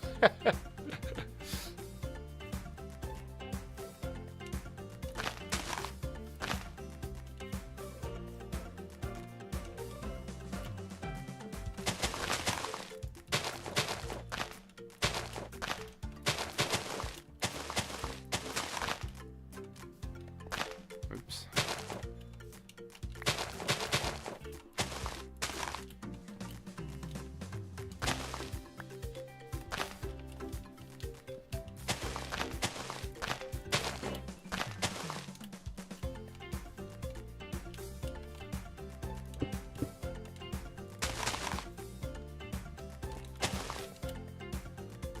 trying to blend this down a little bit as it gets down here. I've got the hoodie and 3 beanies for me and the kids. Nice. Well, hopefully they're like not like terrible. The ones I've gotten were pretty good. I know the first online store I launched, I wasn't very thrilled with the quality of stuff I was getting in there, so I switched to Spring, and they seem to be doing a little bit better. I know I'm not like a huge money maker for them or anything like that, but you'd still want to make sure the products are good, even on the smaller channels and stuff, because word of mouth and whatnot, you know.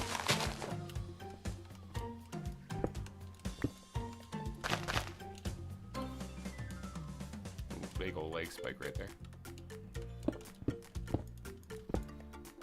That's the orangutan exhibit right there. Ooh, there's the orangutans. I heard them.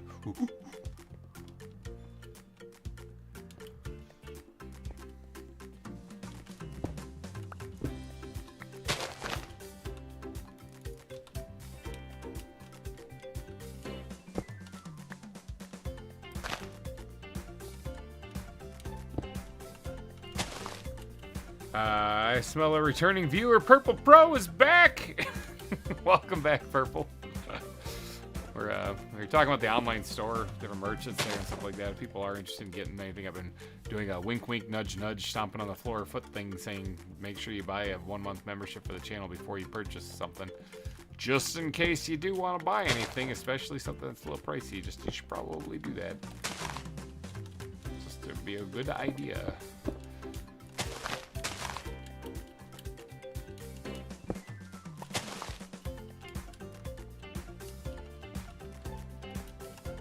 Alright, this thing I don't think about just changing over completely to be this.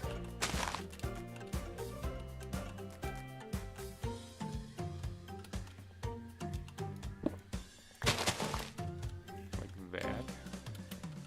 Yeet.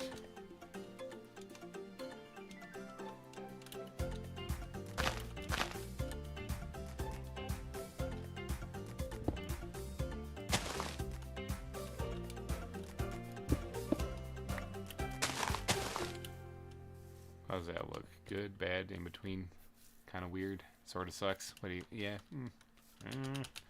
not bad. Oh my gosh, I'm starving. I couldn't run. Look at that bouncing upside down giraffe that was over there. Well, welcome to my zoo. Look at the upside down giraffes. In case you're wondering why all these dig here markers are there, that's how I was plotting out the volcano, because that was originally just a big old elevated plateau that took thousands of blocks to remove to get them to look more cone shaped. It still is an elevated plateau here in the second volcano that's here, the little mini one. So we still gotta dig that out. That's on the to-do list. We got a lot of stuff on the to-do list.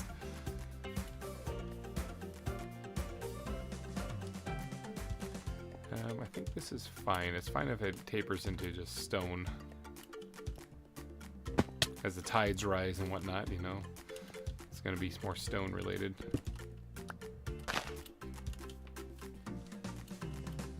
So like the top part of this elevated land is basically where the grass and the foliage is, and it's throughout the entire zoo that's the case. You can see it all in these parts over here too.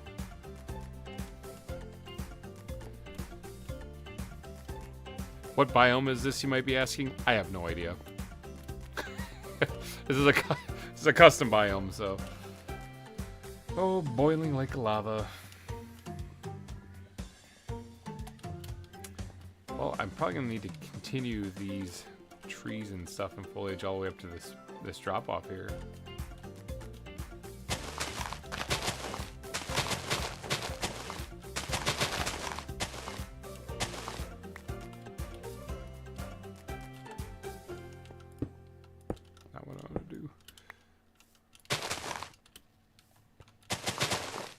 Why am I misclicking like so bad?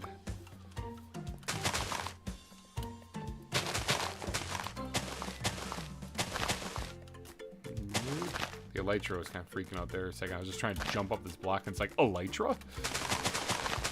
I like I said, good and a bad thing about how easy it is to activate the elytra on this is that it's good because taking off the ground is so much easier. Bad because sometimes you take off the ground when you don't want to.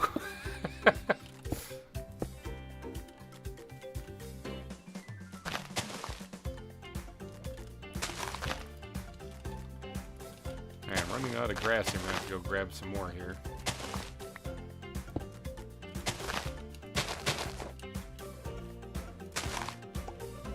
Let's keep that the shape it was.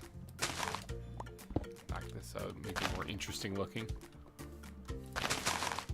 Nope.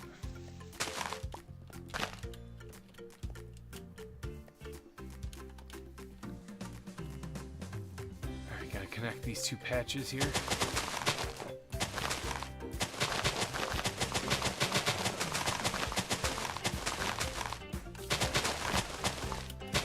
I'm obviously not spoiling every project that's in the works and possibility. I told you about the possible new 2 dudes coming out as soon as we figure out a time and place and whether or not I told him to play the game on his own a little bit and like see if his head explodes.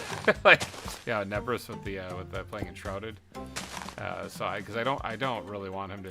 I don't want to start up another series with this and then have it just end abruptly for the same reason, for 2 reasons. One, because I don't really feel good about giving a dude headaches, migraines, and 2, I don't want to end it abruptly without you guys being able to see a conclusion to it. So, fun fact: in my series, humans are the only humanoid species that don't possess ruin, the magic power. And make a character, and I made a character for a new little project in the series who's human and has ruin. Okay, so they do have magic. Interesting. So basically, a human doesn't possess elemental ruin like the elves. He has ruin itself, making it straight up energy. Interesting. He kind of like force lightning. It's pure power. Unlimited power.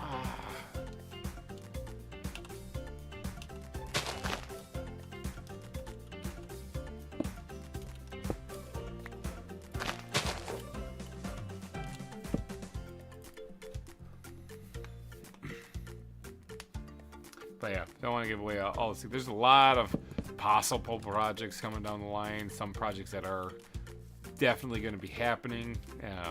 But obviously, I heard the GReimer for the sake of everyone involved. I'm not going to chat about them. But there's stuff coming down the line on the channel coming up. So I am out of grass. How about them apples? Every time I come over here, I kind of crash, or at least it happens sometimes. So if everything freezes, keep watching, keep watching.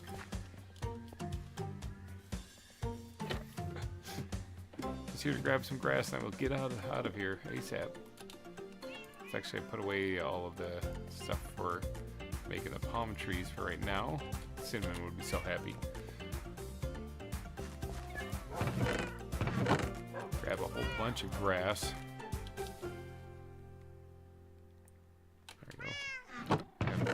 That's all I got. That's all I got left.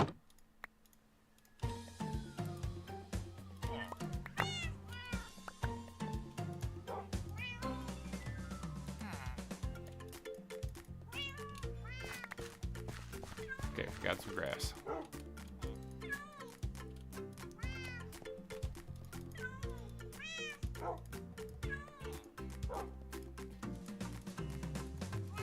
Okay, there we go. Let's get back there. Get back there and keep placing this.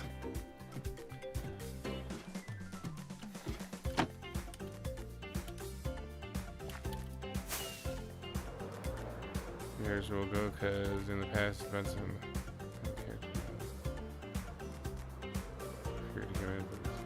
I'm reading chat, not seeing where I'm playing. But this unit has a lot of potential. Interesting.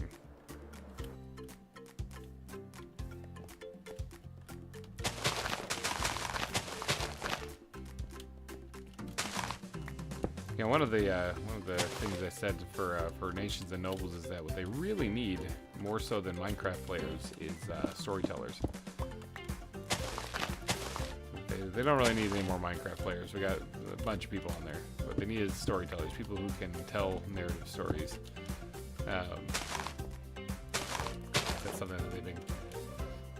you got the people who play Minecraft who are trying to come up with something interesting to tell you in their stories, but then a lot of times they're just, I'm building a farm, I'm building this in Minecraft. It turns into a Let's Play, effectively. And if we wanted to be like Hermitcraft or something, then yeah, that would be perfect. You got your people building cool and epic and awesome stuff, and it's great. But if you're trying to be a lore-focused server, well, then you kind of need to be able to tell stories. Because that's what lore is, it's storytelling.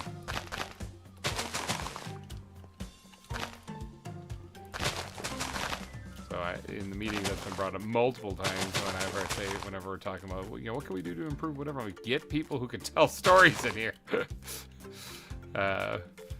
You can teach a person who tells stories how to play Minecraft so that they can convey their story in it. You can't really teach people very easily how to do storytelling, like, because with the amount of people that we have that are skilled at building and whatnot on Nations and Nobles, that's perfect getting hyped. The people who are good at building on Nations and Nobles, the person doesn't even have to be good at building, because what we do is we work together on that server. So like you guys saw in the last live stream, I built an island for Ori in the Nether because she needed it. She didn't have it. It was part of her build that she didn't have done yet. So I helped her out. You know, Tin came out there.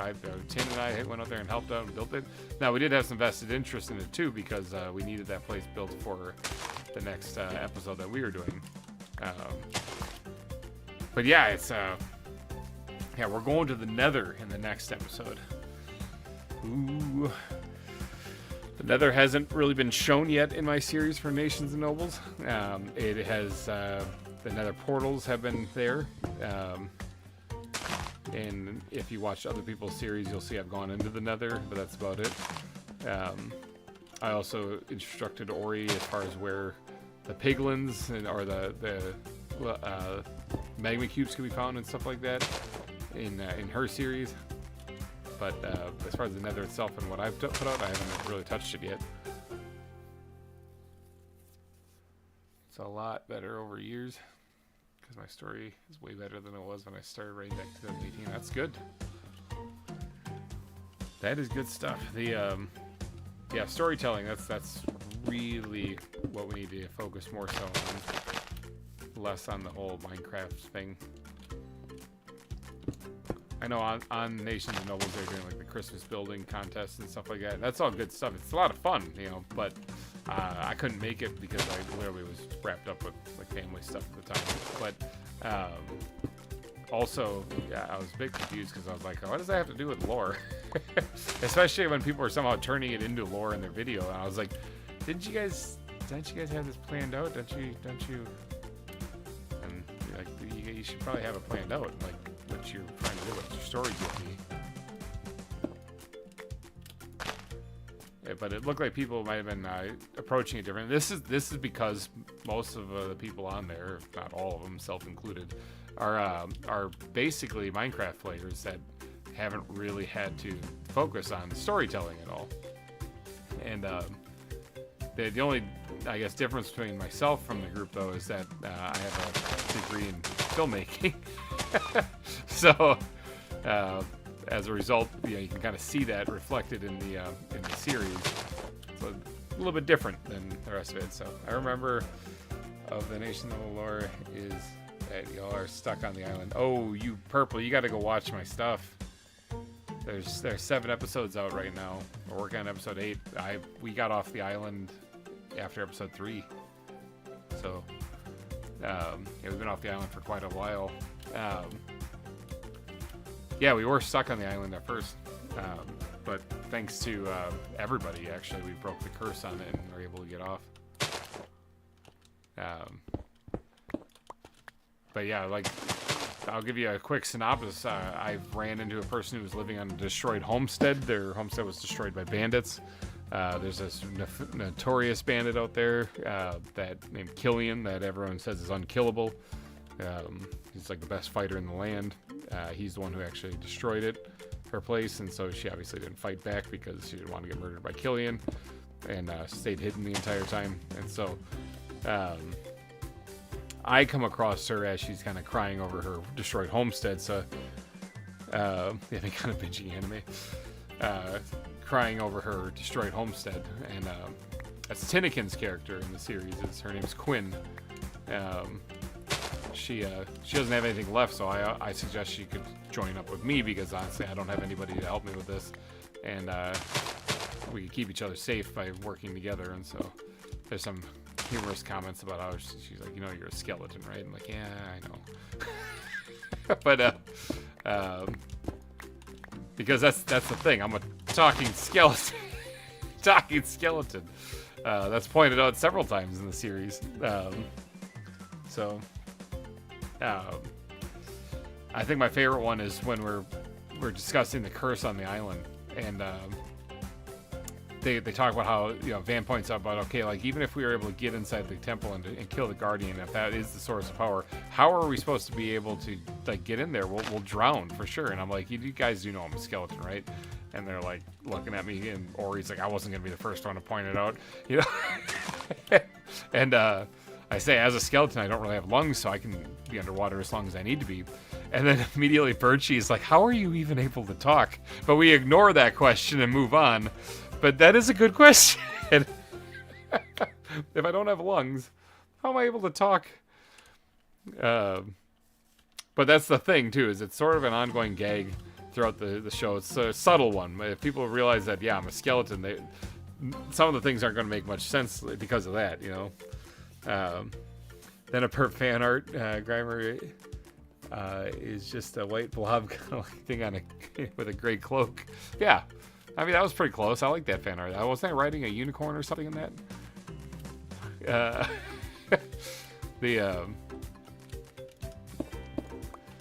Gosh, I've never noticed Birchie saying that. Yeah, how are you even able to talk? And but yeah, it's an ongoing gag. Is how I'm a skeleton, which means technically I'm not alive, but I am, and so no one really knows what I am. And it's not even a mystery. It's not a big mystery. It's because my skin in Minecraft is the Green Reaper. It's just sort of a never-ending gag, it's just gonna be a recurring kind of theme. If you saw the last episode when I had my first run-in with this mysterious monster in the woods, it's the main antagonist of the story. How does GReimer even die, though? Yeah, that's the thing. I had my first run-in with the monster in the woods, which we're still trying to figure out what it even is. I have that confidence because I played so much Minecraft that I think I can just handle whatever comes my way, not realizing that this thing, as you guys probably saw from what little bits of it that you did see, and the description of what we've been told from Hazel when she saw it eating Barry, because this thing is eating people, this monster, whatever it is, isn't something that we're familiar with. We don't really know what this is. It's tall, it eats people, it has antlers, like a skull for a head. People don't know what this thing is.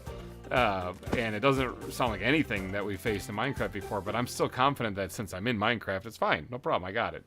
Well, yeah, that didn't go so well for me in the last episode. So you see at the beginning of the episode the aftermath of everything, so it kind of flashes back then 5 hours earlier. So I need to catch up on this stuff, yeah, because from what you can see you can see the creature's arm and stuff like that as it's bashing me into the ravine. That isn't something that's from Minecraft. That is not a mob in Minecraft. And so this is something way worse than you can imagine. So we're gonna have to figure out what it is, what we can do to big leg spike, what we can do to defend ourselves against it, if it's possible to even stop the thing. What are we gonna do? What can we do to this stuff? Meanwhile, we're still trying to build Avondale. We're still trying to build the nation. And we got all these people from different homesteads that lived out in the wild that love the idea of there being a town in this area, so they're coming together to build this place. But there's this looming threat overhead that shows its ugly face in the last episode, right in front of us, actually. So we have to be able to take this thing down. So, and you'll learn more about what the creature is, what it is, and all that stuff like that throughout in the next 4 or 5 episodes here. And on top of it, there's actually 2 stories running in tandem. I don't know if anyone's noticed it when they're watching this. There is the creature, dealing with the creature, everything dealing with the safety of the people in the area, and the threat it faces to me personally, all that other stuff, and the threat it faces to like Hazel too, because Hazel obviously saw it and watched her husband get eaten by the thing right in front of her. The husband, Barry, he was voiced by Neverus in the series, so he did a fantastic job. But then the other story, and this is something that people who are fans of Nations and Nobles, who watched season 1 especially, should really be picking up on if they're watching the series. The main story for season 2 of Nations and Nobles is told through My Nation. That's the other thing that blows my mind, is when a lot of people who are fans of Nations and Nobles haven't been watching my series. I know I'm the new guy. The main story is being told at My Nation this season. So it's really heartbreaking when I hear that people haven't been watching it, but they're fans of Nations and Nobles. It's like, you guys,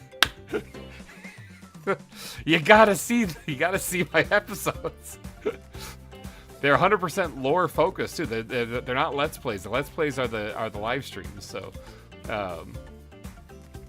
yeah, the main story is there. There's a reason why when everyone else cleared out the elders and stuff in their episodes and stuff like that, when we broke the curse on the island, that was a group thing for them, but I wasn't included. What happened with my episode? I was the one who figured out how to stop the actual curse on the island. Well, everyone figured out how to stop the curse on the island. I was the guinea pig who actually figured it out. Literally the main character in my story. I am, but as far as for the Nations and Nobles server, yeah, I'm kind of like the main going. There's actually another person that's still pumping out content right now, because a lot of people have kind of taken a big hiatus. That also is going to have a huge role to play. You guys don't even know. I don't want to ruin it, but my God, there's a hell of a twist at the end of this.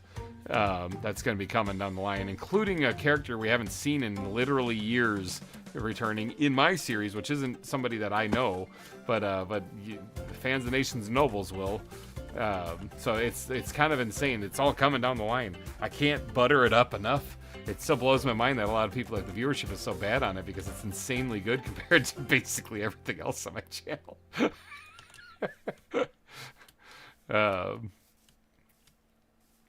Yeah, and yes, when this is all said and done, I will be putting it out in one long 2.5-hour movie for Nations and Nobles. Be gone, spider.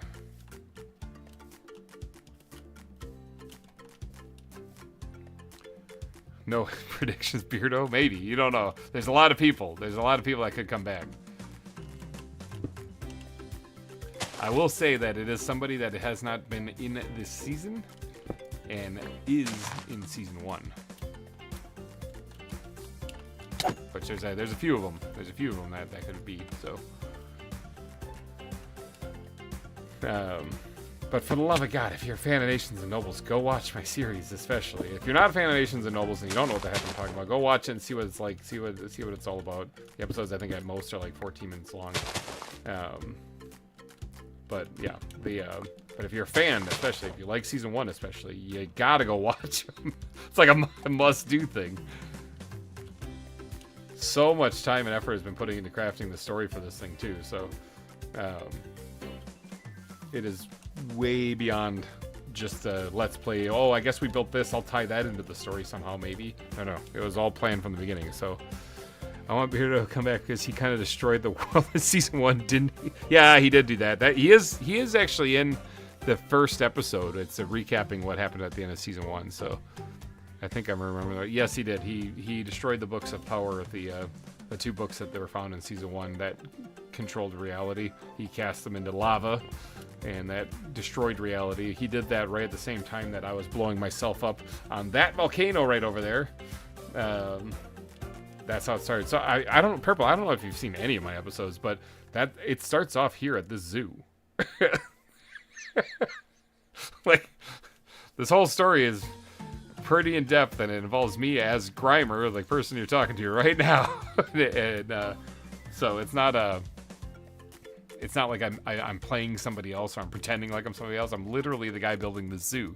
So, but yeah, Beardo destroyed the Books of Power last season, and then I showed coincidentally at the same time I blew myself up here on the zoo on accident, and then as a result, I kind of accidentally got thrown into this world. So like the first one, yeah, it's crazy. I remember that scene. So that's how I got entered. Yeah, that's the reason why I just fall out of the sky, out of nowhere. Everyone else got to that world because reality was rewritten. And that's also the reason why, since they're from that world, the books were destroyed, the reason why they don't have any memories. They don't remember anything. Whereas me, I remember where I came from, but I don't know anything about their world, so...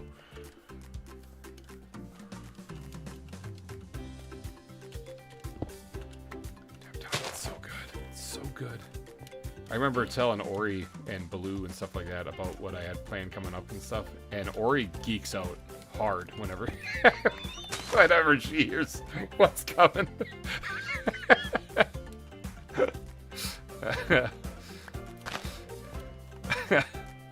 Like you can hear the smile, you know.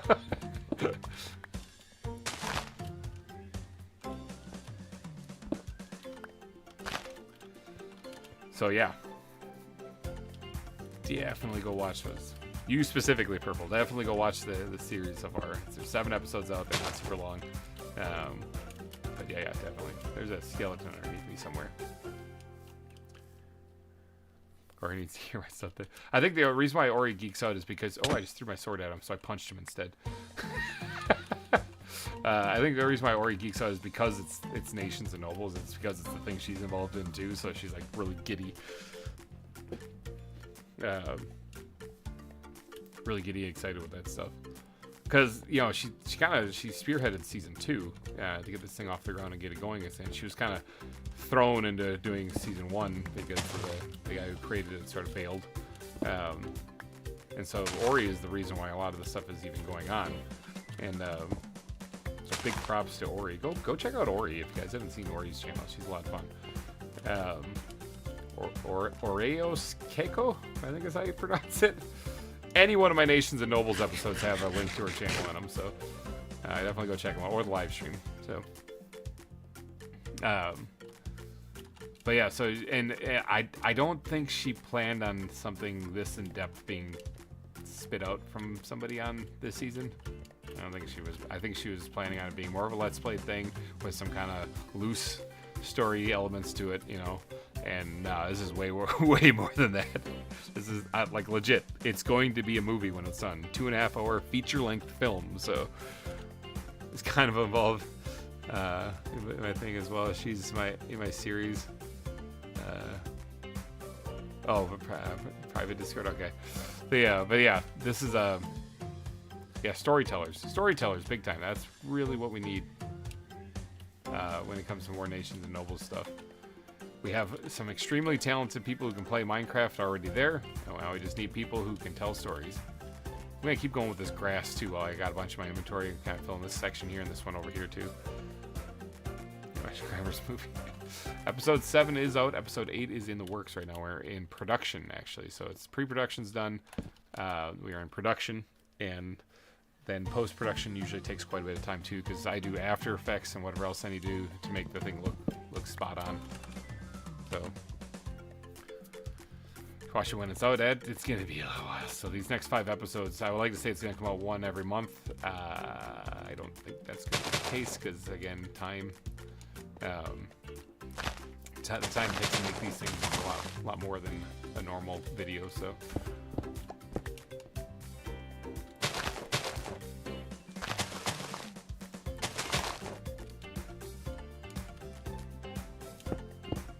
For everyone else out there, go watch it. Episodes are out now.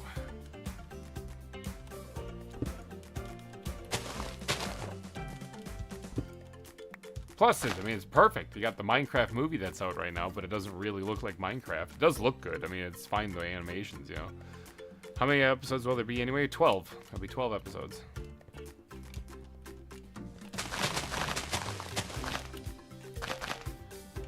And And the next, this next one coming out will be about the last one that's relatively calm before we start really diving in, because we're going into Act 3 then. We're wrapping up Act 2, we're going into Act 3, and so things are going to kick off. You're not going to want to miss episode 11. Let's just say that. If you're fans of the story that's going on with me and this creature and stuff like that, don't miss episode 11. If you're fans of the Nations and Nobles content and stuff like that, don't miss the finale.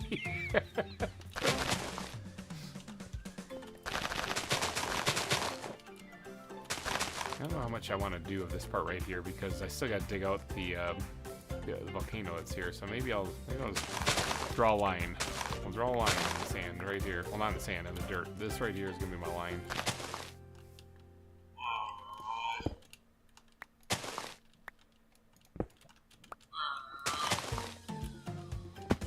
And everything over here is still untouched. I'll do that later.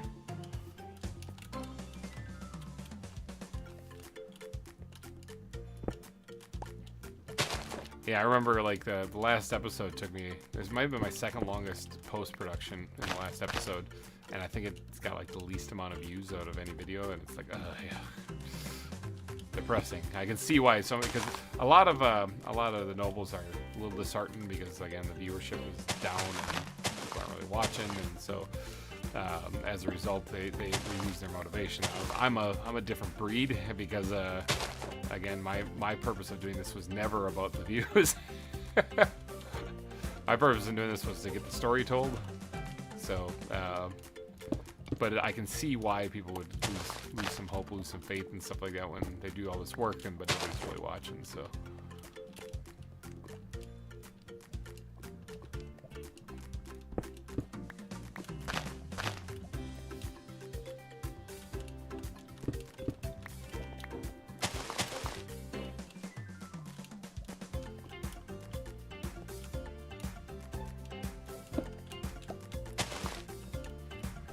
I can't remember if I told you or not, but I decided that I will make my series into a Minecraft alternate version universe 2-hour anime movie. That'd be awesome. That'd be awesome. Yeah, I actually joined a couple of machinima groups and stuff because that's effectively what we're making, or what I'm making on Nation of the Nobles is a machinima. And we see some other examples that other people have made. I've watched quite a few of them. It's always fascinating stuff.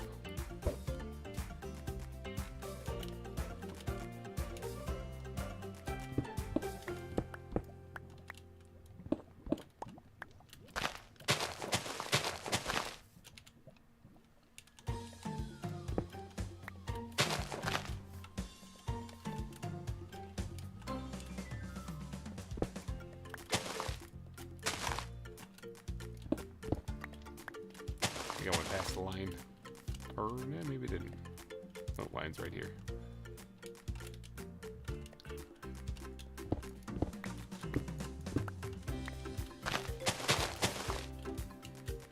I remember I told somebody once that, yeah, I was making a machinima, and he was like, oh, and he thought I was talking about the old YouTube channel for some reason. No, machinima is a film type, a film style. It's when you create a story or a narrative or act out a series inside of a controllable world. What is Boobies doing outside? Why are Boobies out? Sorry if I'm talking too much about my thing. No, you're good, you're good. Yeah, Boobies, what are you doing out here? You're supposed to be in there. Boobies.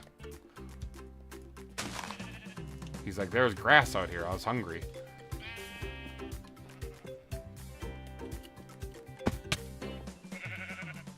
Boobies. Climb Boobies. So in case you guys are wondering why this pink sheep is named Boobies, every time I find a naturally occurring pink sheep in the game, I name it Boobies in honor of breast cancer awareness. so that's why. Alright, well, Boobies, you're being a pain, so I am going to... Ooh, not that one. That's got animals in it.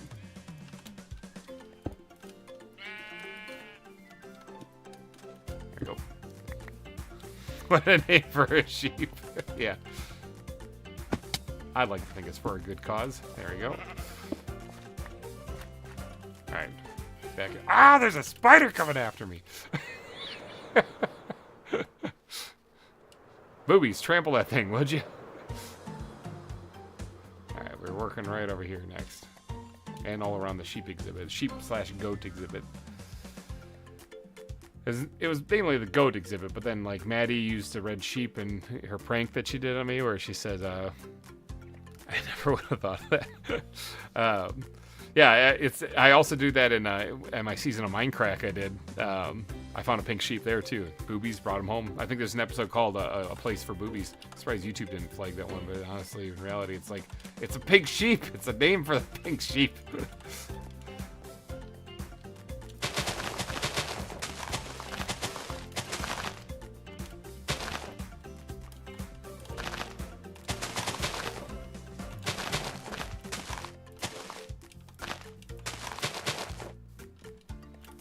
Leaving some stone here, I think is fine. Although this could look better if I do a little bit of dirt mixing with it. An orangutan exhibit. Yeah.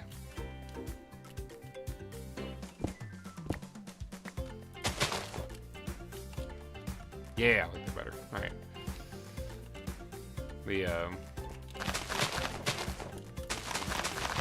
Yeah, boobies escaped. I wonder how boobies got out. So that's not the first time we've had an animal get out of their exhibits, though. Remember when we had Oreo, the zebra? He was up on top of the cliff edge somehow, or the possum, the teleporting possum that appeared next to me, or not next to me, but appeared at my hidey hole, even though like a minute earlier I had placed it in their exhibit. Speaking of weird ghost stories, here we go. Some animals are like ghosts around here. Even though I just placed the possum in their exhibit on this island, it appeared way over there. So the possum one was really weird. So the possum exhibit is right here. It's underneath this body of land. And after I put them in there, I went back to the hidey hole over here, like a minute later, and it was here. I like how I see his place in a multiverse. Sorry, I heard walking. Oh, I think that was the guinea pig underneath me. Place in a multiverse where I can continue to write the story, but with different characters and plots. Yeah, multiverses are an easy thing to do for, you know, like continuing a story, because you can have like limitless possibilities. I'm just guilty of it. I mean, again, Nations and Nobles. Watch Nations and Nobles. Yeah, I'm just as guilty on that. So.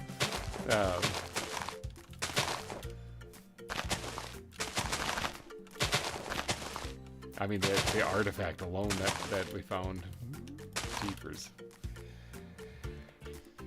Episode 5, we find a game-changing artifact for the entire server.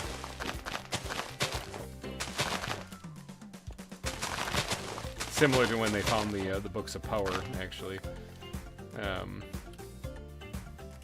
Yeah, we find something that significant, actually.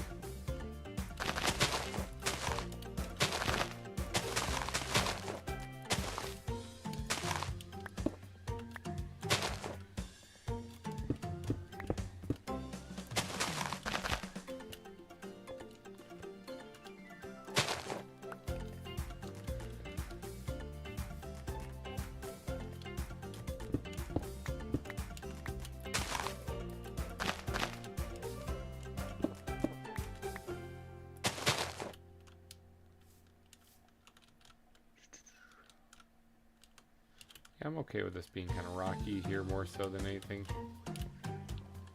I think that's fine there. This, not so much. Oops, actually that one could have stayed. This one though has changed. There we go.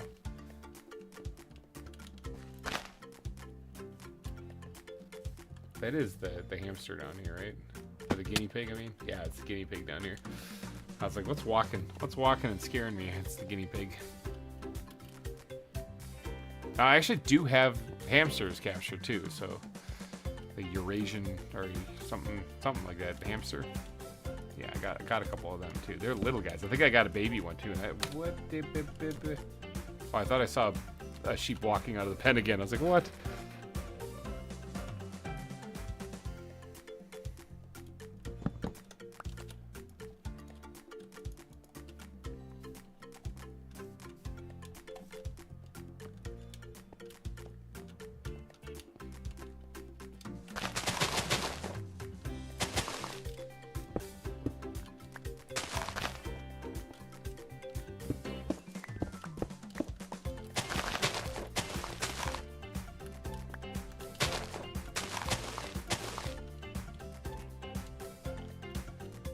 really need this to come down much further because I don't mind having a rocky face here. So maybe to this elevation about as far as I want to go.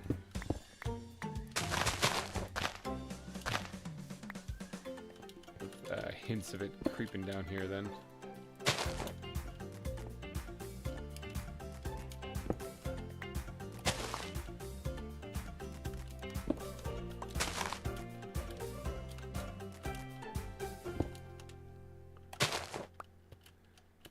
Okay. Well, at least it's not another live stream of me placing just tons and tons of stone. Now I'm placing tons and tons of grass. Take place in the series right here, Legacy of Rune and Armageddon. They take place in different universes at the same time. Nifty. He said Ori's part of the Legacy of Rune one then. Panda, panda, panda, panda, panda. Oh, hiccups. Please go away, hiccups. Please don't keep going, hiccups. No, it's not the time. Alright, so how are we doing? How are we doing with all this stuff? Okay, we got this stuff all filled in now. And this filled in, and that little bit over there filled in. That looks like that's probably a spider right there, I'm thinking. Still gotta do that over there, and then this little stretch down here. I don't need to go too far on this one down here, probably down to about halfway down there, because I need to design all of the rest of the land here, so I don't really want to get too carried away and put down a bunch of foliage that later on I change my mind. I want to redesign the shape of the island down here, since it's not established yet. In fact, I might skip this part right here, like that right there. I might leave that alone for right now, just because, again, I might have to redesign the shape of the island down that way, so... If that be the case, then we're moving to this section right here. Yeah, and this part of the volcano, the shape is down already, so I don't have to worry about like where over here I put a line because this isn't dug out. When I get to up here, I can actually just kind of I can stop building, but that's about it. So this island is so cool. It's taken a lot of time to build, because it's a custom biome over everything, so basically I gotta build the whole island. That's why it's taken years.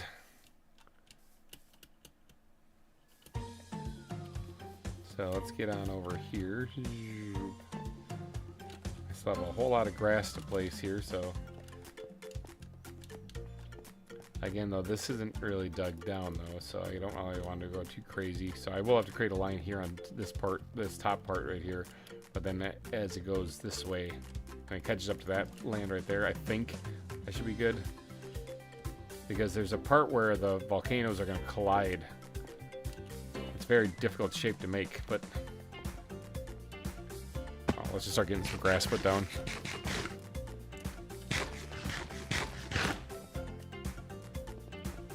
I still got to do all the leaf work underneath this stuff too. How long is this stream going? We're already 5 hours into it. I'm starting to have doubts about finishing this all in one stream. Because I got to go do all the palm trees and stuff in this area. The palm trees we did in this area took, what, 2 hours, 2.5 hours? So doing all of the palm trees and all this stuff would probably be, what, another 2 hours? And then all the foliage. We'll get as far as we can. How about that? I'll do that. Here's the line. Nope. Not the line, I lied. Don't listen to us, I was drunk this then. Hold on, let me see. Here's the line.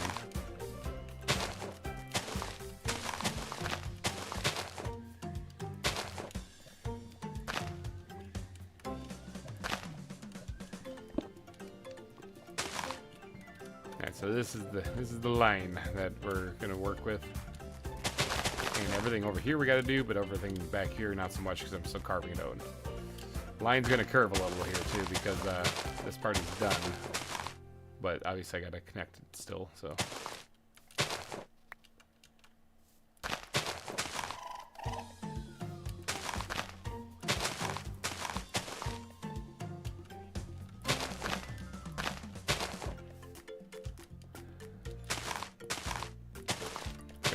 Grass. A lot of grass. I might have to go collect the grass. I did just recently get a donation of a whole bunch of grass.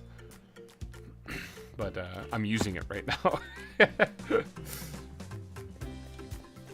I've told Risky and Jagabsha a lot about my series, and I think it's really cool. It is really cool. That's the beauty of storytelling. I think you got some crazy stories. They can be everything from fantasy to like a gritty like spy thriller or whatever. They can be all sorts of stuff. Storytelling is awesome. Like,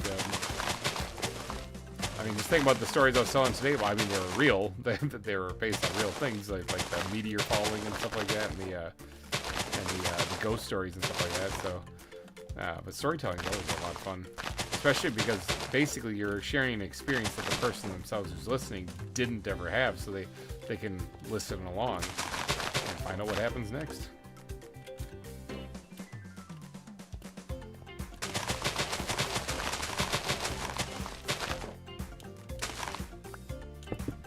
Oops, I didn't do that. Bob Rossett, there are no mistakes, just happy accidents. All right, sounds good.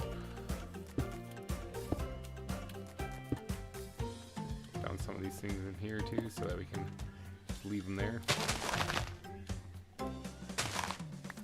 The other day, I for the wife's birthday, I made chicken cordon bleu. I had my own custom recipe for it, and I usually don't make it because the kids don't like it. I mean, they do, but they just say they don't because it's not peanut butter and jelly. So instead of fighting with the kids, I just usually don't. But while I was making it, I had Oliver help me out, trying to get him interested in it a little bit, so that maybe he would actually like just eat it when the time came. And so one of the things that I do when I'm making chicken cordon bleu is I actually use egg whites in the chicken or between the chicken and the Swiss cheese, because it almost acts like, or actually between all the layers, but it acts like a almost like a little glue, like a kind of like a glue that holds it together. And the cheese does that too, but I usually add an egg white in there too. But when I was breaking the egg open, the yolk kind of cracked, and so I managed to get most of it, but some of it got in there. So it wasn't exactly like an egg white, you know, it was a little bit more. And so I told him the Bob Ross thing. I was like, you know what, there's an old painter guy named Bob Ross who one of his mottos was whenever he'd be making these beautiful paintings, if he made any mistake, he would roll with it, and he would say there's no real mistakes, there's just happy accidents. and Oliver said, well, it might even make it taste better too. I'm like, yeah, that's the idea. It might, who knows, you know. I love cheese. I'm a very cheesy girl. But yeah, it's true though. We just rolled with it. I just used the egg anyway, and it turned out fine. You know, so like maybe I don't even need to make it egg white. I could actually just keep the egg all in there anyway, and it'll be fine. Who knows? So it was a happy accident.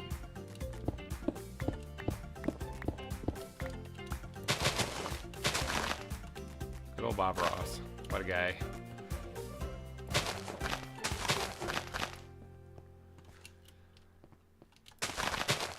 This has been one heck of a stream. Way more productive than the last stream.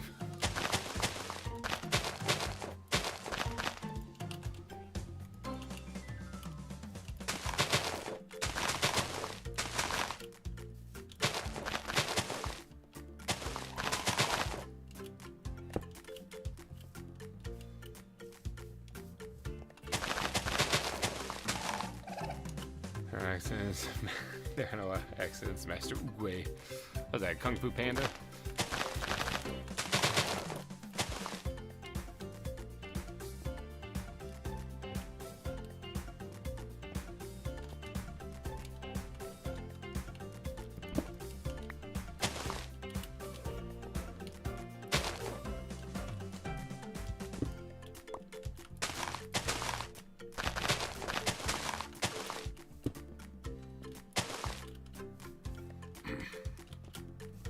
Yeah, Kung Fu Panda, nice. All right.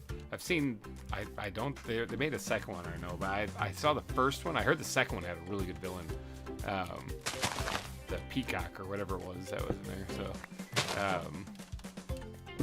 but I know I saw the first one. In fact, I'm pretty sure one of our Snow Leopards is named after the bad guy in the first one. And the Snow Leopards just about killed me when I put them in their exhibit. So they'll probably be sleeping pretty soon here, because, you know, what creepers be doing.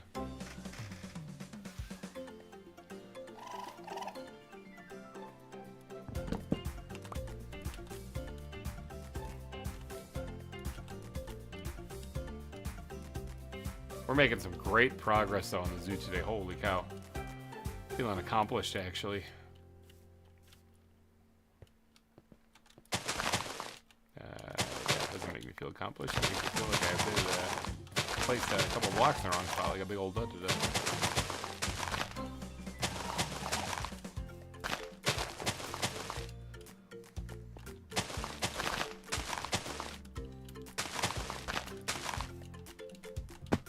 Well, hi, Black-Footed Ferret. How are you doing? Didn't mean to fall off there.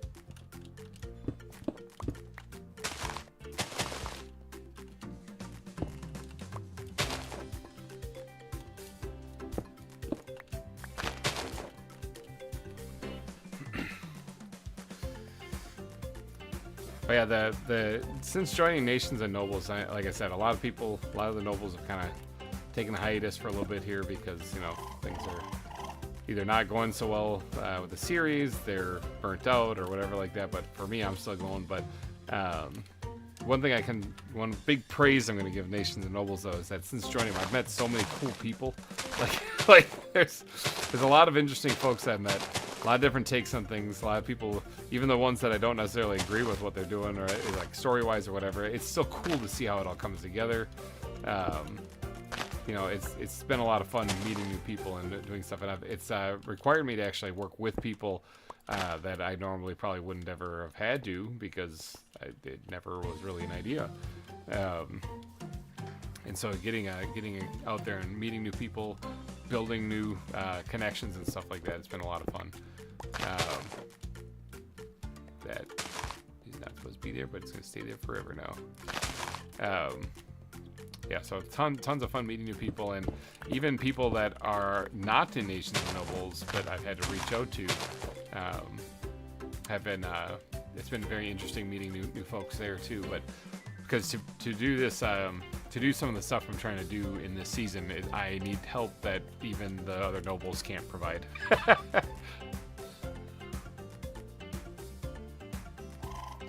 Nation due to Jay being in season 1, and now I'm super well known by all y'all. Yeah, .J. That's actually how I think I got into it, actually. So, .J was the first YouTuber or streamer or anybody who ever rated me, and it was on season 2 of ZAWA, actually. He got done with his stream, and he's looking around, and he saw that I was somebody who was actually reacting to chat, and so he's like, all right, yeah, let's go raid this guy.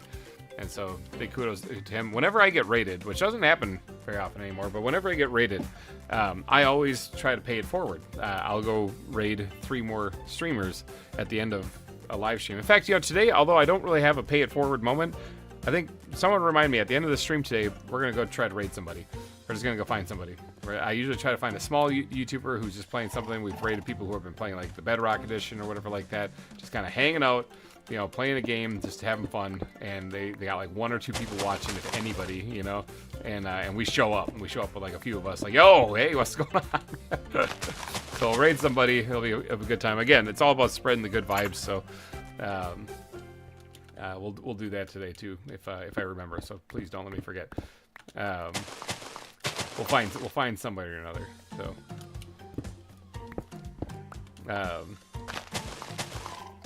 but anyway, yeah, the .J rated me actually, so that's how I found out about his community entirely. So, and then I saw a while ago, this is a year or 2 ago now, he put out that request for people to, if they want to do a manhunt video, and I was like, well, I can do that. Yeah, I make videos, so I've never done a manhunt thing before, so it'll be fun. So I said, yeah, sign me up. So I hunted him down and murdered him. Spoiler. Yeah. I guess I went into full UHC mode or something like that. I was really, really going hardcore.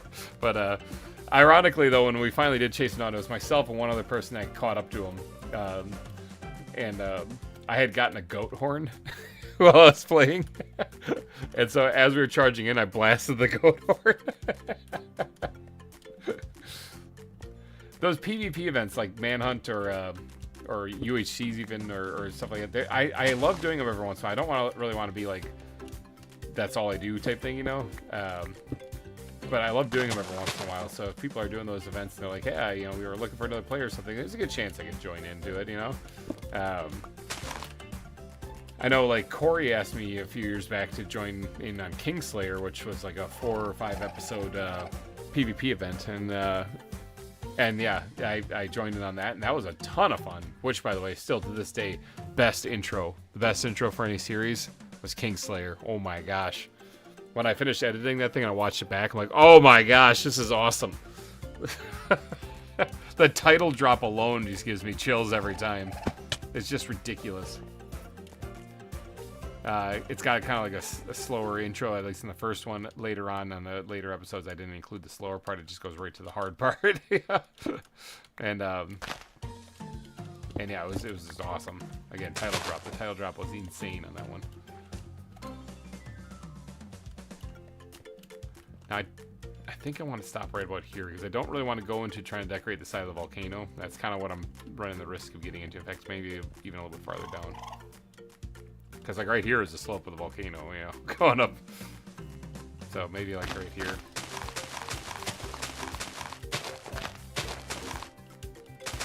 And the volcano is going to need to be decorated, but again, that's a whole nother beast.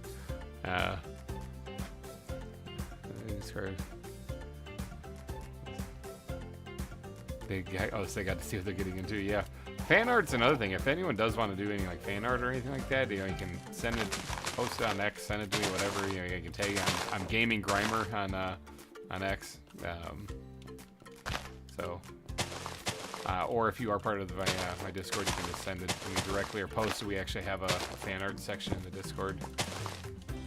Every once in a while, I get some fan art. It doesn't happen very often. But every once in a while I do, and when I do, I usually showcase it off here on the channel. It's been, especially depending on what it is. So like recently we had a Super Salty Peanuts kid. He said I'm his favorite YouTuber, and he made some fan art of me, and so I shared it here on the channel.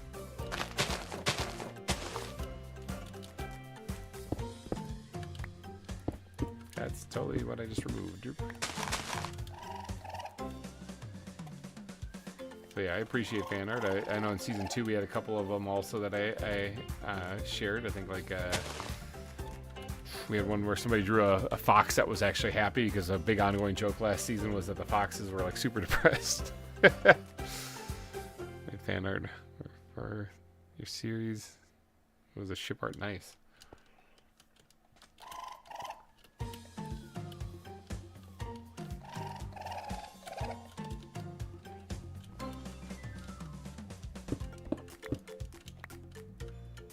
Let's put that back.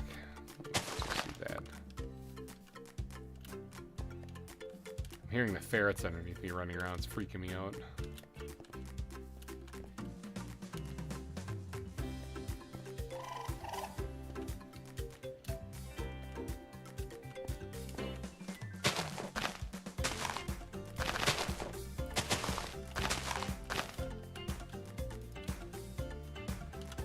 So much grass. That's the part we just got filled in right there, so that's coming along really nicely. You can actually see the ferret exhibit a little bit easier now with the grass on top of it.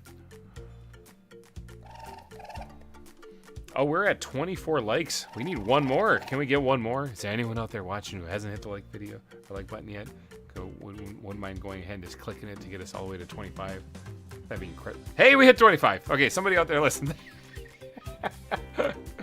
Yeah, that was coincidence. But we did it. We get to 25. Fireworks. Woo! kind of needed those.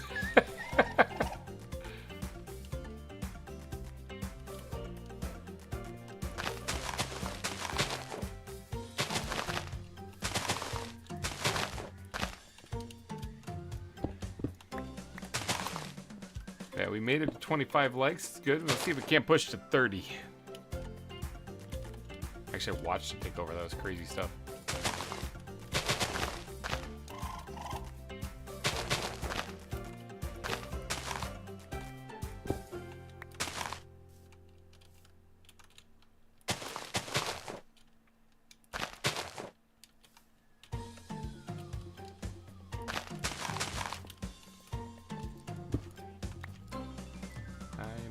Skeleton.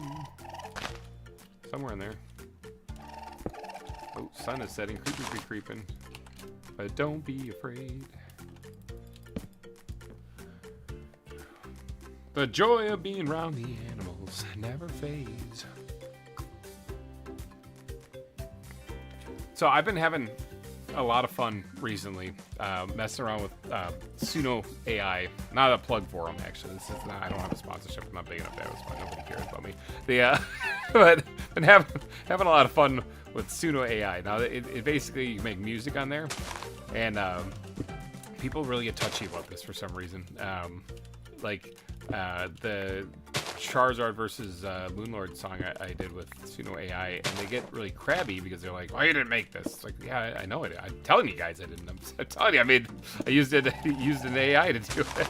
It's a catchy tune, and I'm sharing it with you guys.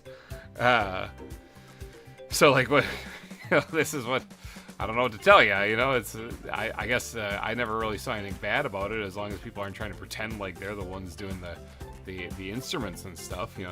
Why don't tell people, yeah, I used this program to do this. It was awesome. And isn't it catchy? It's fun. You can make your own custom songs and stuff, And as a person who is so musically illiterate that I cannot even play the kazoo, this is like a win. This is a huge win, because I got ideas for songs in my head or something like that, but I just can't play the instruments to make them because I didn't go through the years of lessons and stuff like that. So, but instead of sitting there bragging and say, yeah, this is 100% legit mine, I just say, yeah, I used an AI. This is what I came up with. So you kind of want to make music, be honest. Check out Suno. It works out great. So like if you want an example of it, go listen to the Moonlord versus Charizard. Is there a block of stone right there that I put in? That I put up on the channel. It's called what the heck was that one called? Across the Cosmos or something like that. I've made other songs, so I'm kind of getting confused because it's all mixed together. I haven't released them yet though, but let's see if I can't just yeet. That's not gonna make it. Oh, it made it. I made other songs, so a lot of different titles, so my brain's kind of going all over the place. But yeah, the thing that I guess some people don't like is because they think that it's like no work was put into it. You just clicked a button and it did it for you. That's not quite. You can actually do that to an extent. You still need to give it direction. But like the ones that I really like and the ones that I'm really having fun with are the ones where I write the lyrics. All right, so like I recently did a rock song for VintageCraft regarding their UHC. So if you're part of VintageCraft, you've heard it. I kind of shared it exclusively with them, and I also shared it with my Discord or my Patreon also. But that is a song that I wrote. That was something that I sat down for. It took about 2.5 hours working it out, trying to make sure things rhymed, came together, stuff like that. It made sense. And then I told the AI to put this into a rock song, specifically tuning it into exactly what kind of rock song, what the vibe, what feel, stuff like that. And then sometimes it generates something that just sounds horrible. And you're like, nah, this isn't what I want. And you have to go back and fine tune it. All in all, it took about 4.5 hours of working on this thing to come up with this song. And Jay was awesome. Thanks, Hannah. Welcome to the stream, by the way. But yeah, it takes time. It's like you have to work at it. So it's not just a matter of, I just want a custom song, click, look at I'm the best. That's not what's happening. Not even close. So I recently had a kind of butted heads with some people in the Terraria Discord because I wanted to share that song with the Moonlord fighting Charizard, because I did a modded playthrough of Terraria using a mod that added Pokemon to it, and they literally is what happened is Charizard ended up fighting the Moonlord, so I made an entire battle song for him. And when I did, the admin there was really nose in the air mad because it's like, it's AI, we don't care about that. It's like, cool. I'm glad you don't care about it. Do you think the community might be interested in this at all? Like, it was kind of a cool thing. Plus, there's the entire 8-hour stream, or the 12-hour stream I did with it. You know, none of that. No, don't care at all. Got it. You know, it's that people just get a bug in their ear, I guess, about AI instead of just pointing out it's made by AI and that you put the work into it. You know, I don't know. I don't really see what the big issue is. I think that people who make like music themselves should deserve like the major props for it, because it's insane how they do it. But it always has been insane. Like, that's the reason why you go to concerts and stuff and see the musicians themselves, is because it's awesome that they can do that stuff. And I think that if someone says, yeah, I made this with AI, you can say, well, he didn't make it himself, but let's listen to it. And it's totally fine, you know? And also, it's a huge money saver. To make the custom songs prior to using Suno, I was paying somebody to actually make them, and it was a lot of money. And if I was a bigger channel who had money flowing in, no problem, it wouldn't be a big issue. I'd probably still just do that. But since I am a guy who works at a factory, not in a factory anymore, haha, I work in the office. But for a decade and a half, it's been working on concrete floors all day. It's cheaper to do it the other way. Yeah. So, and it turns out awesome. So, yeah, I'm going that route. It's also coming in handy for background music and stuff. This song that you're hearing right now is actually made by people, though. So, in case you're wondering, they probably used a keyboard for most of the sounds, not playing the individual instruments. But then again, there's that too. It's like, well, they didn't play the actual instruments. They made the sounds with a keyboard. It's like, how picky do you want to get? You know, technically the animation that I have in the start of my videos, or any of the animations I do in After Effects and stuff, those were made in After Effects. I didn't hand draw them. Again, how picky do you want to get? We use computer programs for everything to design this stuff. So the reason why people hopefully are tuning into my YouTube channel is not because you know, they're fans of the music because the AI made it that way, but I'm hoping they're tuning into the channel because of me and my bubbly personality and my monotone deep voice. That's about the best I can offer you people around here. But yeah, so the other things that I do, like the custom songs, making them on Suno and stuff, that's all just for fun. That's done just for fun, and it should be taken as such. This is just a fun, goofy thing.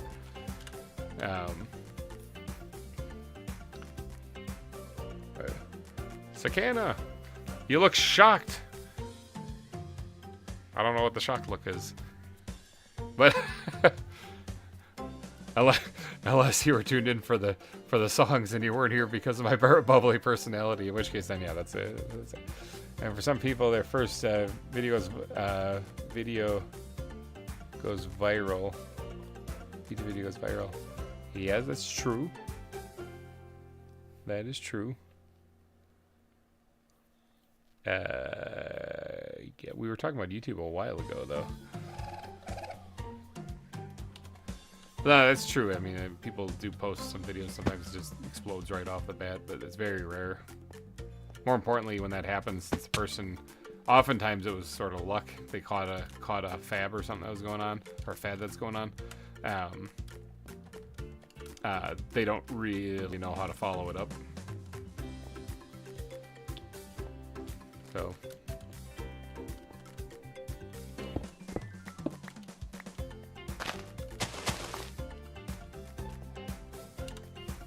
Let's see, we're moving on to this stuff over here now.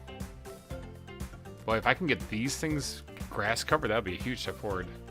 I have at least one song for my series. That's good. That's good. But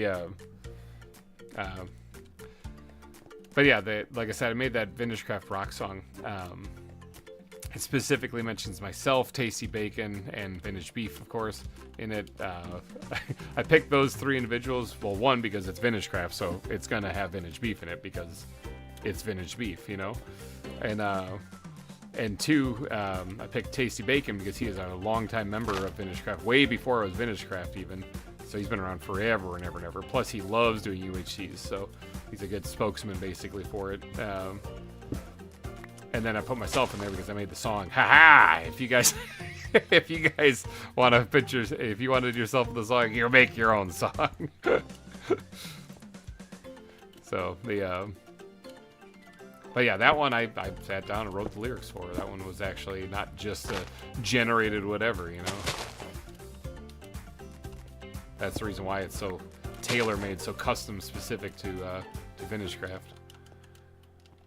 VintageCraft, for those of you who maybe don't know, that's where I kind of got started. Not on YouTube, really. Well, I mean, I was doing that on YouTube also when I started, but that wasn't like a huge break type thing. That was just, I built something cool on VintageCraft. I was one of, I was and still am one of Beef's patrons, and I built something really cool that even he came out and saw just because people told him he needed to. And then as a result, people kept telling me, "Hey, you should really do a YouTube channel. You should really start YouTube. You should do this." They kept telling me that to the point where I was almost annoying. And so if I was like, "Fine, I'll do a YouTube channel." So I started up a YouTube channel, and voila, you're seeing the result of that. So, like how I say it, like angrily, fine, But,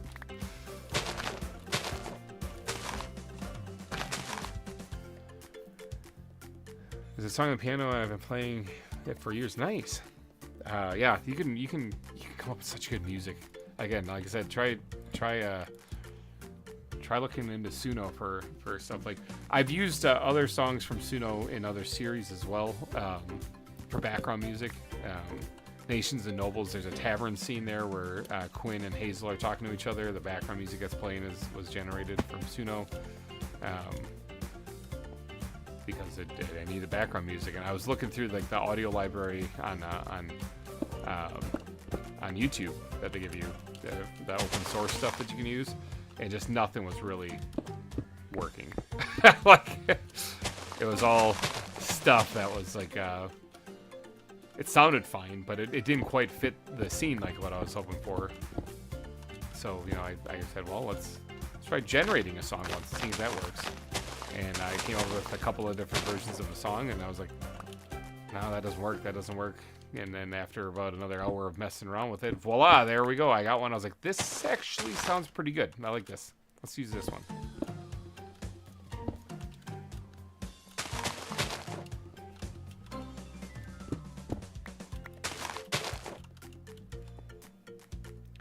So yeah, highly recommend. And anyone can actually go to Suno, right? Again, I sound like I'm sponsored by them, but I'm not. I swear, that's not a thing.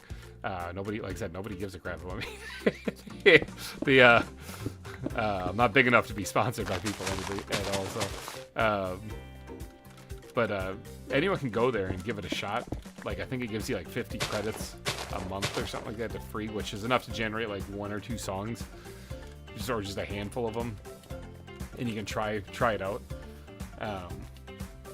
Me, I actually bought the first membership on there because then it gives you commercial use for it, so you can use your songs you generate for things like YouTube. So that's why I did it.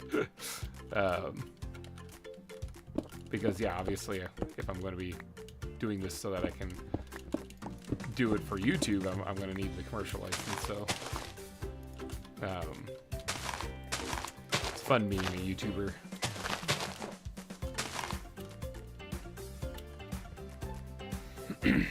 But yeah, you can go give it a whirl, generate something. It's a lot of fun.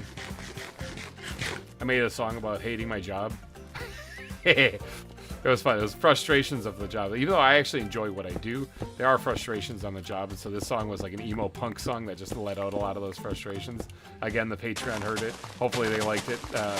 I'm not releasing that one because it has nothing to do with gaming. It's literally just an actual legitimate song. And so,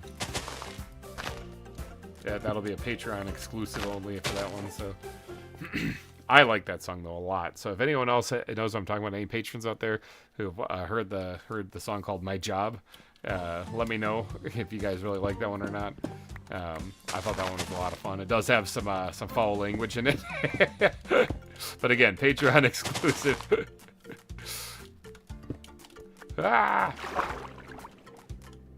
Well, this is where I live now. I'll grab the blocks while I'm down here.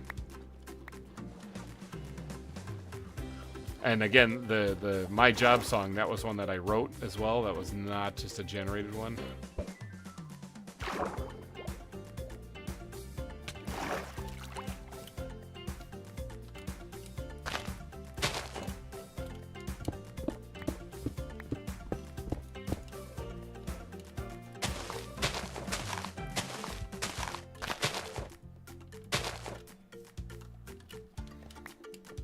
There's an orca there. Orcas. I see 2 of them at least.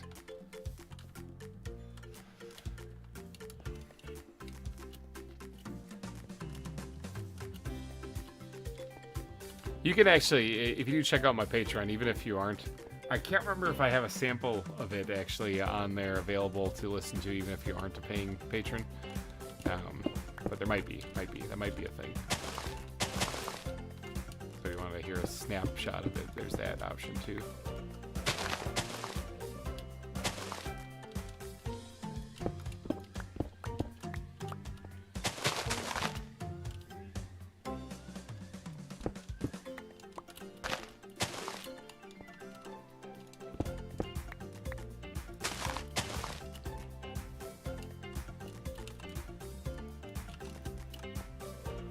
So yeah, I've been having fun building a multi-angled roof. Not fun. Yeah, yeah, that's preaching to the choir. I built multi-angled roofs too. Yeah, they're not fun. Ooh, hold on, I'm kind of getting a little off here. Start over here and just merge them together.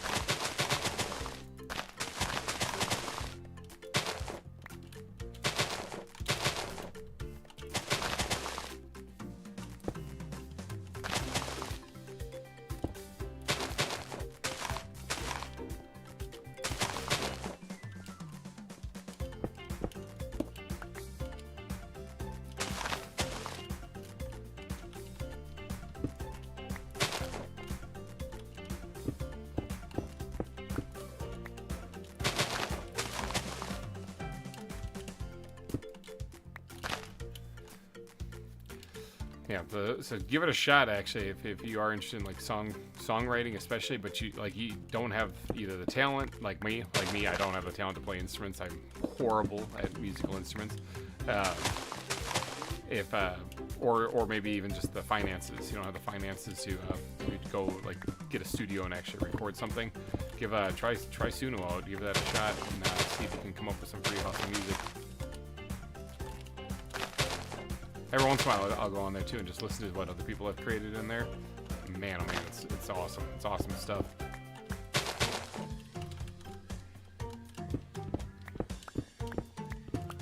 We have one guy actually in our Discord that is the whole reason why I know about this. That I think it's Finny. I think Finny is the one that's been making songs there, making Minecraft songs in there. That's how I found out about it in the first place.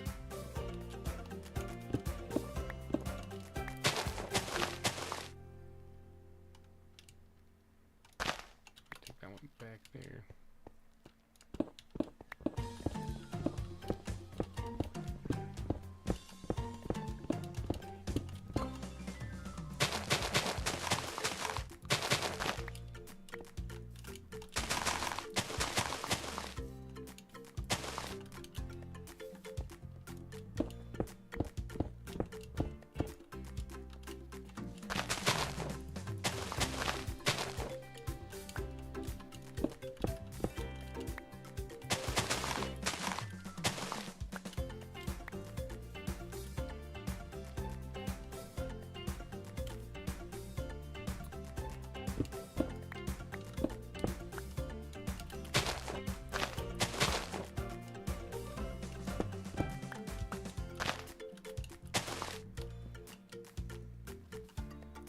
The the beef hype.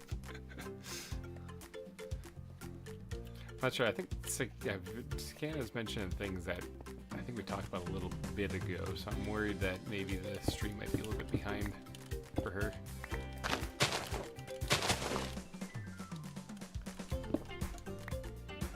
Anteater.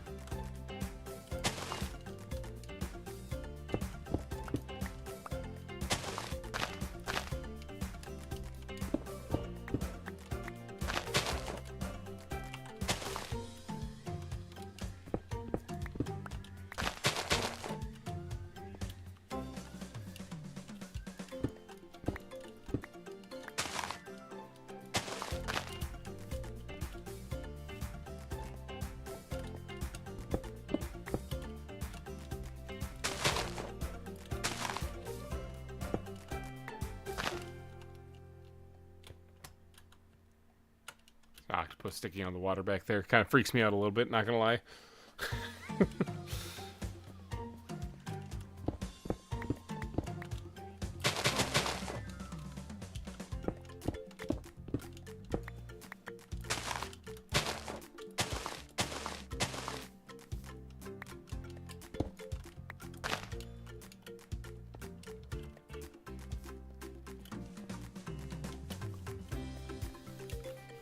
Alright, this is coming along nicely, getting a lot done today. So we got, so far today, we got these trees finished over here, all these trees finished over here, all of the trees finished on this peninsula here, all of the grass put in here, grass put in here, grass put in that little bit right there, and all of this grass put in here, all the grass put in down here, and we caught a chipmunk. I mean, that was pretty good. Oh yeah, purple. I don't know if you were here for that. I mean, maybe you stepped out or something like that, but we caught... did you hear that I have a chipmunk in my basement here while I'm working on this? Like, in real life? I don't know if you had heard that, but there was a chipmunk that was down here in the basement. I noticed minutes before I started the stream, and I was like, well, how did you get in here, little guy? And so I set a live trap quick to capture him, and we got him. And actually had to take a step out to go release him. So we caught a chipmunk this stream. That is absolutely something that happened.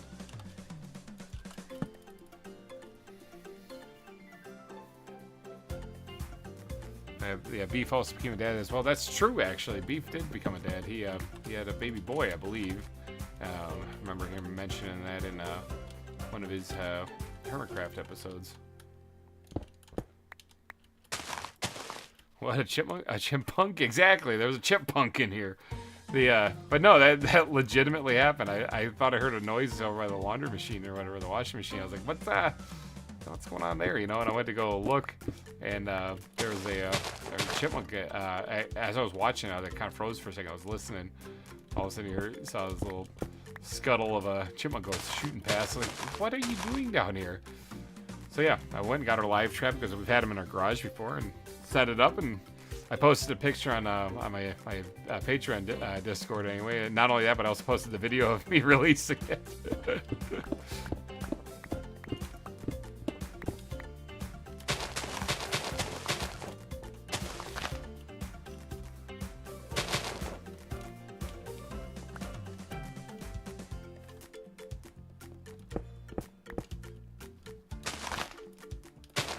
I remember seeing that, like, I gotta go live in like 5 minutes. I don't really have time to deal with the chipmunk. Well, we'll get the trap put down and then we'll see what happens. Just adding the grass, I mean, and of course the palm trees, but just adding the grass gives us such a different feel. I'm so used to this being just solid stone all the time that this is weirding me out, man. It's freaking me out. Oh, stretching! Oh my gosh, everyone get up and take a stretch if you haven't in a while. Like me, for crying out loud. Holy cow. Yeah, because I've been sitting since I did that coffee break. That coffee run, that was a while ago.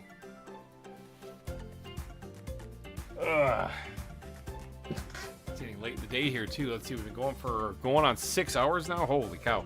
But we've gotten so much done. So much stuff done. It's just ridiculous. So I can't say this has been a waste of time or nothing. This has been a very productive stream. Way better than last one. Remember last stream I was only an hour because I was starting to feel sick and the technical difficulties were reigning supreme that day. So, sorry. So, I mean, just my damn business.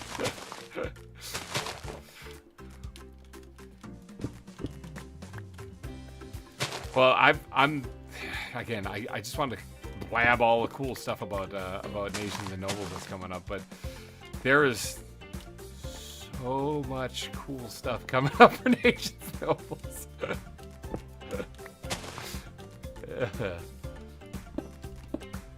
Clearly, that's a passion project of mine. Again, not getting very many views from a YouTube perspective. I should cut the series. It's not going to happen. I'm going to finish the series for sure. 100%. There's no way I'm stopping this one. Even if nobody watches it, I will finish it and put it out there as a personal goal of mine, because it's just too good not to.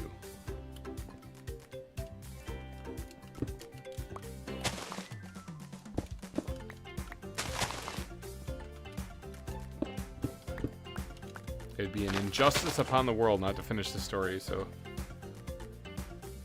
I was obviously going to binge Nations and Nobles.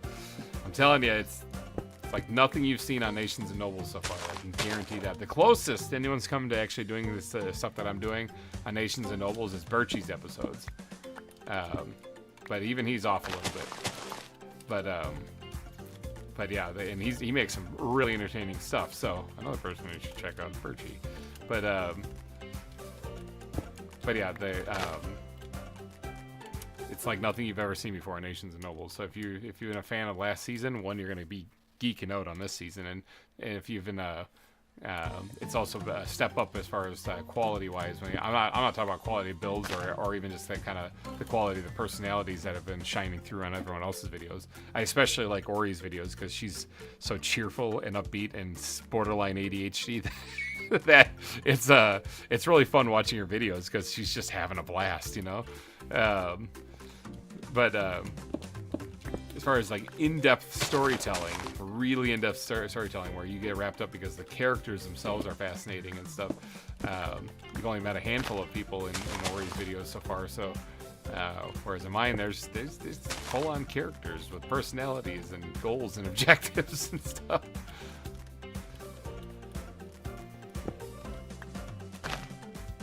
And I think the reason behind this is because this season in Nations and Nobles, we were allowed. I just had an idea for fan art. Ooh, for who? For me or for Ori or for Birchie? This season of Nations and Nobles, we were allowed 2 helpers. We were allowed a squire and a knight, and so the squire is just literally a helper, straight up helper. That's all they're doing. They're there to help you. But the knight is somebody who is a content creator who it will stream also, but they're also there to help you. I think this is the Badger exhibit.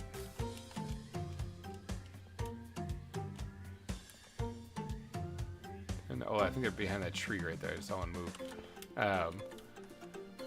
But these 2 people on the server can then help you with your story, so they can play roles and stuff like that too, so they can be part of your nation's story.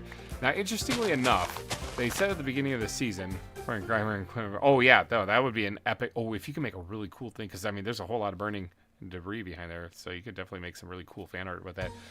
Plus it's rainy and stuff like that, and that scene, it's awesome. Mason, hello, hello again. Or as Master Kenobi would say, hello there. But yeah, these helpers basically can help you out, but that means that at most you got like 2 people, and you can recruit some help on the server to get a couple other people, but nobody really thought about the idea of just actually developing like a big nation with people and actual, you know, villagers and people that live in it and stuff like that, because it's too many people, too many extras that you have to employ. And I was like, you know what? We're doing it. We're doing it. We'll bring in the extras then if we have to.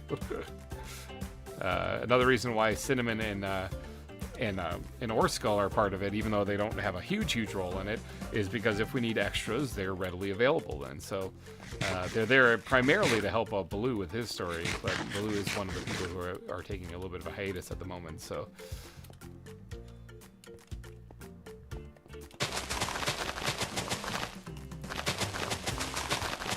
But yes, Mason, hello, and welcome to the stream. We're just building away. We have done a lot of greenery today. All the trees in the area over here, and then all the green grass we're putting in right now on all the elevated areas here. It's making this place look wildly different, which is awesome. It's supposed to. Building a custom biome. Why do I do this to myself?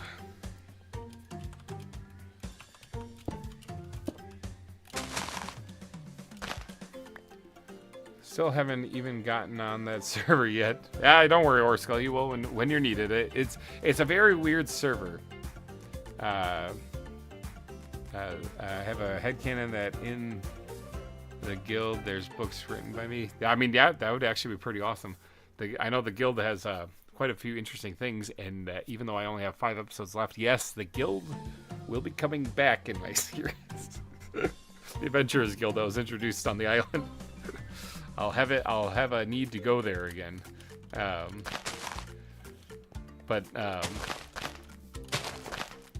God, so much stuff I just want to spill the beans on, but I can't. I got bad GReimer. Gotta take a deep breath.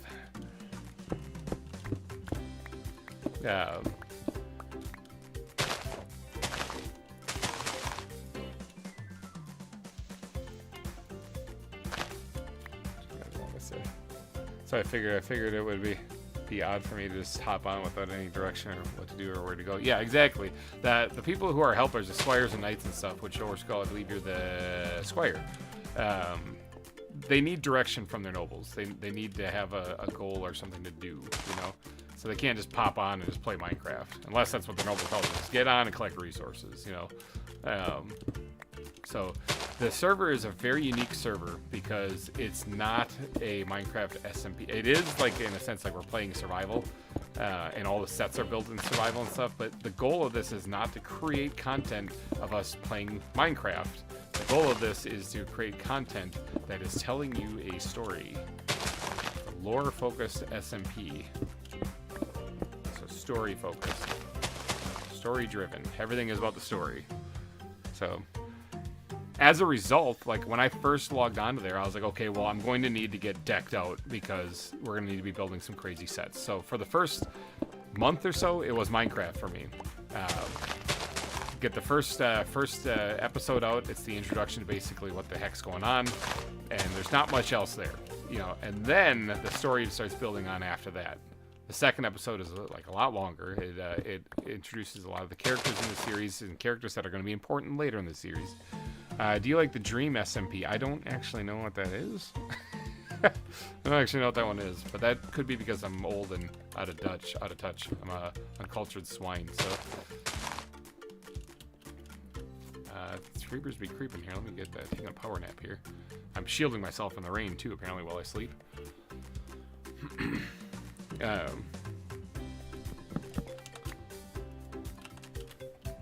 But yeah, the Nations and Nobles thing is awesome, and it is a very unique server because you don't actually have to dedicate a lot of time to it if you're on it. Other than if you're a noble, in which case then you do actually have your work cut out for you.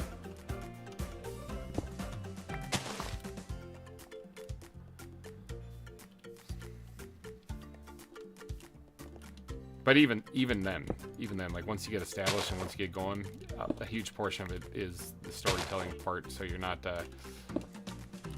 really dedicating even still a whole lot of time because you're focused more on writing the story, getting that down. Then you're hopping on and doing the recordings.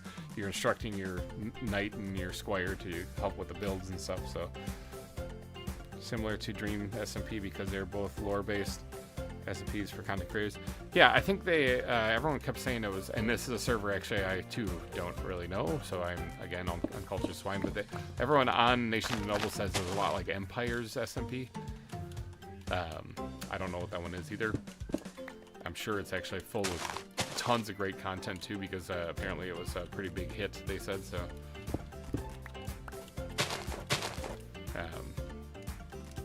the only reason why I don't know, and YouTubers are really bad. They're not the best people to have as an audience, because YouTubers are busy making their own content.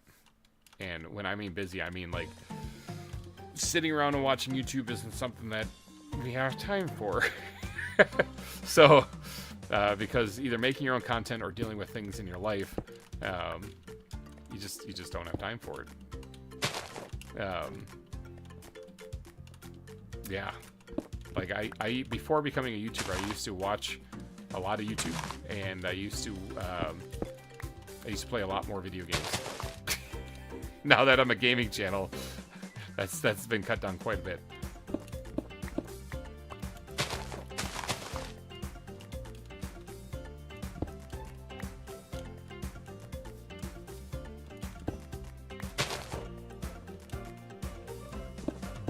I guess that's another thing people should think about when they're thinking about starting up a YouTube channel. If you do want to get into this, just know you're going to be playing a lot less video games. It sounds weird, but the reason why is because your time is going to be spent elsewhere, like uploading to YouTube, making sure all the crap is filled out, you know, coordinating and planning series, building connections with other people to do collabing with other people. But you only show up, you record, and then you're done, you know. Then they got all of your editing you get to do.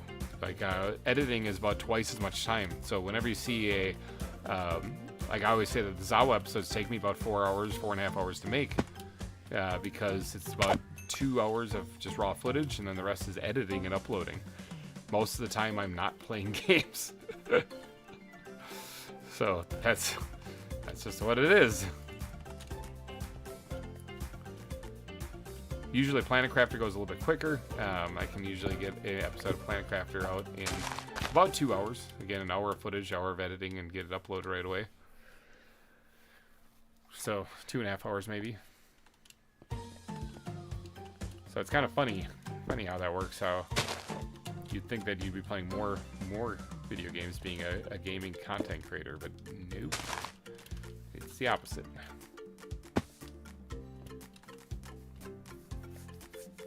Alright, I want to fix that up a little bit over there. So let's yeet my balls over there. Missed it. What did I land into? Oh, the badger exhibit. Okay, well that could be a problem.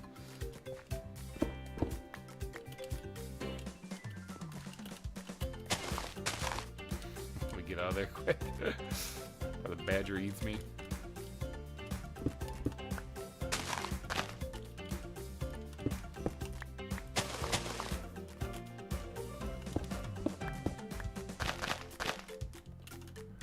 Man, I can't wait to make my animated Minecraft movie. It's gonna be fun. It's like I love stuff like that. Fan-made films, especially.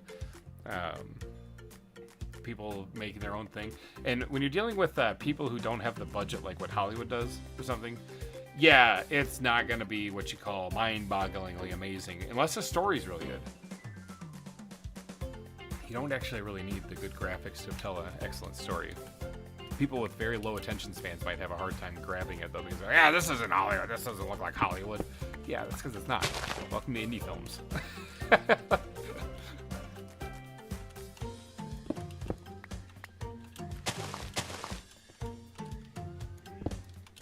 I also, film degree, so like me, I get a kick out of indie films. I love watching people with lower budgets make stuff that actually, comes to life and works. I think it's a ton of fun.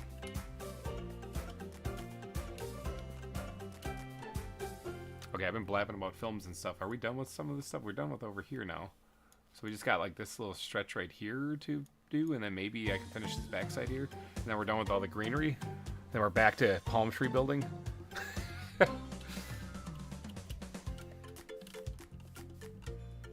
Yeah, just that stretch right there.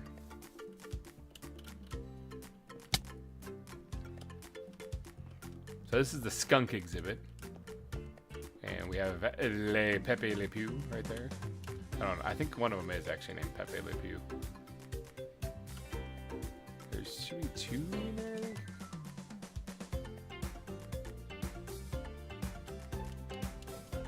Two or 3.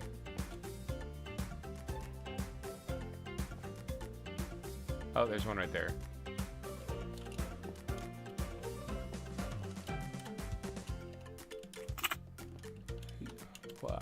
Ooh, parkour.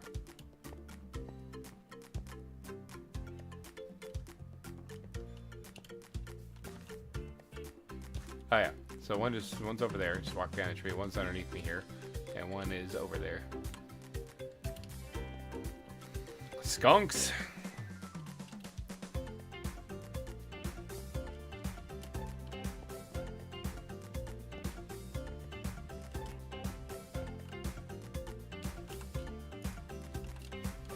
All right, let's start putting down some grass then.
I know this is only one deep here, but I'm worried about if I continue this over.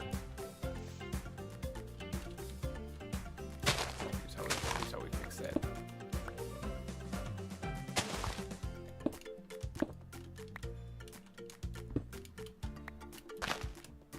How often is this song stuck in your head? Actually, not that often. It's yeah, it's really repetitive, but it I don't actually really listen to it that much as I'm doing this. Like, my brain just kind of goes into autopilot, and I don't actually constantly even hear it really. It's a good background song. It actually works out really well for a good background song.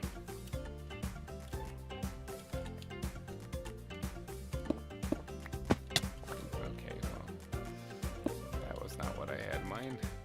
Balls.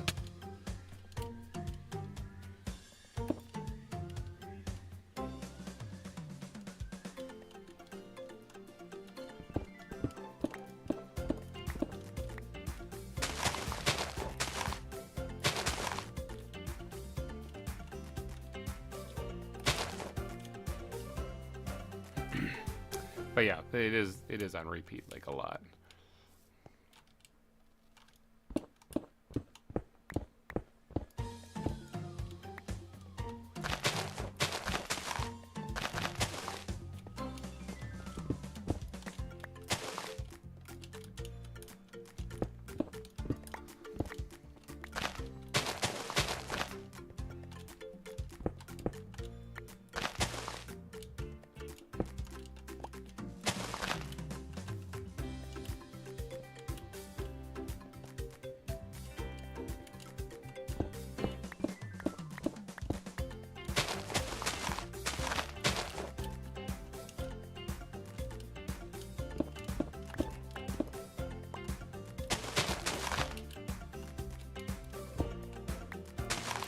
So much grass and stone, jeepers. This I'll have stuck in my head though, like the images of grass and stone constantly in my head. Yeah, I'll be thinking of this forever. Especially stone. I've been placing a whole lot of stone. Not in this stream, thankfully, but but in other streams. All the stone that I'm breaking and replacing with grass here, yeah, it was placed at one point in time.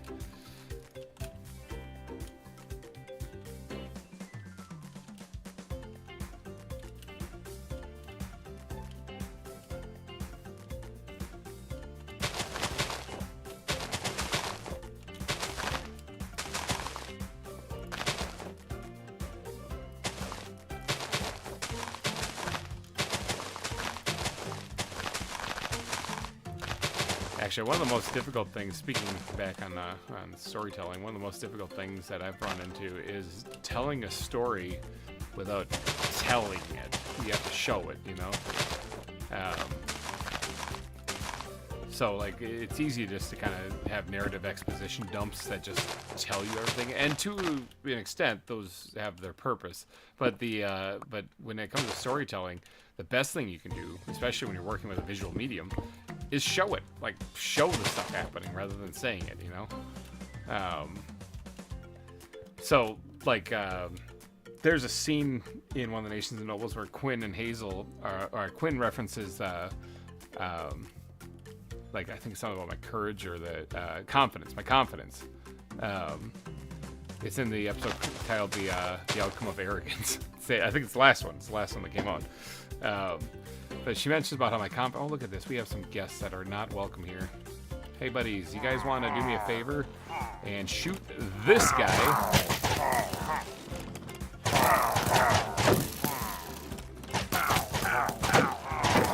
Thank you.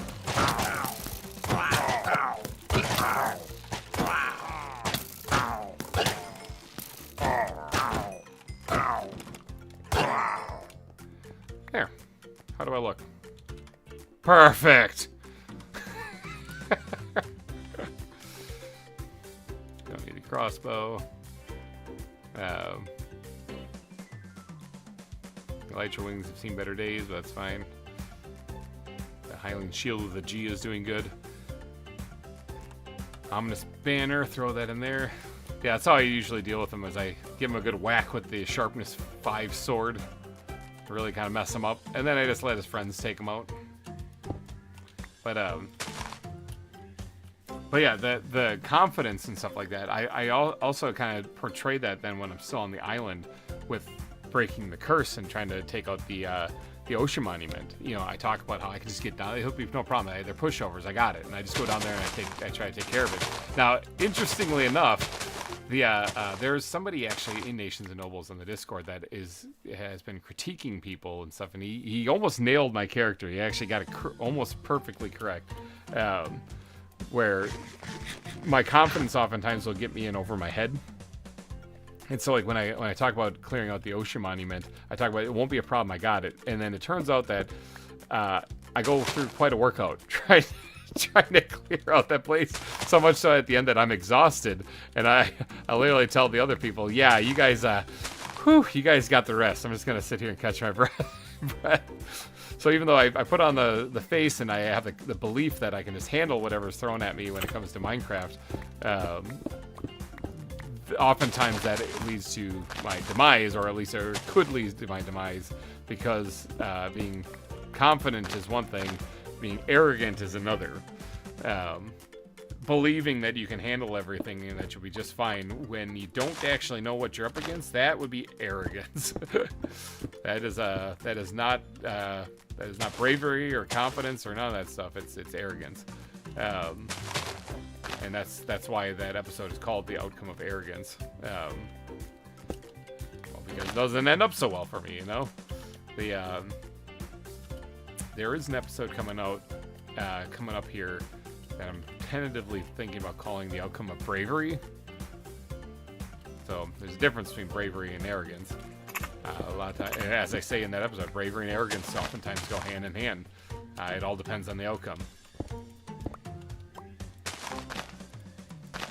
Because obviously, if I believe I got this handled, no problem, and I dive headstrong into the danger and I defeat the danger and I save everybody, well, that was very brave. If I do this and I say, I got this, I charge headlong into the thing and then I just get destroyed, well, it's not very brave. That was just stupid. Arrogant. So, there's a fine line between confidence and arrogance. Yes, exactly, yeah.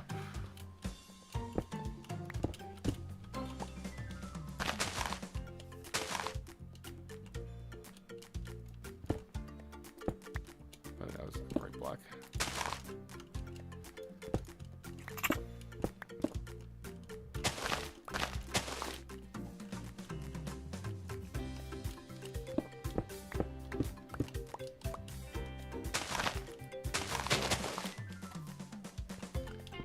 I'm gonna have to crack open the Pop-Tart here.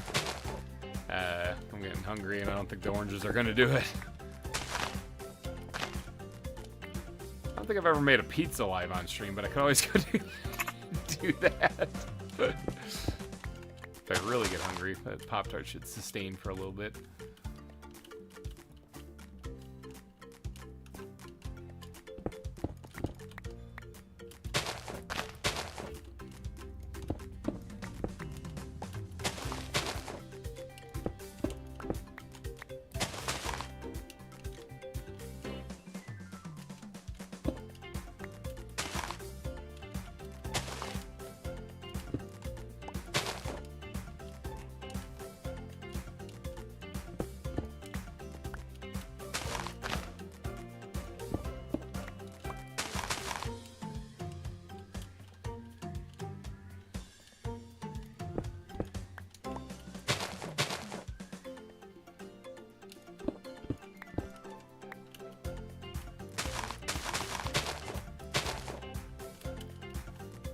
Alright.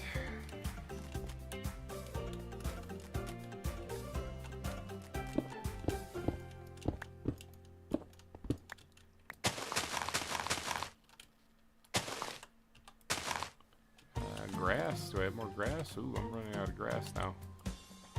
Yeah, I'm running out of grass. It's a good thing I'm nearing the end of this thing here.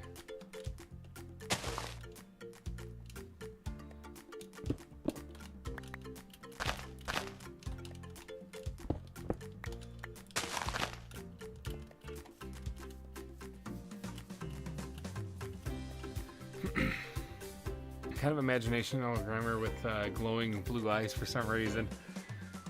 No, I mean, you can imagine it for anything, especially if you're doing a fan art. No, it's usually just my regular face. In fact, it's kind of important that it is actually just my regular face.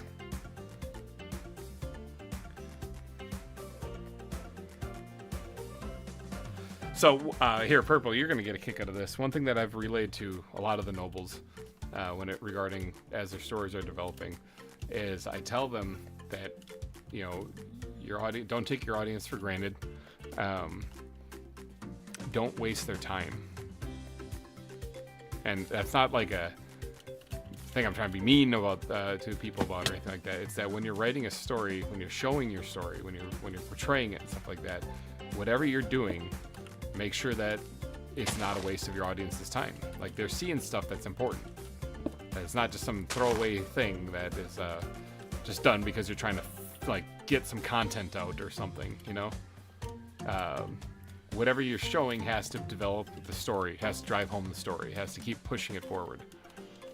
So that's why I've said to quite a few of them, whatever you do for your story, just make sure you're not wasting your audience's time.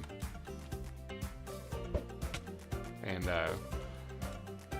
it's a good lesson to learn, really, for anyone who's doing storytelling or filmmaking or anything like that. Is yeah, don't take your audience for granted, and don't waste your time.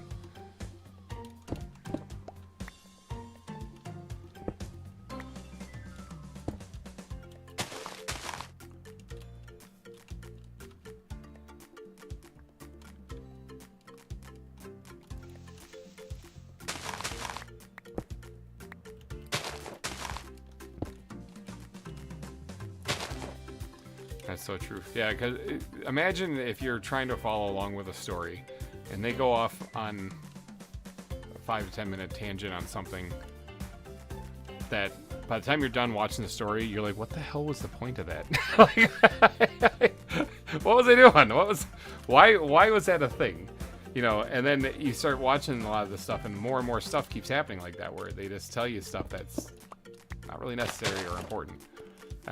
So when you're watching what I put in Nations and Nobles, I've taken that into consideration. So if you're seeing something that's seemingly important or seemingly unrelated, it's usually done for setup.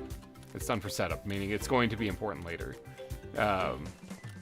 This next episode coming out is heavy with that, actually, because it actually crosscuts between two places, one Avondale and two the Nether. So there's something going on that is going to be important later in the story, so it's being set up and developed right now. And the cool part is since everybody has their stories going on, you can literally take where they are in their story and include it in. And although it's important also to remember that when you include it, you can't just be very random about it. You have to have some explanation as to what the heck is this person doing, you know? So like Birchie, for example, there is an episode already out. It's already released, so I can openly talk about it. I mean, because it's nothing hidden secret stuff coming in.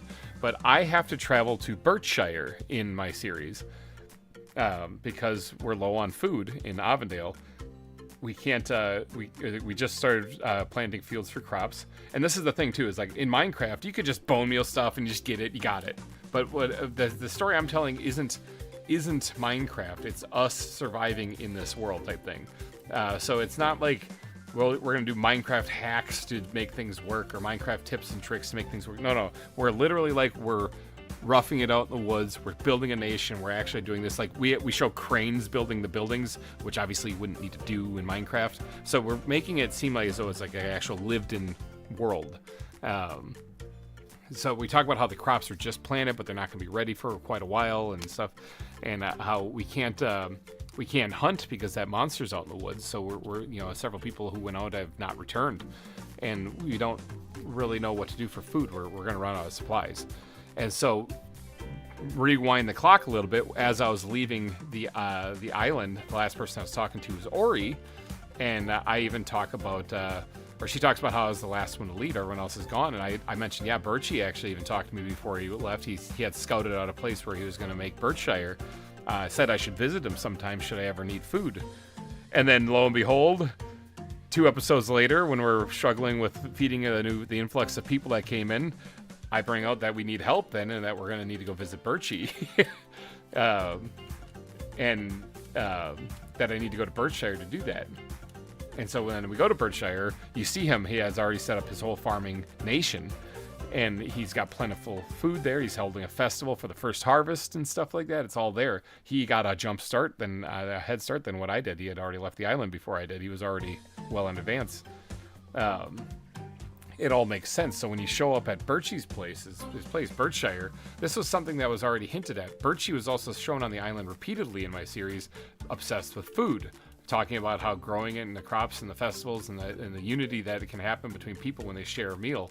He is obsessed with food. So him being able to provide food isn't a big surprise then later, and why I turned to him. His whole thing is providing food. So that's the development there. That's one of the people you meet on the island. Now, there are people in Nations and Nobles who I didn't really focus on the island. Aside from making a very brief appearance, you don't really ever see them again. Now, some of the reason is because some of them have just dropped out of Nations and Nobles and they aren't around anymore. But other ones, like I like use Grizzly, for example, Count Grizzly. I don't really have a place for him in my story, not because I have anything against Grizzly, but because his story, his lore that he came up with and what he was doing, didn't have a good way to fit in with what I was doing. I didn't have a good way in other than just doing it for the sake of doing it. But then that goes back to what I was saying earlier about don't waste your audience time with your storytelling. Why would I be showing them Grizzly stuff if I don't have a good use for it in my story? There's just no reason for me to, other than just to say, hey, look at Grizzlies and Nations and Nobles, which you guys already know. So like, what would I like what would I be doing? Why would I be doing it? So it's not like I'm trying to exclude Grizzly or anything like that. It's just that story-wise, I don't have a good spot for what he's doing in my story. Now, other people have done some crazy weird stories too, but I can tie them in because it makes sense story-wise, and that's why you're going to see Ori, for example, coming up more in this. Basically, everyone that you've seen in the first act of the story, everyone that it's spent time on, they have a role to play in my story. That wasn't done on accident. That's done because storytelling is multi-layered. You got to make sure that you do setup and foreshadowing to build and pay off for later. So when you meet Birchie, you're going to see Birchie later, which you already have actually in my story. When you got to meet Baloo, the adventurous bear, he's still currently in my story. He's actually still in the episodes because he's in Avondale helping me with this stuff, because he came there to explore the temple we found while we were there.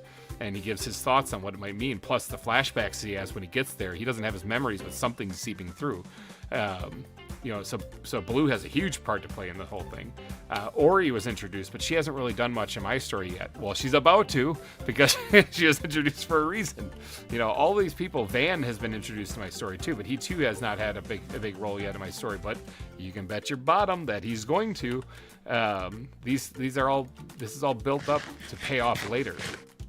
But people like some people that dropped out earlier, like Richie and stuff. Rich and Gage was in it briefly and stuff like that. Micropig, they were there at the beginning of the season, but their stories didn't have a very good fit into mine, so I didn't really have a good way to incorporate them. Plus, early on, you can really tell the people who are actually going to stick around for a while. Like, it's very easy to tell if you've been doing collabs for a while. And so some of them, even though their story could have fit in, I deliberately was like, you know what? I'm going to play this one safe, close to the chest, because I need these people months from now to be here still. And they usually didn't even last a month. So, again, it depends on why you're there. You can read people pretty easily when you wonder why they're even there. So,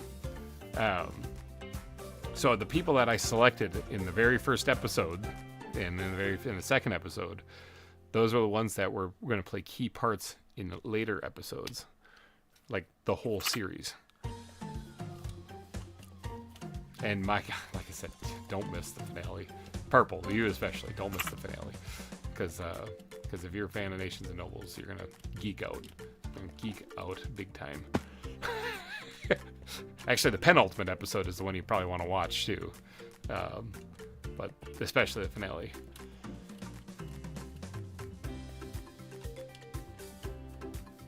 I just got to make it.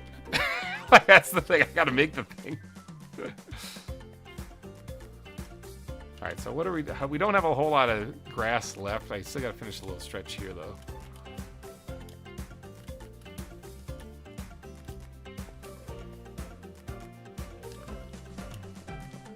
I don't know. Oh, my line is right there. Maybe I don't have to finish much. It's basically right here. Okay, so we still have a little bit of grass left over. That's good, because I don't have a whole lot of grass at all. So let's go put that into the ground blocks. I think some people might see it as more of a negative thing whenever I speak kind of openly and candidly about like filmmaking stuff like that, where I talk about don't waste your audience time and stuff.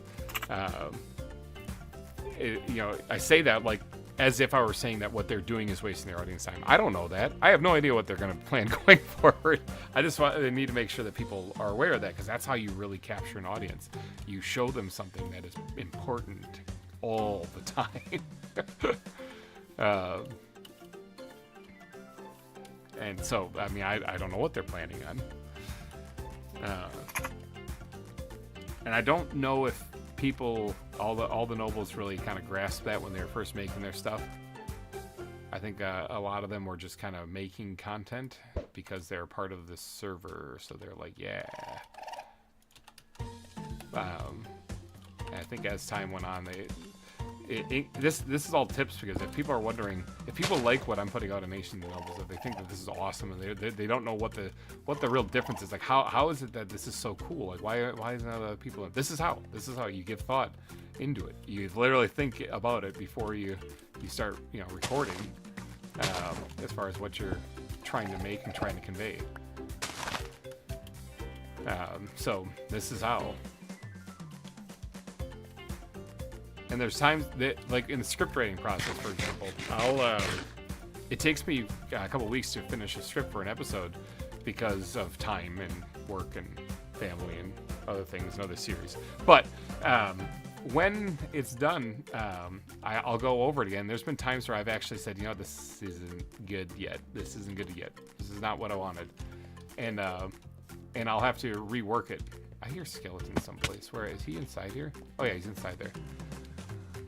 Where does GReimer have anyway? Because I don't really remember. You're watching it. Purple, you're watching it right now.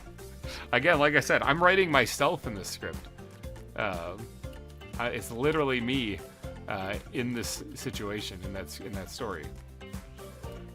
So the bubbling personality you're seeing right now, that's what kind of personality I got. I guess, headstrong, down to earth, very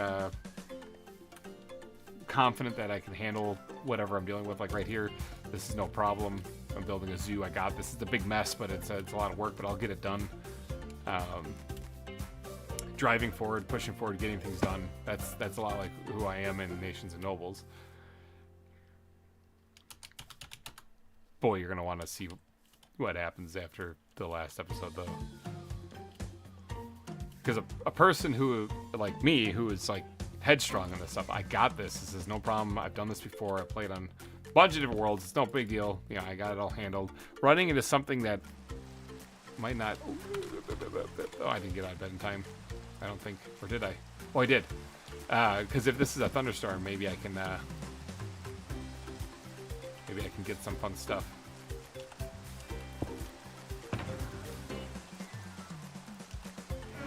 I don't know if it's a thunderstorm though or not.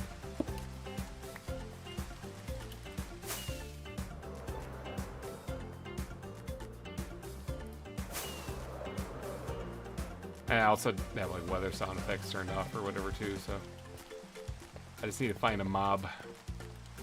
I can tell if it's a thunderstorm.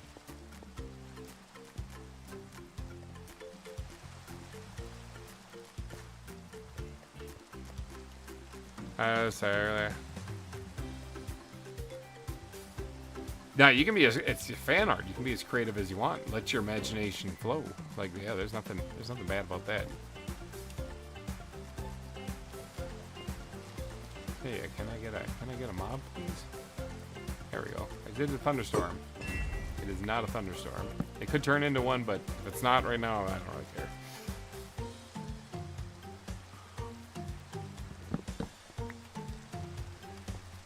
Yeah, I could use some gunpowder though. Thanks.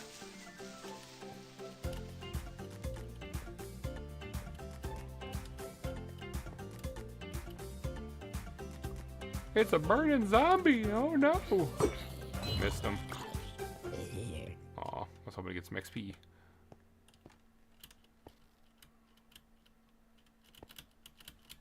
Look at the rainbow! Oh, I'm falling off of a mountain.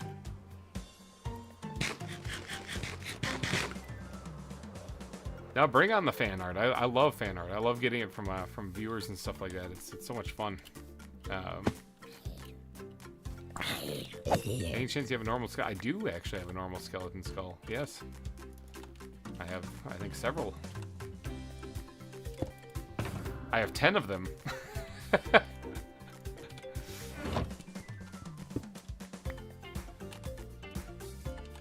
That's why I always go check. See if there's a thunderstorm. Like if I log on and it's raining, I'll quickly go check to see if there's a thunderstorm.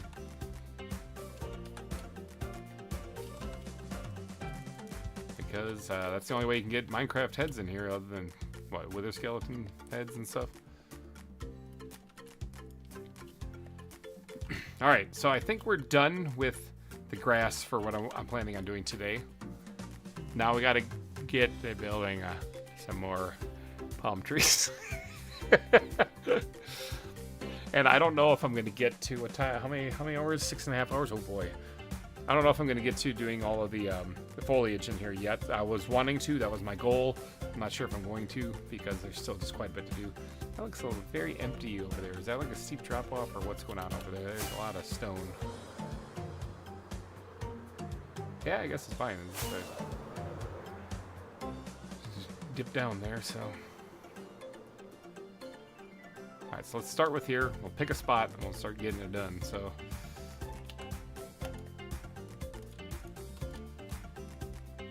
That on here.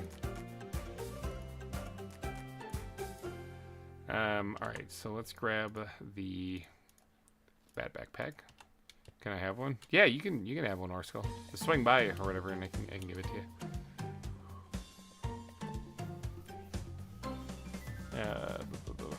Jungle leaves. Ooh, I don't have a whole lot of jungle leaves again. Once again, running out of them. Jungle logs. I have more of that, right? I thought I grabbed a whole bunch, or have I used that already? Oh, I used it already. I gotta grow another jungle tree. I'm gonna need more logs than that. It's oak leaves. That's not the right leaves. Jungle. Yeah, I gotta collect more resources. I'll get what I can done, but then I gotta collect more resources again. Can't believe I'm burning through this many resources. This is nuts. Now, one other thing that I kind of want to do, this is more of when I get to the actual foliage, is you see this, you see that vine right there? It's going across. Like, I'm having trouble controlling this thing. Zoop, zoop, right here. Going across the walkway right there. I like that. I like that a lot. I want to include a lot more of those things throughout here, so, but for right now, I just gotta get the trees put in.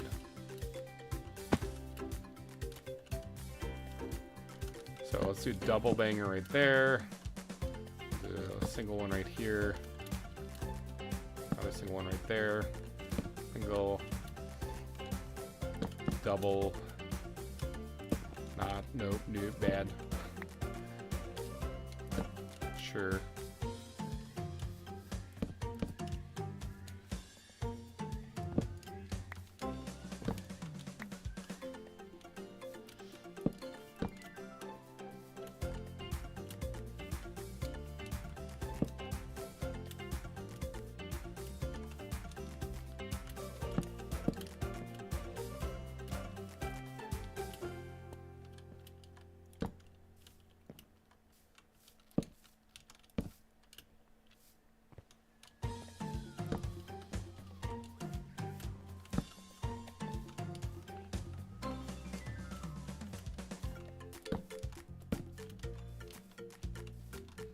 It's kind of close to these right here, so. Yeah, if you guys out there, if you guys are going to make fan art or whatever, please let me see it somehow. Let me get that. You know, there's also, if you really want to, I have a email for,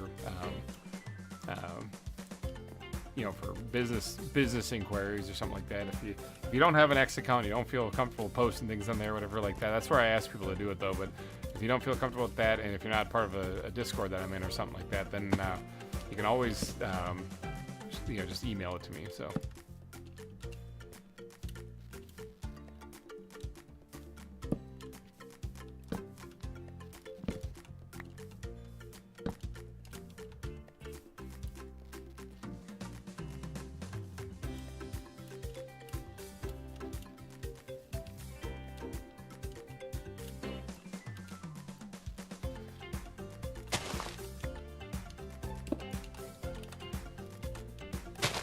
One thing that we have here in the little small town that I live in is we have an A&W fast food restaurant here.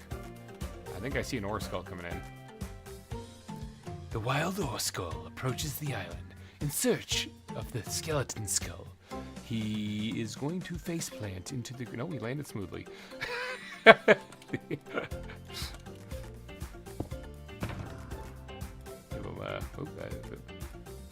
He's throwing stuff at me. Here, let me throw stuff back at him. Trade, what did I get? I got a mongoose, yay! Oh, I got something else too, hold on. I got a greater prairie chicken, hey! Hey, thanks, Horse Skull. I was looking for a greater prairie chicken. So I got another mongoose, which we can add that in today's stream. So if you guys want to start getting like ideas in mind or something like that, you know. I'm kind of imagining GReimer in Nations and O's as a sheep in wolf's clothing, kind of, but looks cruel. Kind, but looks cruel. Yeah, that's actually a good way to put it. Like, actually, the guy who was, he did a good versus evil, chaotic versus lawful chart, whatever it is, alignment chart, you know? He nailed basically right where I'm at. He got it. So, obviously with the life-risking stuff and whatnot and trying to keep people safe, I'm not what you call an evil person, so I'm not trying to cause havoc or chaos, but... Okay, I only got 10 longs. This isn't good. I gotta go get more of those things before I really do much of anything else, so yeet. There's a wild ore skull appears flying over the...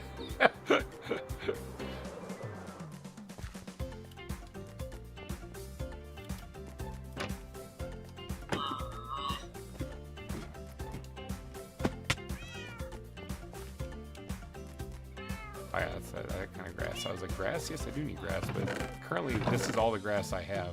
and plus a couple stacks in one of these backpacks. That ain't good. That's not good. That's really bad.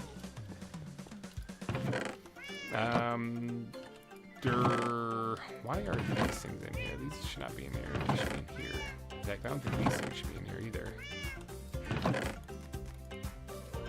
This should probably be somewhere else. Okay, jungle. I had collected more jungle saplings. I had 10 of them somewhere. Oh, I have them on me. Look at that. It's a good thing I'm really observant, you know? Okay, yeah, let's go get more of these things. Let's grab some wasting netherite here too. And then we're gonna put all of the leaves that we currently have in the backpack. Oh, how am I doing on cocoa beans? Probably grab some of those while I'm down here too.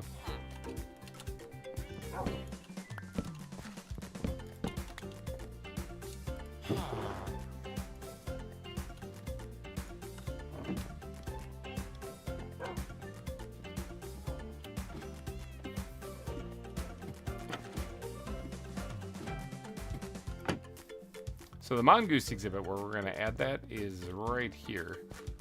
There's one right there. There's be another one in there. Oh yeah, there's another one right there.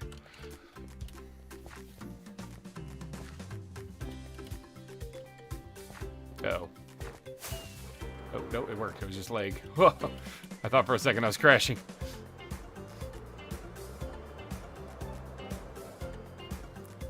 Alright, is this a good spot to grow trees? Or should we do it up there? This should be fine. I'll do it right here on this edge so that they follow this way more.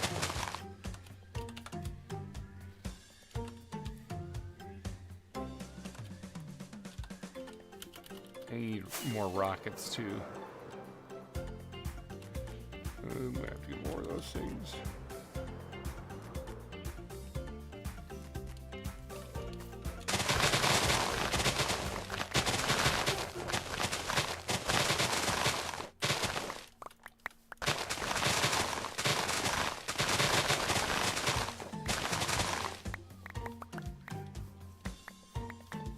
Oh, the sun is setting. Creepers be creeping.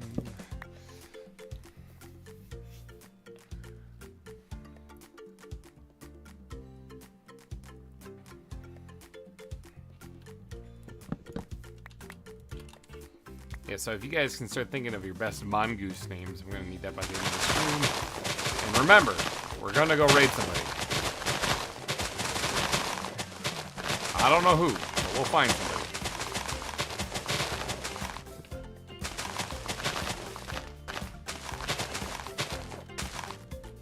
Spread the love, make somebody's day. And for everyone who is watching, which right now we got what, 16 people.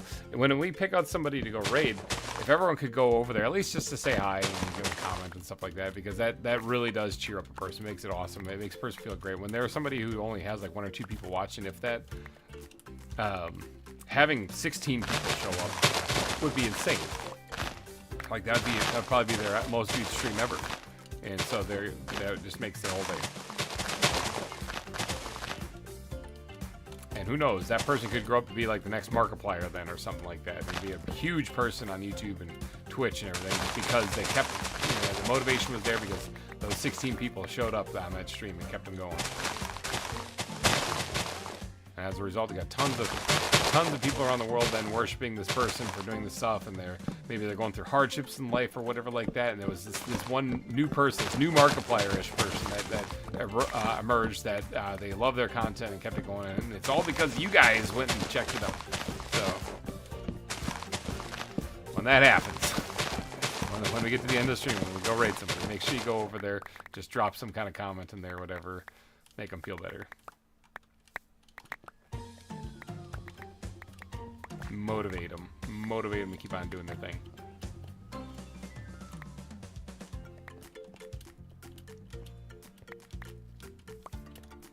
After all, that's the idea, spreading good vibes.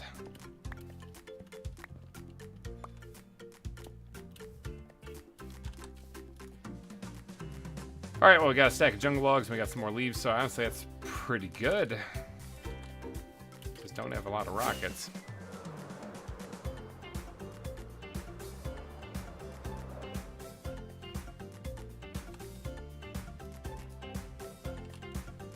So you got these, got this, got a ball, but I got more in my end chest, I think.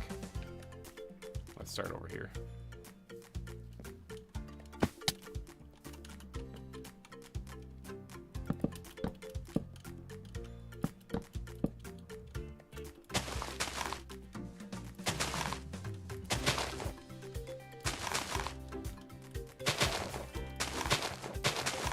You don't see too many more mega builds these days, do you? You see a lot of really interesting builds. Really cool designs and structures and stuff. And even some decently big ones. But you don't really see too many builds that go out of render distance.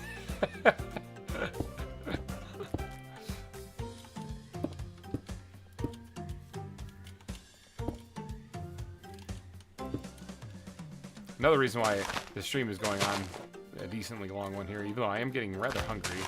I do have the Pop-Tarts to sustain me, but the reason why I'm going is because we've had a pretty good record, technically speaking, today. We've only had one debacle, one crash so far, so now that I've said it, you know, but it's going to be worse, but I keep going because of that.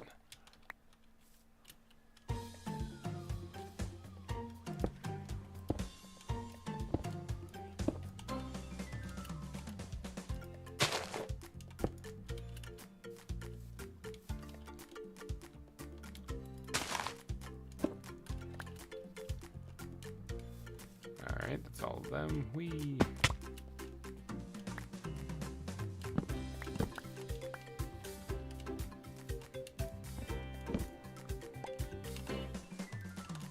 Alright.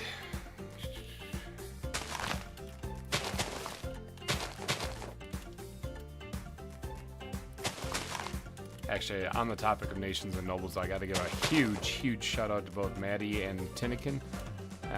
Again, Tinnikin, someone who's making ZAWA content as well. Please go check her out. But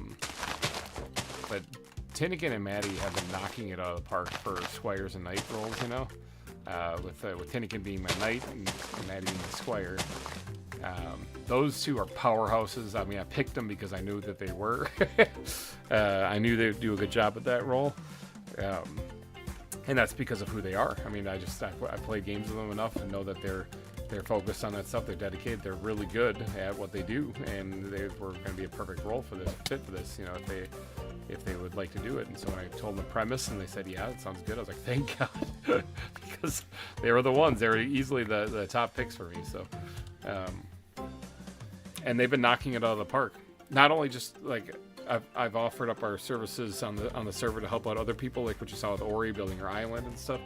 So it hasn't been just for the story I'm doing. It's been just helping out on the server. So those two have been phenomenally good at the things that they've been assigned to do on the server, and I honestly couldn't have asked for anyone better. So big shout out to both Tinnikin and Maddie for doing that. Maddie is one of our admins here on the ZAWA Together server, and Tinnikin is one of the other players here as well. And she's also a longtime member of VintageCraft too. So traps. Jesus.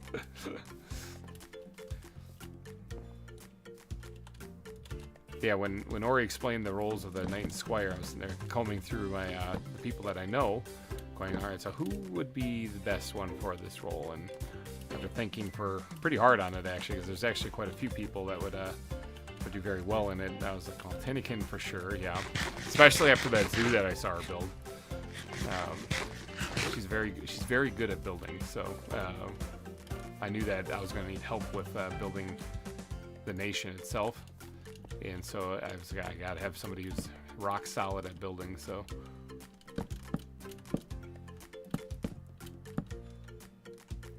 Now, I don't think that's gonna be the taller one. I think that's gonna be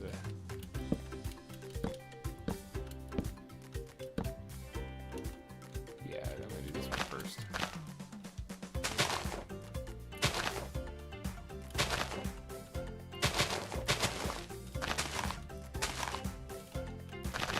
For purpose of comparison, like nations and nobles, I might be the noble. I might be the one that's actually like the one driving the series and stuff forward. But the design of Avondale, the design of the buildings and stuff, that's all Tinnikin. That's she's designing the nation that you know, that's supposedly my nation in air quotes, you know, but in reality, no, she has a major role in it. So not only that, but she also has a major role in the story, like the characters itself.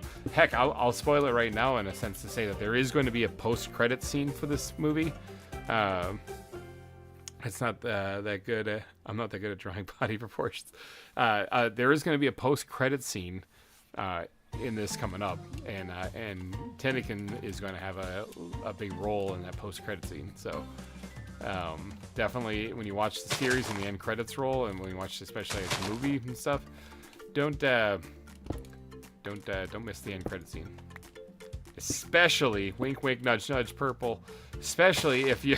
If you are a big fan of Nations and Nobles.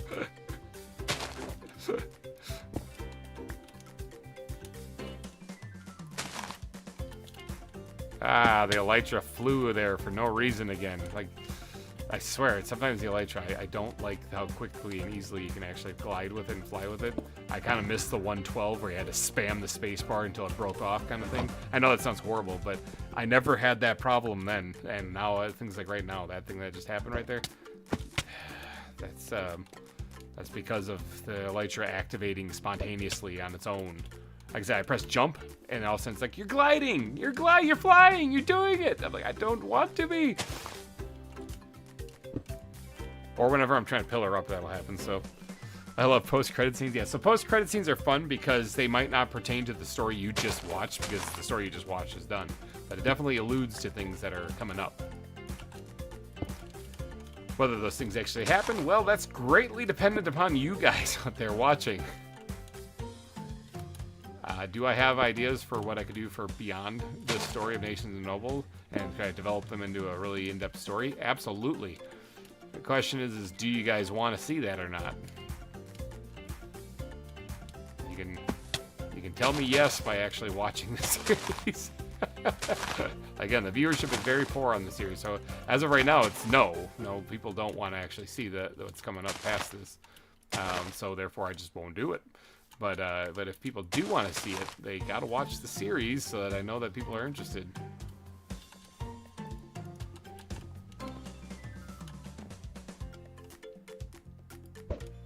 And I hope people do, because I have a ton of fun making them.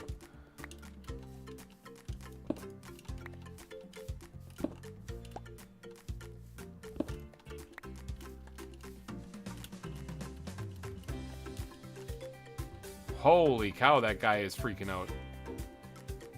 You good, buddy? You good, buddy? You good?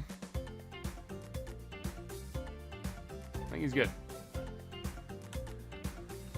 Okay.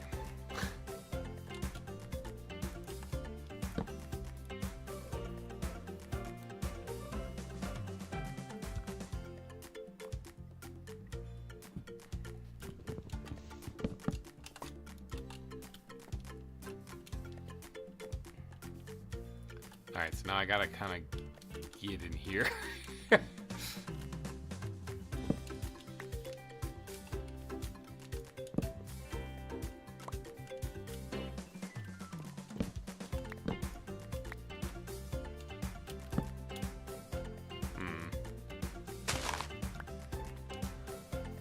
You tell me there might not be Nations and Nobles season 3? Well, I mean, myself and one other person are the only ones still making content, and if my series doesn't pick up, I most likely will not be back for season 3 because, again, people aren't watching it. So, speaking to an audience of nobody, so I'm not sure why I would return, other than because I enjoy doing the storytelling thing, but I don't need to be part of Nations and Nobles to do that. So basically, Nations and Nobles season 3 would be in jeopardy unless people start actually taking an interest in the thing. Obviously, if nobody's watching something, why would YouTubers be putting forth all this effort? I mean, it's kind of a duh thing. Yeah.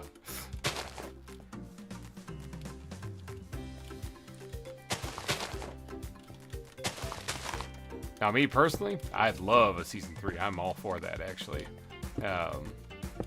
Again, the ideas. I already explained one idea for a follow-up story to like Ori and that, and they again geeked out, thought it was awesome, but it all depends on you, the viewers, whether or not you want that.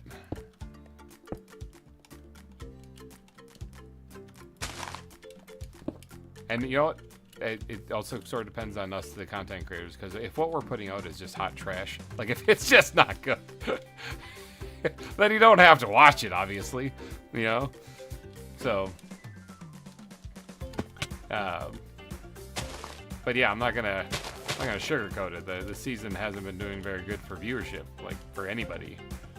And I think, I think I know a reason. Yeah, let's assume that everyone likes Nations and Nobles. It's not hot trash. Let's go with the assumption that it's not garbage, because honestly, it objectively isn't. Like when I look at the episodes I've made, it's literally the best stuff I put out on my channel. But the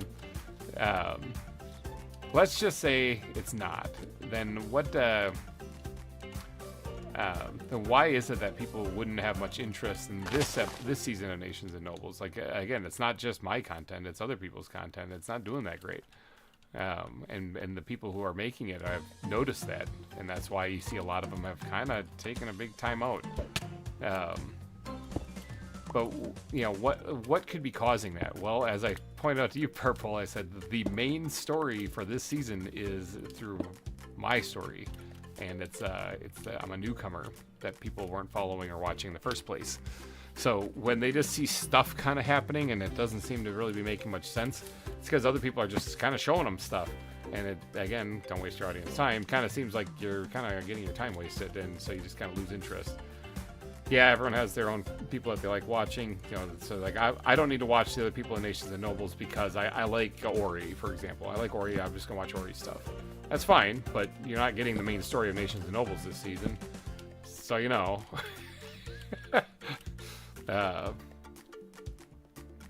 So, yeah, that is also one of the big motivating factors for me to continue pushing through and getting this finished, is because literally the season feels like it's on my shoulders right now. The entire season. Now, whether or not it's successful or not, as far as people watching, again, if people aren't really watching, I get maybe, if I'm lucky, 100 views on Nations and Nobles. That is egregiously bad for my channel. That's like a quarter of what it should be getting. But it is what it is, so.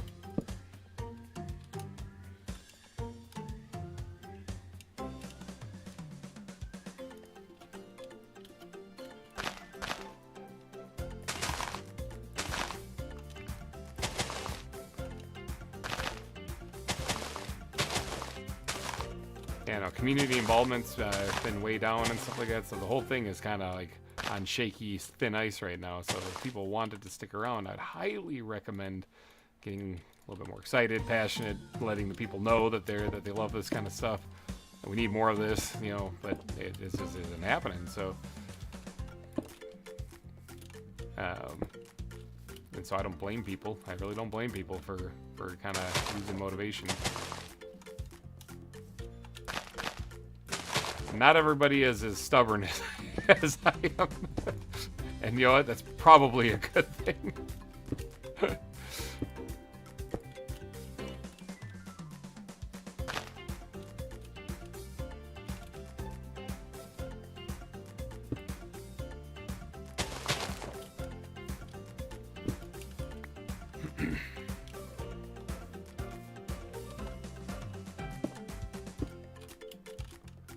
I've talked it over with people running Nations and Nobles too about ways to kind of improve the morale and stuff like that. But ultimately, I guess what you'd call the exhaustion, I guess, from the whole thing is a lot deeper than just surface level for some of these people. So, it could use some help from the fans actually right about now.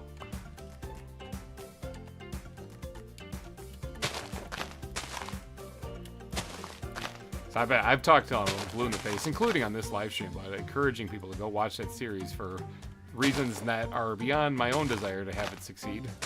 There's other people involved on that series, so for the love of God, people watch that series.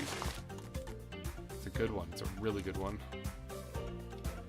And it kind of freaks me out, too, because I said since I joined them, actually, I was like, this has tremendous potential to be amazing. Now, whether or not it does or not, that part doesn't have anything to do with the audience. That has everything to do with the creators on it. But yeah, the Nations and Nobles, the idea of creating a server where you actually basically make short films, that is awesome. I don't know a single Minecraft server out there that's like that. Now, they said Empires, but I don't know. Oops. Dang it. Threw that one too far. I don't know a single server out there. That doesn't mean there isn't. I'm just not aware of it. And so it's got a tremendous amount of potential, huge amount of potential. Oh, Purple, here, just to butter myself up a little bit here. I watched some of the entries for that were submitted for various awards in those lore awards from the early in the season, from the previous season. Not just Nations and Nobles, but other people as well. I can tell you the things I put out, objectively speaking, not necessarily just opinion, but technically speaking, camera work, all that other stuff. Objectively speaking, the series I'm putting out is better than the people who won those awards. I say objectively, again, from a filmmaker's perspective, how it's shot, how it's shown, stuff like that. The story itself that people came up with and stuff, phenomenal, is great. In fact, I really enjoyed a lot of those entries. But objectively speaking, the series I'm doing is better. Whether or not I win a lore award or not, that's up in the air. But as I've told Ori, I'm winning one. I'm definitely winning one. More of a motivational thing that I tell her that. Not because I think I'm actually going to, but...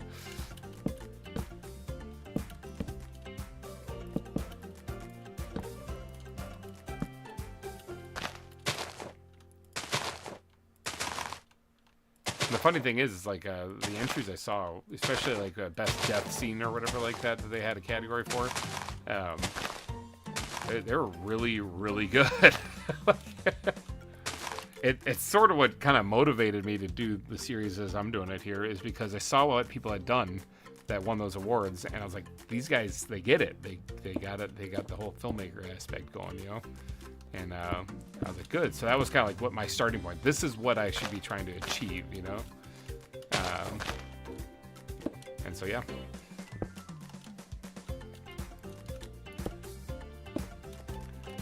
I can't even begin to tell you how many times within like our own private Nations and Nobles Discord that we have for just the server itself and things we're doing there. This is where we talk about, hey, I need extras for this, need people to show up, or think about filming this, hey, who's available, all that other stuff. We don't share that in the community Discord because that's not necessary for you guys to really know or see or anything like that.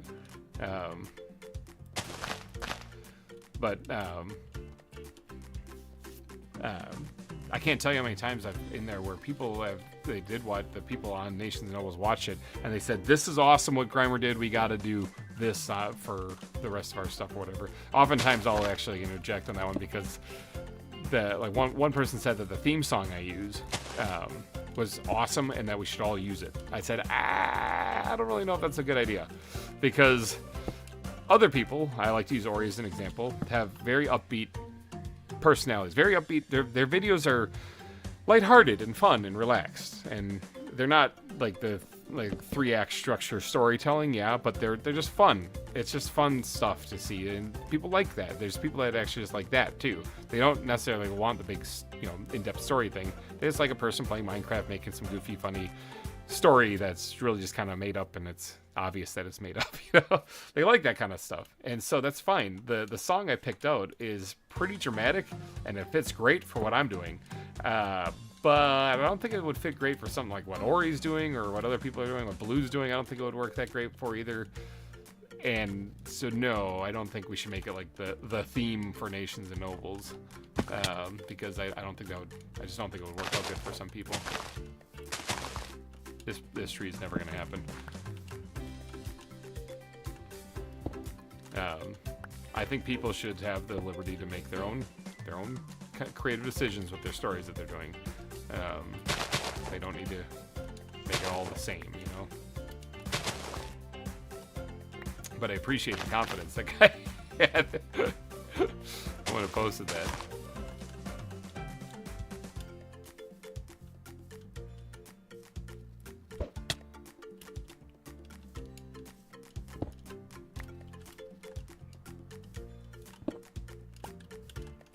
Yeah, because the song that I picked out, I'm trying to remember what the name of it is. I always have to look it up every time I post a video to make sure I give it credit.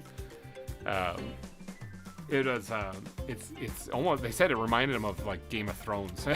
Like, and yeah, I can see it. It's catchy. But no, again, I don't think that everybody should have to follow that. I haven't been putting the Cocoa Pods in, I just realized.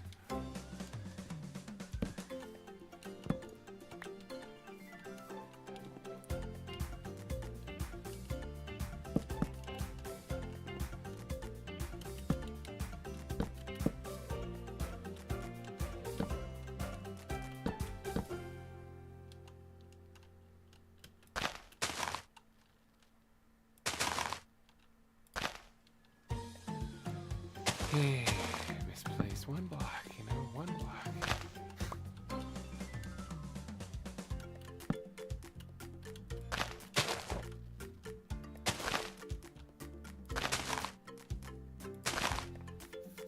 Filming is so much fun, like filmmaking and stuff. It's the reason why I went to school for it in the first place, but I racked up a huge amount of student loans, so I didn't finish my schooling. I only finished the associate, so I'm not even very good at it, to be honest.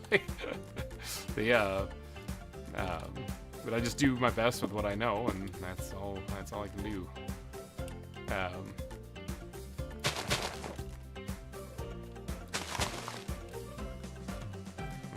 This is a weird position for this thing.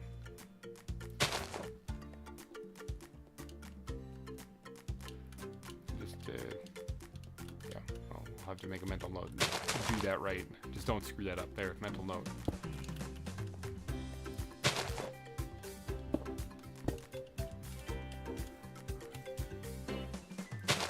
However, I did end up paying off all my student loans, so I did actually do that. Tricky, but did it. I kind of, you know.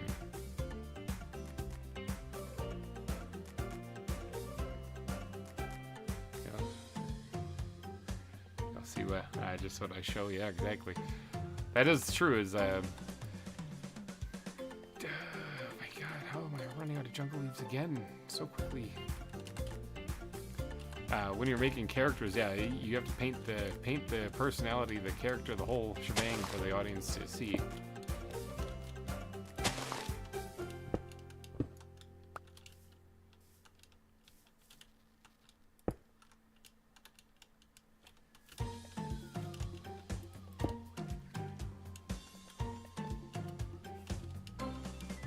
And then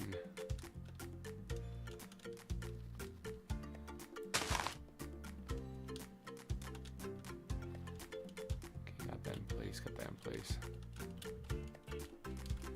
Don't got this in place. Alright. Good. This is the one I said just do it, just don't screw it up here. There we go.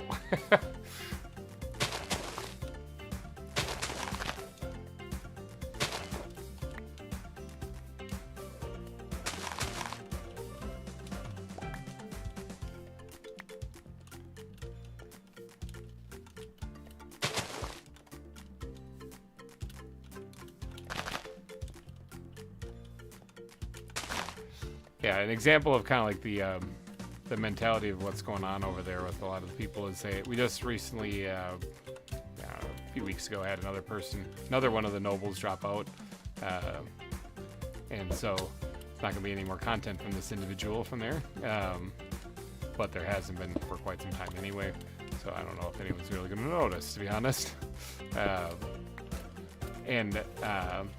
Baloo messaged me saying that this person, you know, he dropped out, and I was wondering if I would wish to continue. I was like, yeah, like, yes, I am. Absolutely, I'm gonna keep going. Just because they gave up didn't mean I did. You know? No, I'm not done with the story yet, so yeah. I'm absolutely gonna keep going. Or in other words, you guys have watched me build 2 zoos going on 3 now of this stuff here. You see the dedication, the amount of time it takes, the massive amount of effort I'll put into something until it's finished. Why would you think I'd drop out just because things got a little tough? Or got really tough even.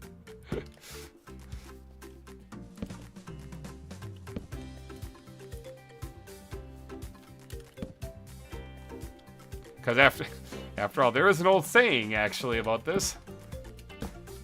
When the going gets tough, anyone want to finish it?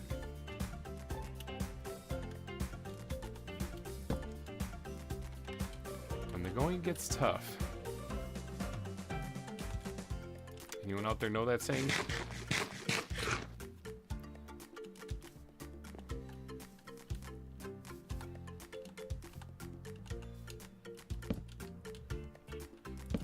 Let the stream catch up on that one.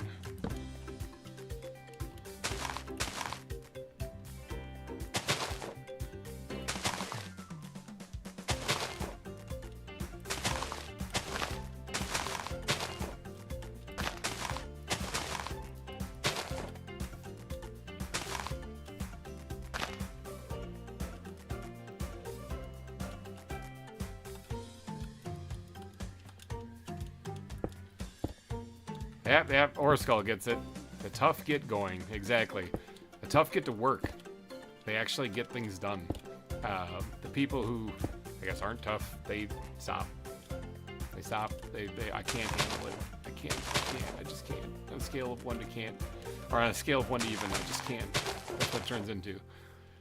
Oh, when the going gets tough, the tough get going. They get moving. They get doing this.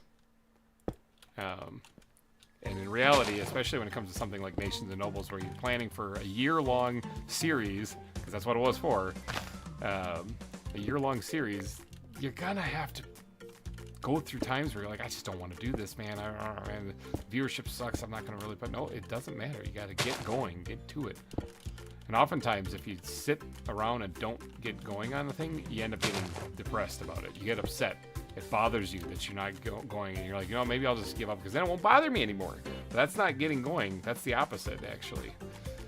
So, interestingly enough, the best way to cure that depression that people get whenever they find themselves in a rut is to complete the next episode.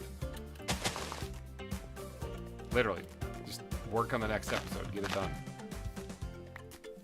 Make progress. Amazing how much it motivates you to keep going though when you start making progress.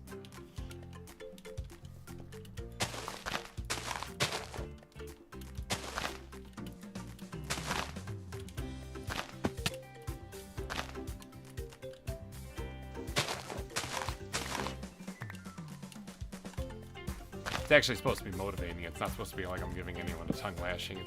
It's supposed to be motivating. But it's true. That's how it's kind of, it's like a hard truth type thing. You got to get going. Speaking of Nations and Nobles, Big Baloo has just entered the chat. But yeah, that's the best motivation, the best way to cure any frustration or depression or something you have whenever you're struggling on a series is to make the next episode. Get it done. Just give me a shot. Got him.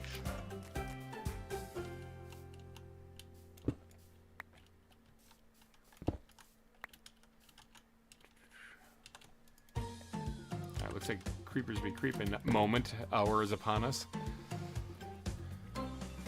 But yes, if you guys have never heard that saying before, it's a good thing to live by whenever, because I think a lot of people, especially these days for some reason, seem to be struggling whenever things don't go very well. They kind of fall apart. Like everybody seems to just be kind of collapsing under the pressures of anything. So I put fake bear pelts in my gift shop. Is that okay? As long as they're fake bear pelts, I'm sure he's fine with that. As long as it's like a imitation. So it's midnight and I just got in, but I wanted to come in and say, hey, before going to bed. Well, Baloo, this is what we did today. We started doing all the palm trees in this area completely. All this up here got finished, and this part right here we're finishing now. We did the grass in all of these areas here, as well as along these exhibits here and in here. And yeah, that's as far as we got so far.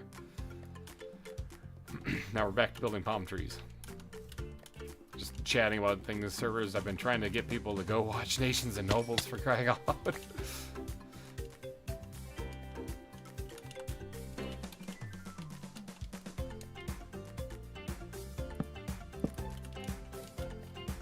But yeah, the that is a ridiculously good series too. So it's like, yeah. I will give big credit though for the people who have actually dropped out though. At least the more active ones. The ones that didn't stand a chance in the beginning, I'm not really worried about them. But the ones that have been more active, even if they did go on to drop out later on, they are very willing to come back and help people with their series for their characters still. So it's not like they're gone for good and you'll never see them again. Haha. So that's still a possibility that those people, even though they're not going to be continuing on, they'll still be in other people's series until the story's finished.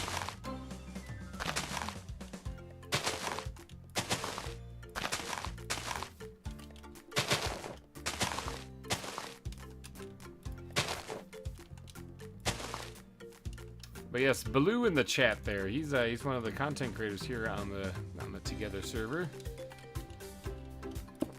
I showed off on the mini map anyway, which isn't up to date. He's got a lot more builds since then. But I showed off on the mini map where his base was the epic entrance he's got there.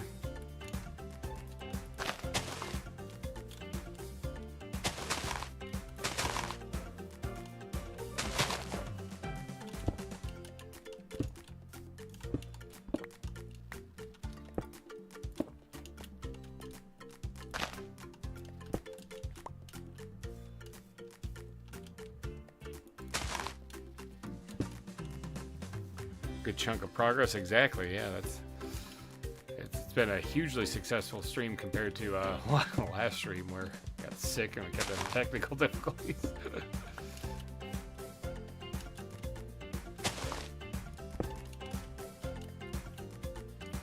Which, by the way, not going into too much information, calling that stream last time I was live, and because I wasn't feeling well, was absolutely the correct thing to do because I had some issues for quite a while after that. But I'm still alive.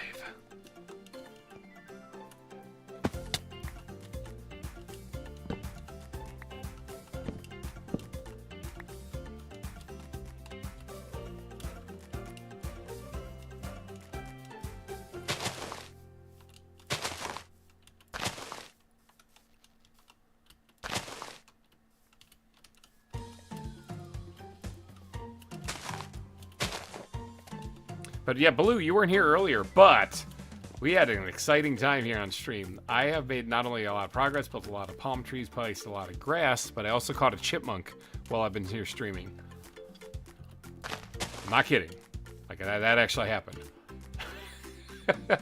Which you're part of the the Discord, so like you could probably watch the video. I caught a chipmunk and I released it while I was streaming. The video's up there in the general tab. So, Everett, you're back. We made it 25 likes. That we did. I probably could close the poll, but I forgot. The Star Wars talk. Yeah, welcome back, Everett. But yeah, Baloo, you weren't here earlier, but we caught a chipmunk and I released it. So, like in real life, yes, in real life. So, like minutes before I started the stream, I was kind of cleaning up the desk area here, and then I noticed, I heard something by the laundry machine, and I was like, "What the heck?" And I stopped and I was like just looking around, and out of the corner of my eye I saw movement, and I looked, and the chipmunk was inside my basement. And so I was like, well, what are you doing in here? Dang it. So I went and got the live trap because we've had them in our garage before, so we have a trap for them, actually. And you leave the garage door open. It's a summer day, you're working or doing something outside, playing with the kids and stuff, and all of a sudden Chipmunk's like, hey, this looks like a nice shaded place to go find some food in. And so they just go welcome themselves in, and then how do you get them out of your garage when they're hiding underneath the shelves and stuff? I went to get night crawlers. Oh, nice. So yeah, we've dealt with chipmunks before. So this time, when I saw it inside the garage, oh, you're going fishing on Monday? Nice. That should be a lot of fun. So yeah, I went and got the live trap. I didn't have any like sunflower seeds or something, so I grabbed bread. I just ripped up a piece of bread and put it in there, and then put it down in the basement, kind of where I'd seen it. And then I went and started the stream, and I was talking about it, and I was like, let's see if we actually got the thing. Let me go check. And I went and looked, and yeah, we did. I caught him in the live trap, so he was in there just chowing down, just gorging himself, just having a great time. And then I heard it rattling a little bit, and I was like, let me go check if he's done eating or whatever like that. Yeah, he had. He realized he couldn't get out of there. And so I went over and picked up the trap and walked outside and released it, and that's what the video on the Discord is me releasing the chipmunk. So yeah, we caught a live chipmunk. The gift shop is done. Nice. GG. Yeah, we caught a live chipmunk while we were streaming. I thought that was pretty funny.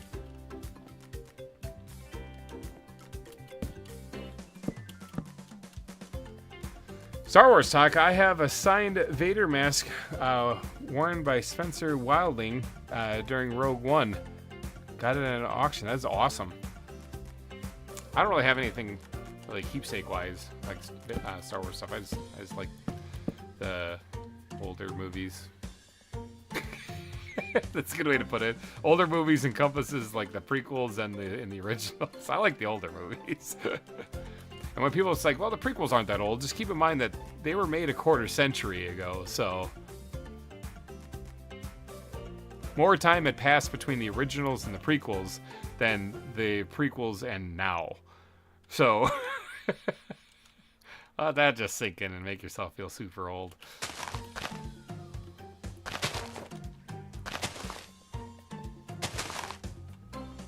I think I said that backwards. More time has passed between the prequels and now than the originals and the prequels. That's what I meant. That's it. Yeah, it just clicked.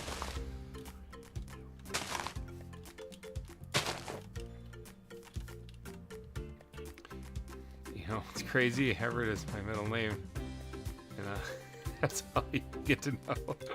Purple Everett Pro.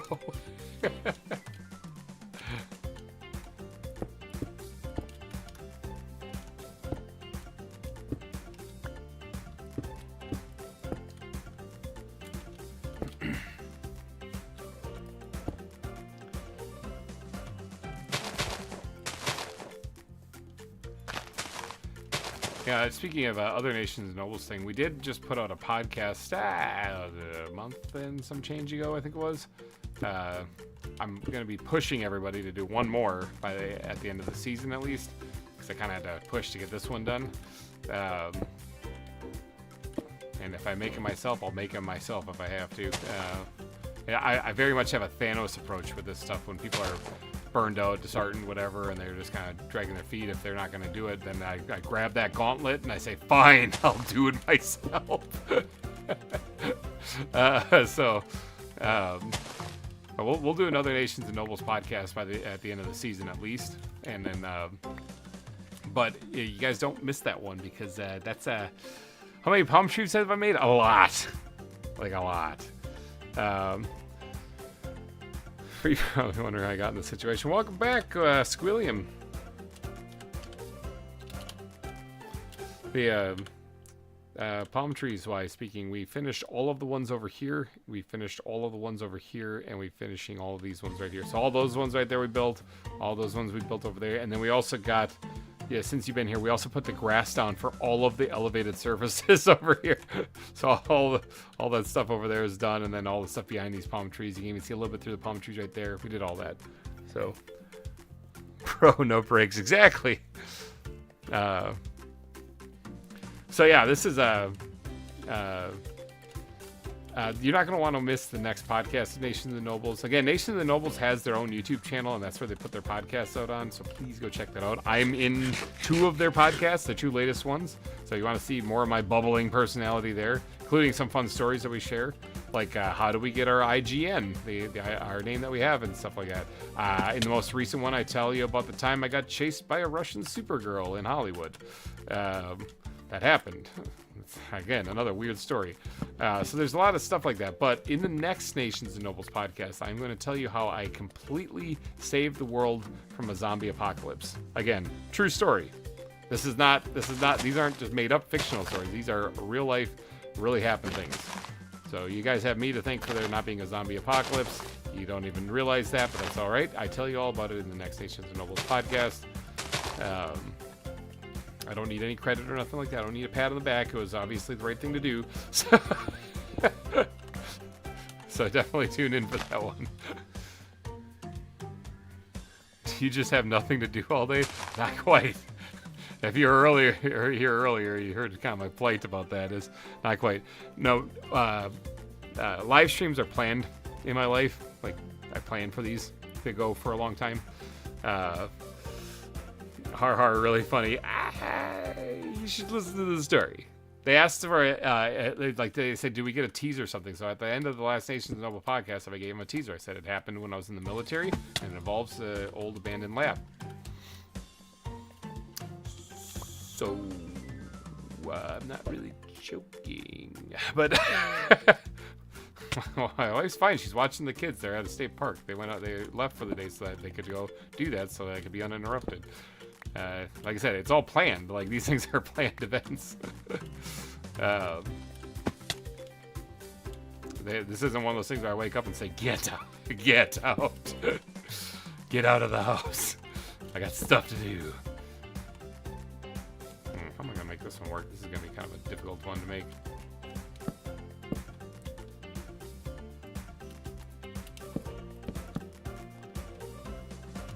Make it tall, that's how I'm gonna do it. I can probably fix these things up right now. Yeah, that's right. What do you mean a Russian Supergirl? Well, you'll just have to tune it. I mean, a Russian Supergirl chased me in Hollywood. Actually, that one you can go listen to right now. It's on Nations and Nobles. It's the podcast, the latest podcast. So you can get that story. We had to tell our stories of our craziest or weirdest or wildest experiences while on vacation, and that was mine.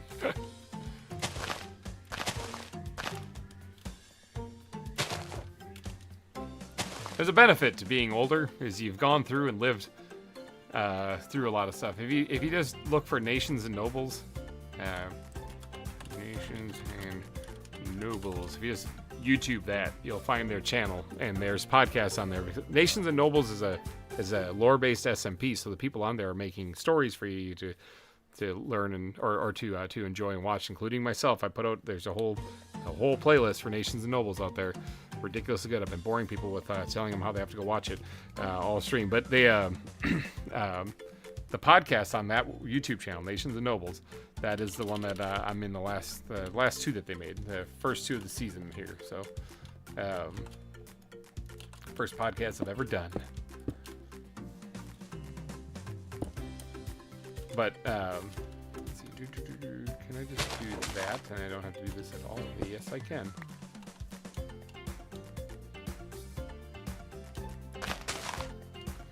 No, I mean a Russian in a Supergirl costume or some Russian woman built like a linebacker. The first one. The first one. A Russian lady in a Supergirl costume.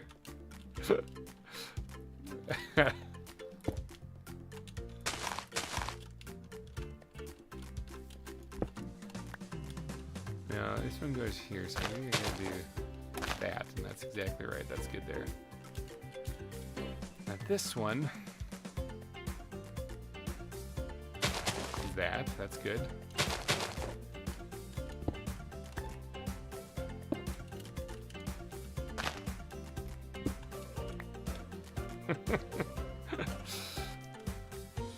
The yeah, no, it's crazy. We have really good stories to tell people and stuff like that. Not just the fictional ones that we're telling in Nations and Nobles, like our episodes, but how long are the podcasts? I think they're all an hour or less. So, so long, sub chick. Thanks. Welcome back. Okay, good. Because if it were the second one, I'd be very concerned. I would be concerned too. Getting chased by like the Hulk, then.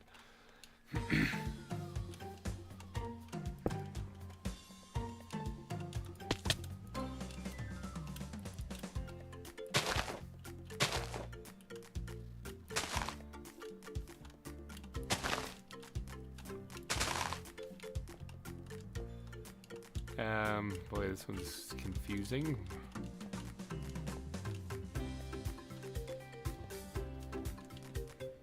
I think it's actually good the way it is. Okay. Actually, I think I'm done. I think I'm done with that one.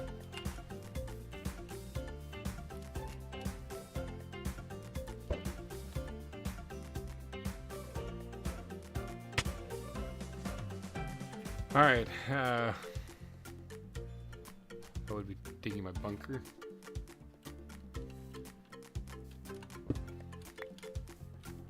Oh, I hear voices. I think the kids are back.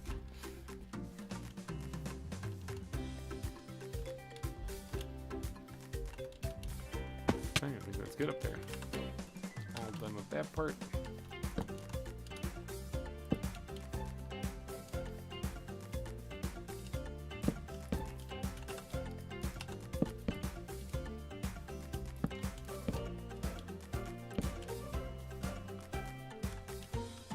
Another double tree. Hold on, almost done. All right. Imagine being in the jungle. The tree starts speaking Vietnamese. I don't really care if they were speaking Vietnamese. I think I'd just be more concerned if the tree started speaking.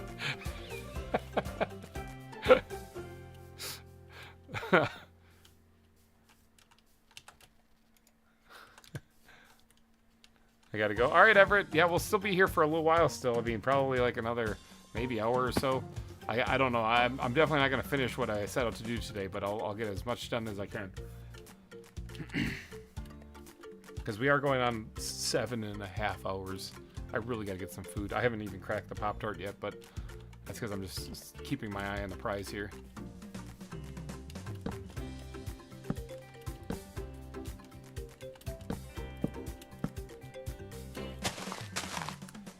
Take my dad's chainsaw. Oh yeah, if the tree started talking, yeah.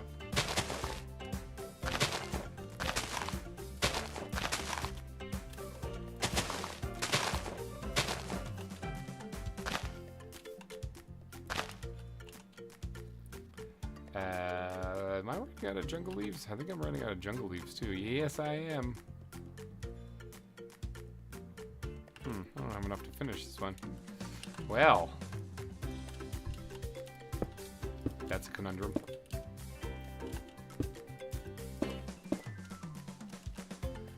In the morning, I had a Pop-Tart. Yeah, that's basically the thing that keeps me going. I got some the brown sugar cinnamon one here, and some oranges, which I could crack an orange. At least I haven't had an orange in a little bit here. When I did my coffee break several hours ago, I grabbed another orange while I was up there, so. Nations and Nobles also doesn't have a the YouTube channel where you find the podcast. They don't have like a whole lot of subscribers either, so it's not. If you're thinking, well, that's a tiny channel, that can't be it. Nah, that's it. That's the one.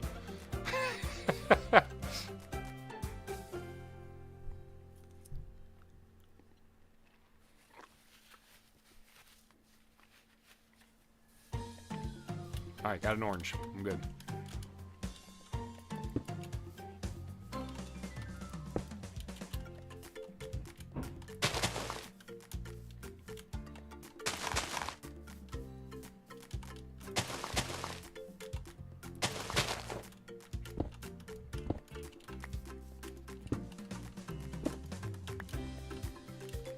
Time to build the stone claws. This is. I probably have to take a zip out there to see what this looks like by the end of the stream. Because it's sounding more and more awesome every time I hear something about it.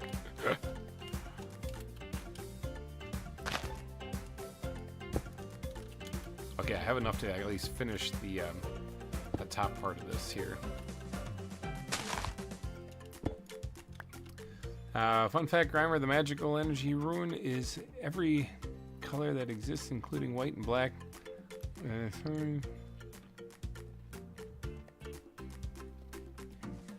Oh.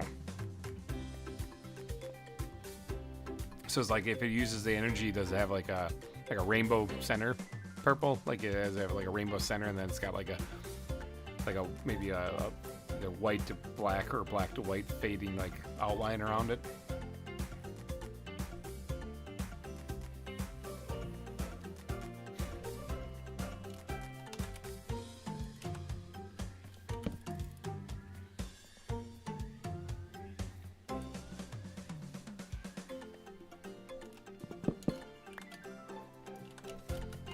Kind of like how the Darksaber in Star Wars looks, where it's black in the center and then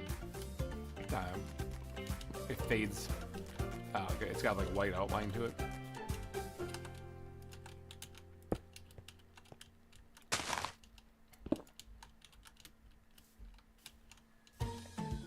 Okay, I am out of jungle leaves. I'm also about to be out of rockets too, so I gotta go make more of them, and then I gotta get more jungle leaves here. I can do that while I'm here. While I'm in the air passing over it anyway.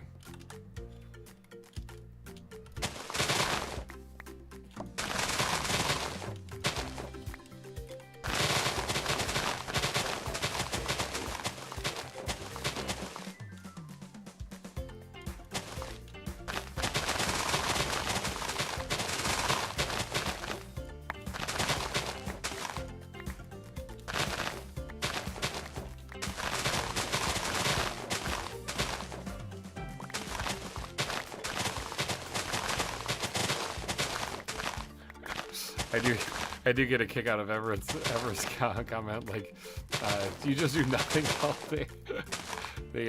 For those of you who watch, you know the whole 3 kids full-time job thing that I do. No, actually, I'm actually busier than most YouTubers. I still managed to make time to get this done because of planning.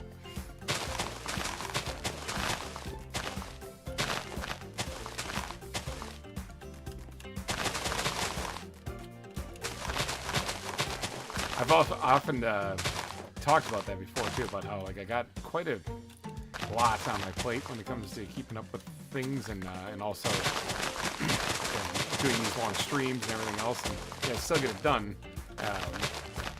Now that's not bashing. That's not to bash on people who have objectively less like on their plate but are struggling to keep up the content or whatever. It's not bashing them because. There is a quote from the show Ruby that I like to point out, the American anime, that says that everyone is entitled to their own sorrow, but your heart is not metric, so you need to measure, and all of it is irreplaceable. Basically, it means that everyone deals with things their own way. You know, meaning stress, a certain amount of things going on in a person's life, to me, might be. I can manage, I take on worse, but to the person who's getting crushed by it, maybe not so much. You know, that doesn't mean that that person has got it easier, so they should be able to handle it better. It just means that it is wearing them down type thing. So, because everyone is entitled to their own sorrow. You know, everyone deals with stuff their own way. So, and it basically doesn't mean that one is worse than the other, because in reality it's just different. It's different, a different situation. Anyway, I always remember that quote whenever I'm thinking about how do I keep up with this, or whenever I do hear of like another YouTuber that's kind of fallen off and given up or whatever like that. You know, who knows? Maybe there's other things in their life that are stressing them out, or maybe just the stress that I do know is just too much for them to handle, because everyone handles things differently. So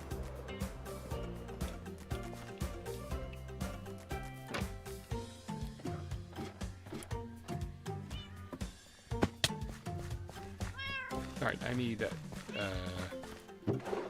some of this. And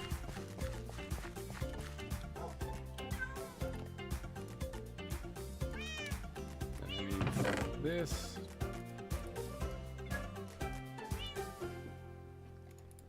And who's here? Jacob! Hey, buddy.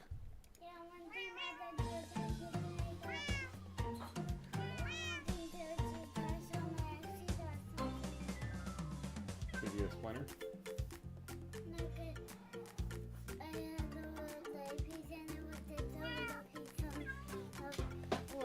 A little piece of wood? Yeah. Oh, okay. I like that shirt. What's on your shirt? You? Me? GReimer Gaming? Yeah. Alright, I'm about to make some rockets. You know why? Because I'm running out of them. Here, I got more. How do they fly?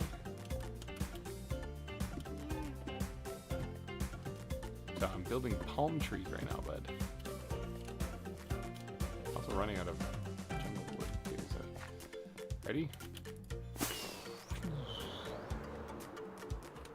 I'm flying! I'm flying! I'm falling! I'm falling! Ah! Ah! Need to find the fireworks. Oh, these ones are, they're firework rockets, but they don't go, they don't make fireworks actually. Hang on, they're falling off the left. So I was working on these palm trees over here. I ran out of leaves. Had to get more. Do they look like palm trees? Yeah. Is there a piece of stone up there for some reason? I don't know if there's stone up there. I'll have to remember to get that. I think there's another one that I forgot too.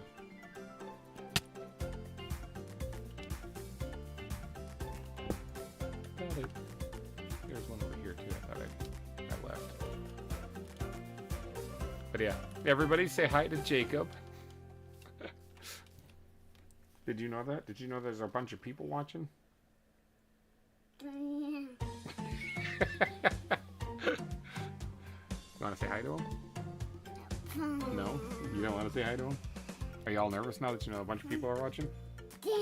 Yeah, I love it. Are you ticklish? Are you ticklish? Say hi. Say it right. Go hi. Oh, no, now he's shy. Look, they're saying hi, Jacob, to you. Look at it. They say hi, Jacob. Hi. Tickles, tickles, tickles, tickles, tickles. And tickles. Hey, you want to know something fun? I caught a chipmunk today. Like, in real life, I caught a chipmunk. Like it was on the highway. No, not that kind of catch. I didn't run over a chipmunk. No, I caught him down here in our basement. He was inside the base. He was in the house. So I set the little trap and caught him. You know what you should do? You should go tell Mom. Tell Mom, Dad caught a chipmunk today.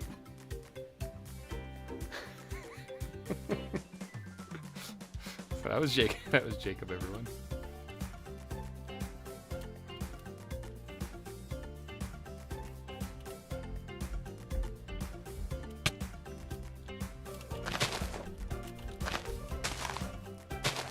So that was Jacob. That's my middle kid. So yeah, you had to see Dad GReimer.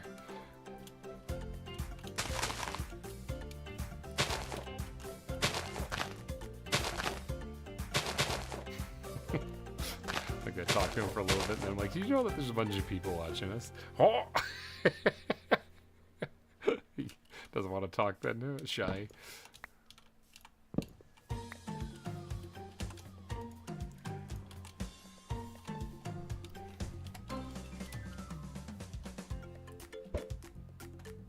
Hope that lands in the right spot. And it's Lucas! Hi, buddy. Were you eating something with chocolate? Do you know how I can tell? Yeah, it's all of your hands and your face. Yeah? So you should go wash your hands, bud. Go upstairs and tell Mom you gotta wash your hands. Oh my god, that kid is covered in chocolate.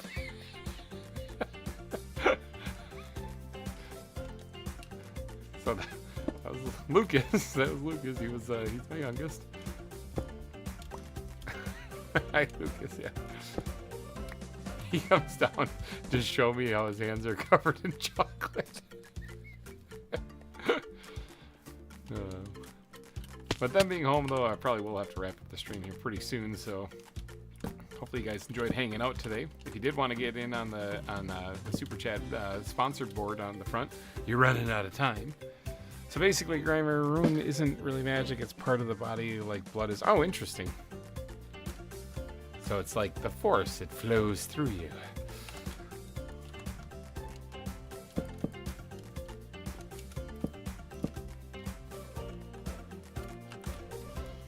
Yeah, I'm going to probably use up the rest of these jungle logs, and then I'll probably have to call it quits. With them home all running around and stuff like that, it's probably going to be about time to wrap up the stream. It's been 7.5 hours after all anyway, so. But, oh, remember, before we do that, we're finding somebody to raid. I'm going to try finishing this last thing right here. This last double banger here. And then we'll go from there. Now, Abby's down here. Hi, Abby. What are you doing down here? You can't really talk unless you bark.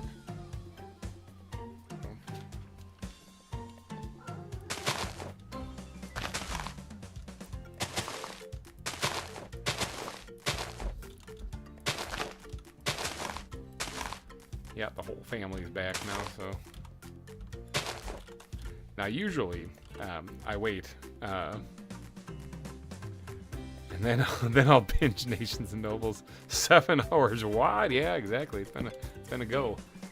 But yeah, everybody, if you haven't seen Nations and Nobles, go binge it. If you watch the playlist, the live streams are the making of videos. Okay, that's us playing Minecraft, building the sets for the next episode. So if you are just looking for the actual episode, just jump ahead to the next episode or watch the live stream. You can watch the live stream too. It's entirely up to you. But if you're looking for just the episodes themselves, just jump to the next episode. The next chapter. I think I call them chapters. And if you hear the yelling in the background, I'm so sorry. That's Lucas. But yeah, usually whenever I do videos for anything, I do that after the kids go to sleep. Because, yeah, they like to make a lot of noise. Speaking of noisemaker, it's Jacob! It's Jacob! Jacob's back.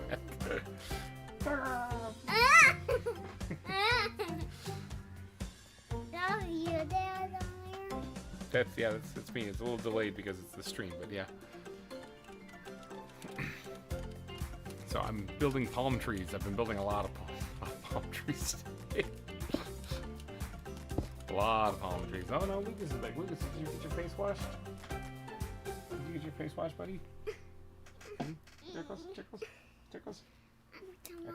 I think he did. It's hard to tell.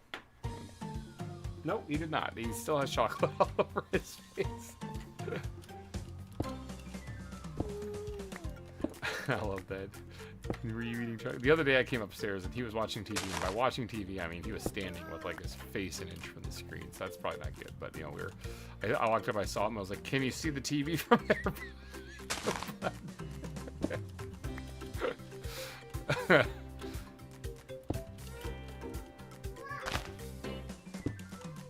Oh, he's playing with the blocks now. If you heard him say that in the background, I'm not sure if you did. He said blocks.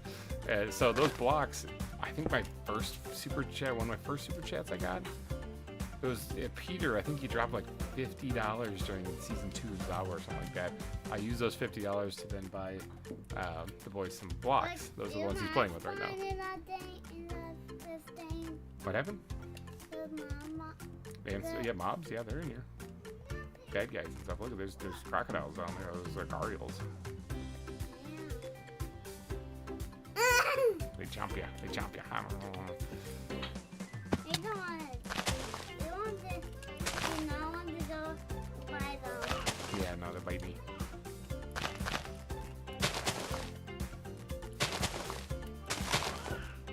Like that? I actually understood that. Let's see, like that. Lucas is learning how to talk, so. Did you tell her that I caught a chipmunk?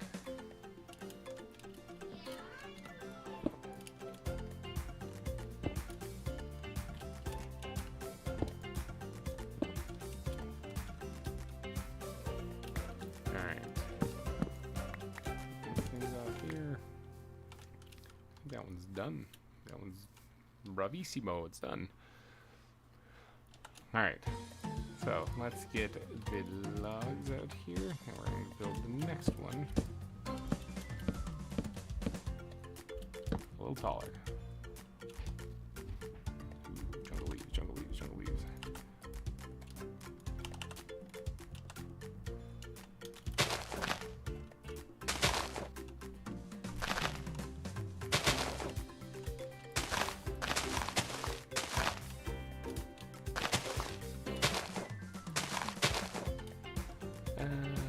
Like that, yep.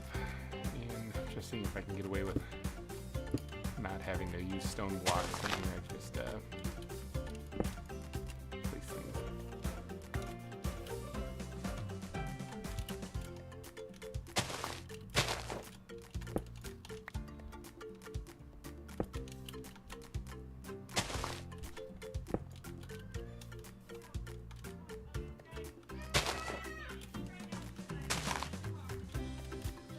Sorry if you hear some yelling in the background. The kids are getting in the way's way. Too fussy.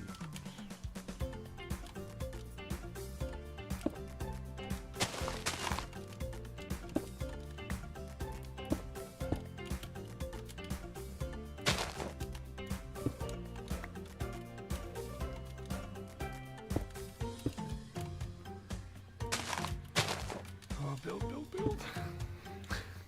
This has been a crazy build-a-thon, though. Like a crazy build-a-thon. So many palm trees were built. Holy cow. This I can actually just do that. And this... that. Yeah, yep.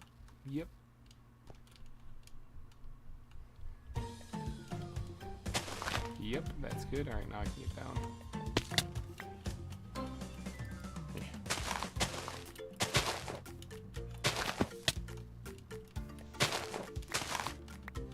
I think it's funny, my axe is actually called I'm asking you to describe it. I don't really like kids. Well, I think probably good not to have it. I don't like them either. They don't taste very good.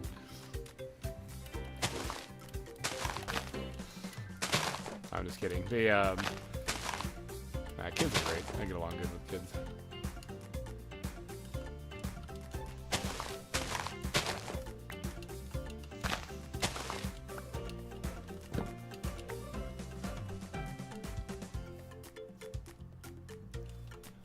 I think I'm good there. I think we're good. Just gotta get back up there and get the I'm falling off the cliff. Get the stone blocks gone.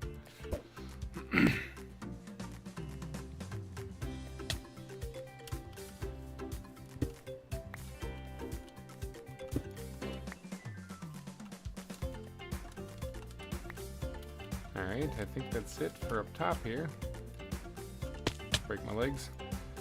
I probably have enough for like one more palm tree before we go try to find somebody to go raid.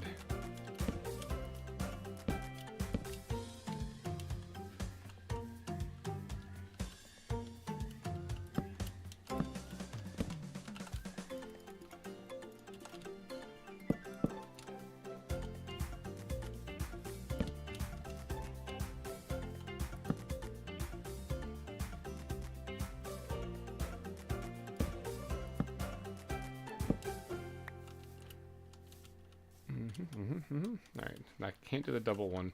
Don't have enough logs, so we'll do this one instead.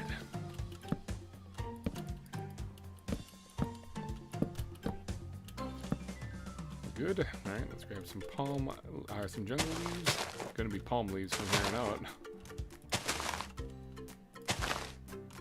It's funny, there actually is palm trees in the mod pack, but they just don't look very good.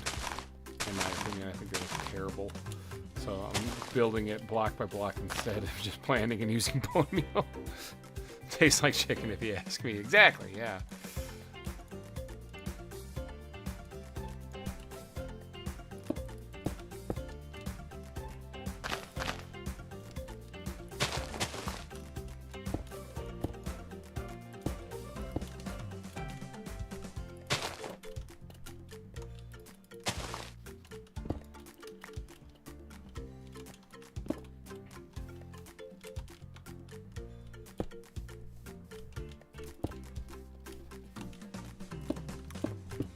Yeah, I think I've talked with Baloo about the whole YouTube growth and pursuing growth in your channel and stuff like that. About how a lot of people, they don't actually really want it. They don't actually want to have a YouTube channel to grow.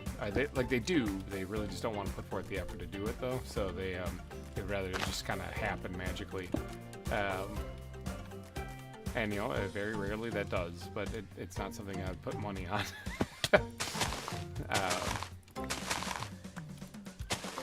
But yeah, there's I always compare people to like my situation. Then when people say like I can't be doing YouTube all the time because I've got like 2 kids. I'm like, I've got 3.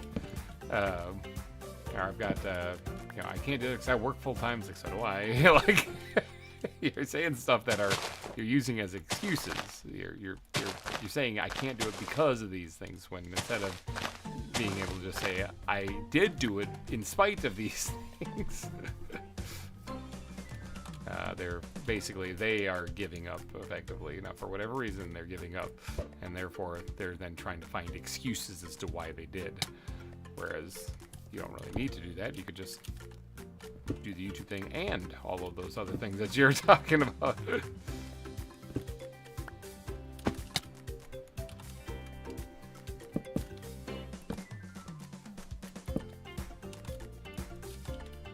Ace Ventura said it once, it's all a matter of willpower. Alright, I think that's going to be the last tree I'm able to build today because resource, I got to go collect more and stuff. And everybody home now. Yeah, I think I ran out of time, which that's still quite a bit of time. That's quite a long stream, so. You despise kids' sense of humor.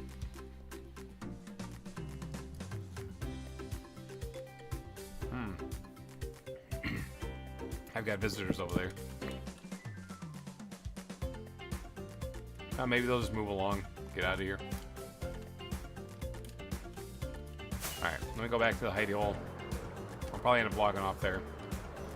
The Squilliam and Orskill, the place is yours.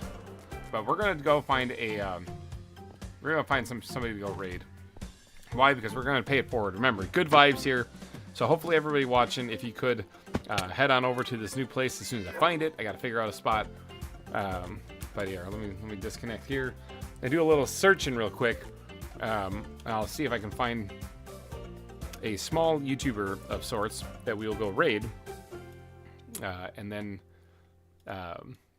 make their day. You know. So I'm going to start off the search probably by looking for Minecraft. Obviously, that makes the most sense. We're just playing it. So let's see if we can't find a good Minecraft live stream. So Minecraft live stream. Oh, we never did actually name the mongoose either. My bad. This person's live with 3 people watching. 10,000 subscribers with only 3 people watching. That's very strange. We're looking for a smaller channel than that even. I mean, that was the right amount of people watching, but... Alright, I'm not really seeing anybody. I'm not seeing anybody else streaming right now. That's a little strange. Okay, what other games do we know? What other games do we like? Planet Crafter live stream. Anyone live? You can filter these things to actually look for lives, aren't you? Features, live. No results found. Wow, that is really dismal. We'll find somebody, don't you worry. Okay, I'm currently live. I found myself. 75 people watching on that one. 1 person watching, but he has got 527,000 subscribers. That doesn't sound right. Just FYI, people. Like, if you're thinking about doing YouTube and you're thinking like either paying for subscribers, like getting some bots or something to do something like that, or if you get botted and you think that this is a good thing because your subscribers going up, I do not consider this person to be a legitimate. I know you can't see, but I don't consider this person to be a legitimate channel. You got 527,000 subscriber, 1 person watching his stream. That's not a legitimate channel. I don't care how many subscribers he has.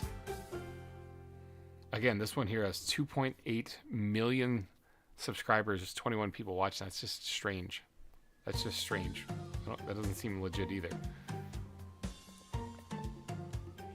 Oh, here we go. Now we're talking. We got the person playing Bedrock Live, Lifeboat Survival Mode, grinding 2,000 subs. Hey, he's got 3 people watching. Let me just pop in here real quick and see what he's up to.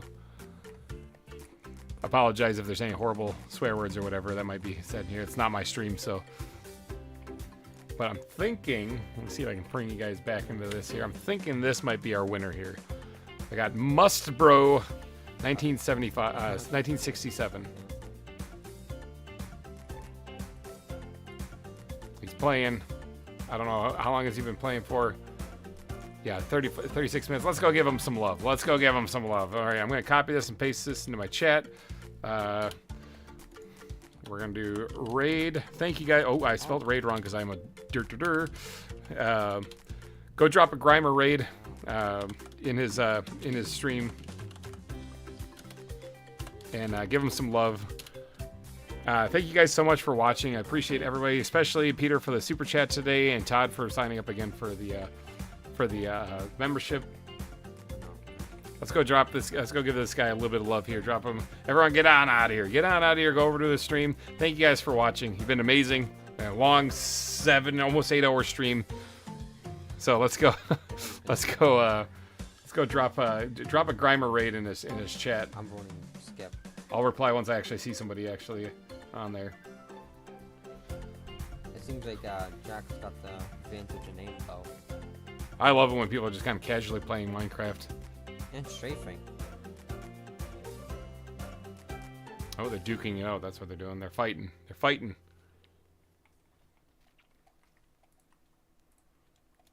Yeah, let's go give this guy a little bit of love here.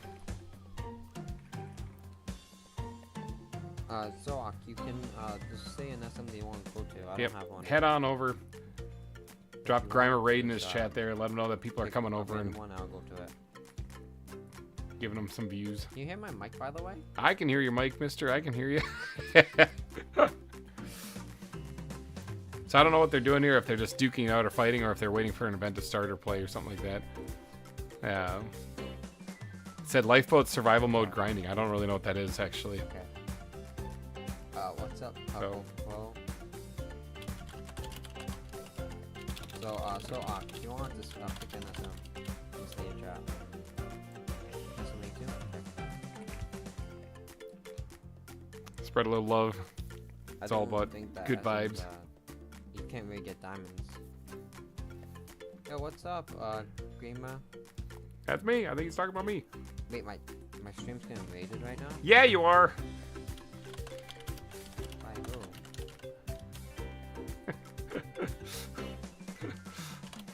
I'm wrapping up. I'm getting raided?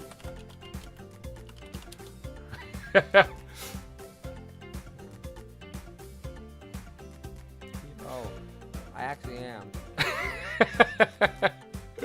Yeah, you're getting raided. It's happening. Yo, what's up, GReimer? I don't have a whole lot of people, but I'm sending them your way, giving you a little bit of love. Hey, there's Wyatt Bear right there. I know Wyatt. It's not the Yeah, same I'm on one. your stream right now. I just went to your channel. Yeah, that's me. I'm tuning in. Sorry, I'm not stealing much. I'm just gonna be here for a little How bit. long have you been streaming? I've been streaming for About so 7 hours? Yeah, it's been a long one. Jeez. It's been a long stream, yes. I can barely stream for like an hour. I've done that before, but I was sick that day. Swak, what's your in-game name, by the way? All right, but I'm going to wrap this one up here, though. Like I said, my kids just got home. This guy looks like he's setting up some kind of event that they're about to do, so this should be interesting. Okay, Lifeboat. I don't know what this stream, is. GReimer. Sorry if I'm saying your name wrong. by the No, way. you're good. You're good. GReimer, whatever. It's all We fine. got a ton of players over here. Like I said, just spreading Watch some out, love here. Swak. We got a diamond over here. I don't know. It looks like they're about to do some kind of PvP event. I'm thinking, maybe. Thank you. Oh, they're getting all geared up though. I can't get some wood. But yeah, check this guy out. It's more casual. Looks like he's playing Bedrock Yeah, here, well, so it's a tree. I do have Bedrock Edition, in case you guys are wondering. I just don't usually play it. I love that person just attacked you. I find it difficult to play, but if this is what you started playing, you know, if you start playing Minecraft and Bedrock Edition, this is the normal, you know. So, but thank you guys for tuning in. I'm gonna probably wrap up the stream here. Thanks for watching. And we'll catch you guys in the I think. Oh, I thought you misspelled watching there for a second. I'll catch you guys in the next one. Thank you again for watching. Go check out Muspro here. Give him some love. Wait, there's 2 diamonds here? And I will see you guys next time. Bye bye.